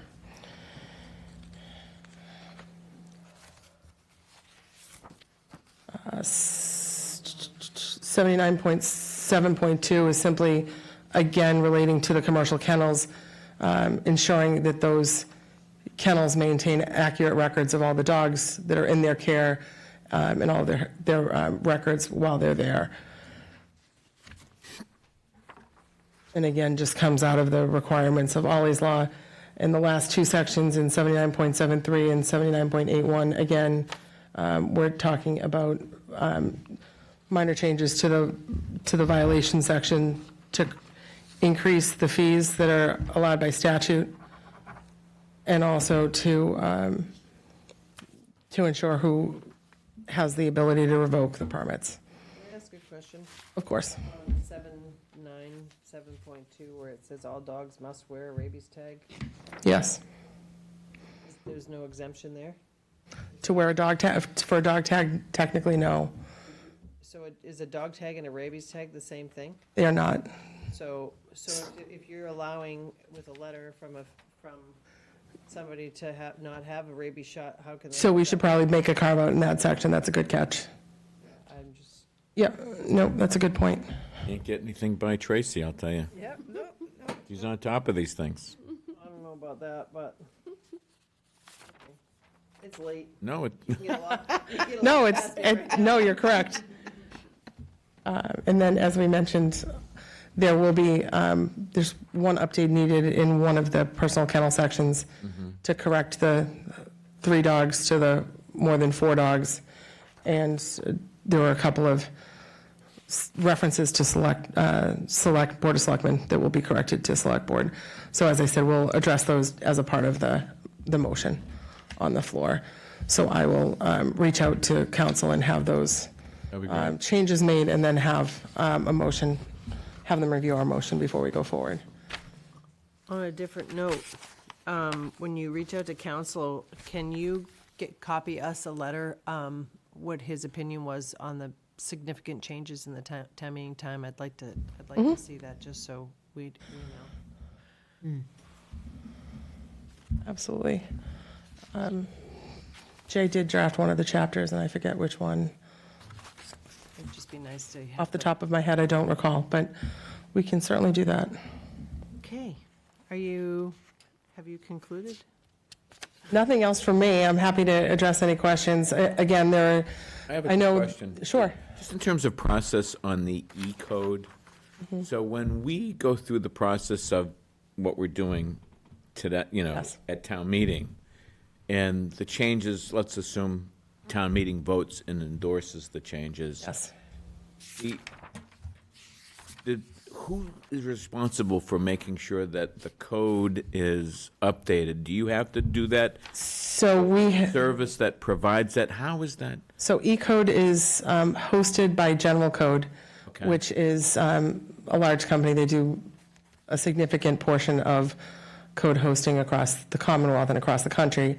So the way it typically works is here in Yarmouth, because we typically only make those changes twice a year, I will do one set of updates at the end of the year. What happens is in June, I will take all of the bylaws that have been approved by the Attorney General's by that time, and then we will send it into general code. They will then take all that documentation, make the updates, note all the updated dates for amendments on each section, and then they will not only update the online code, but also provide us with some paper supplements for the few code books that we do have.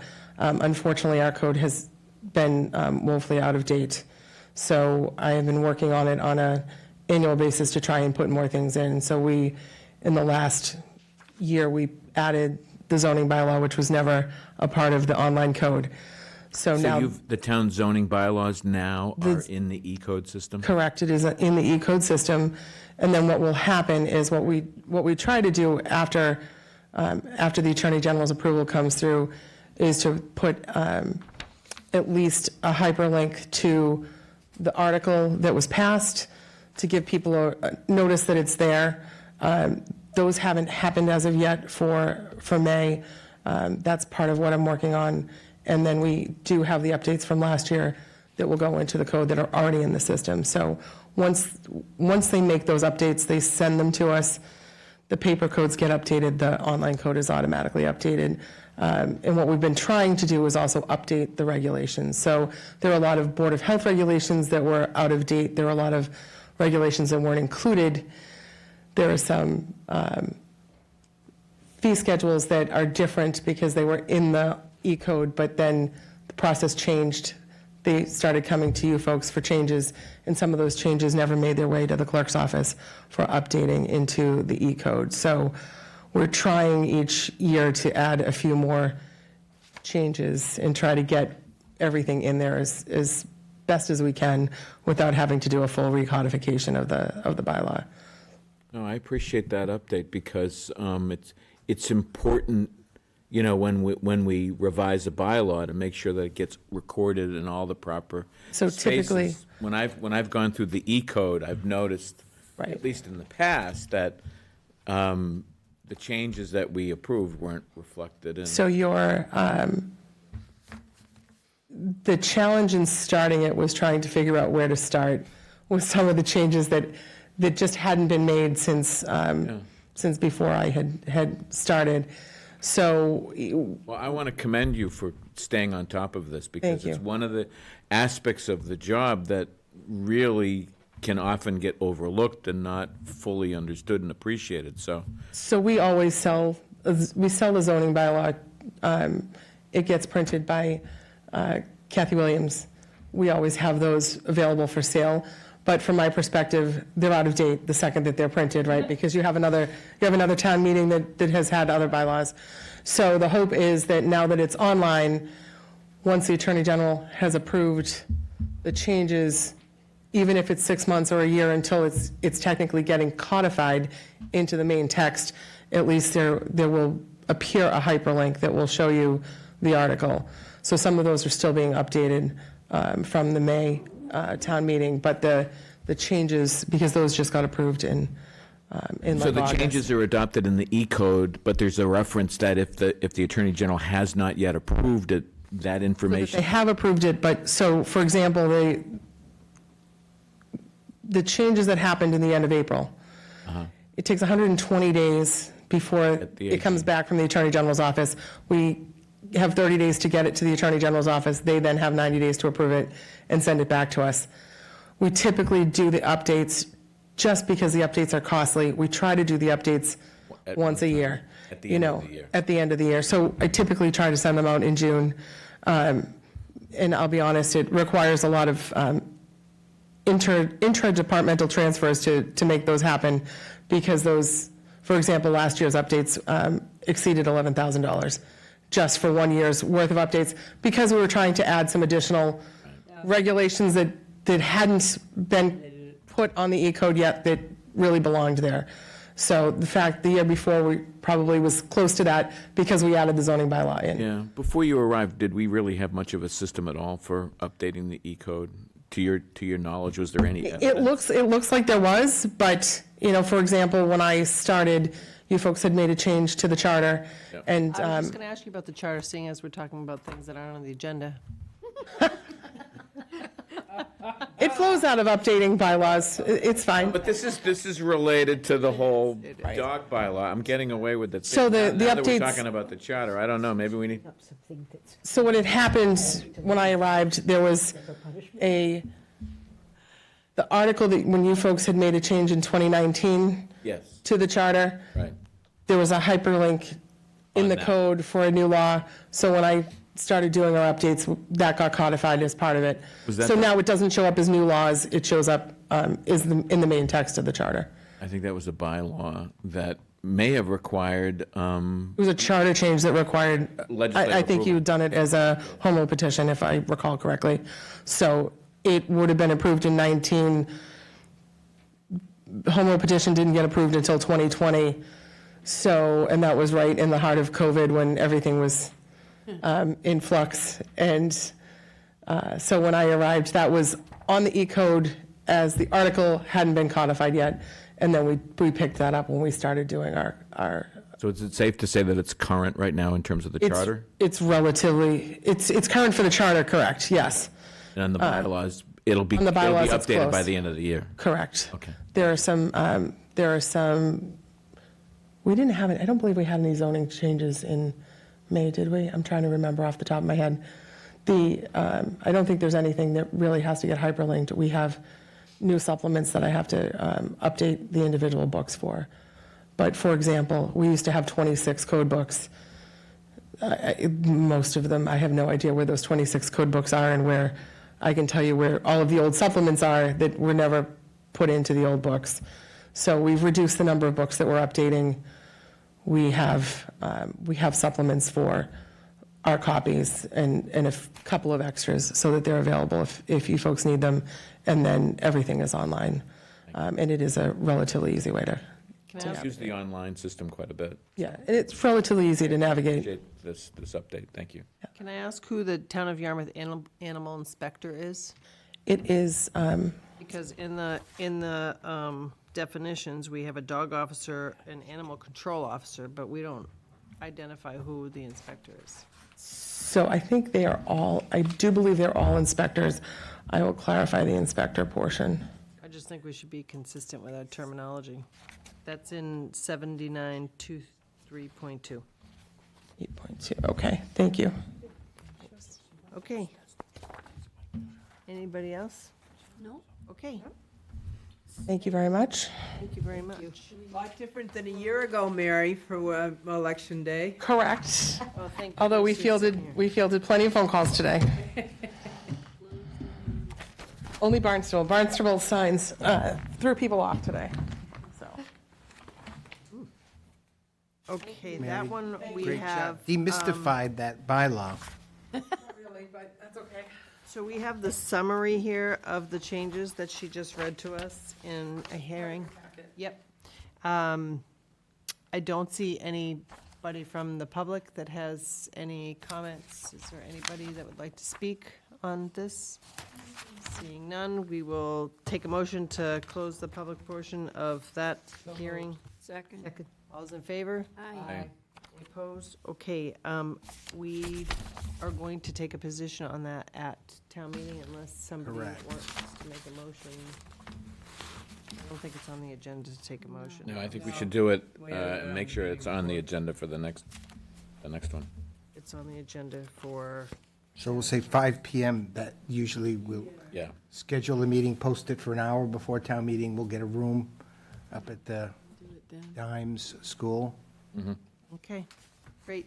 Is there anything else on the agenda that needs to be in any individual items? I had no, I can wait for agenda review. Good. Are we going to do an agenda review, or was that it? It's not on the agenda. It is, upcoming agenda review. Oh. Nice try, Tracy. And then we do have the water conservation discussion next meeting. that. That's December 2, so it's Thank you. 2025. That's what I mean. Yeah. She's, yeah. I thought, So I just have something to add. was Either her I can margin? bring it to individual items, or I can ask you to put it on the agenda review. It can go either way. Why don't I just jump in? So I was asked at the last board meeting to look into the non-refundable Title V septic tax credit law to make it a refundable Already Title V septic tax Didn't we credit. already put that on here, Bob? And for December 16. Oh, very good. Discussion Title V tax credits? Mm-hmm. Good, okay. so are we still on agenda That was review, it. Madam We're on Chair? agenda review. You got anything? Yeah, I do. I want to make sure that now that we have this news about the open space grant, we want to basically, when the time's appropriate, I'm assuming, accept the grant and authorize its expenditure.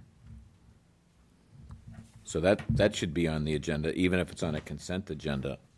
I think it's supposed to be under wraps for now, right? It's what? Oh, it's on the, it's a It's secret. on the down The low. secret, yeah, the secret grant that we got, that we're not supposed I to don't think talk the open about. space is secret. No, they sent us Mass Development sent us an email and said there's an embargo on. Right. On the grant information, and so I just want to make sure that we get, mentioned that, you know. yeah, that's good. The, and then obviously the mass development grant, we should put that on the agenda, Madam Chair. The mass development grant, along with maybe a briefing on what that entails. That's a great get. Okay, grants. So those are two agenda Got that, Bob? items. Yes. Rates. And the third item that I just want to flag is that I know there was some talk about picking a date for doing an opening at the drive-in site. But I think one of the things that we need to have a discussion on is the management plan Yep. for that property ahead of time. We need that, yes. Right, so we need to put, So there's already been interest in people trying to, carve out time to use it, and we don't even have our rules, regulations, and use done yet. So that is definitely something that we need to, And I know they're working on that in-house, so we'll have some recommendations, hopefully soon, maybe right around the first of the year for yeah, that. because what's going to happen is once we set the date, that's going to put pressure on getting that all done.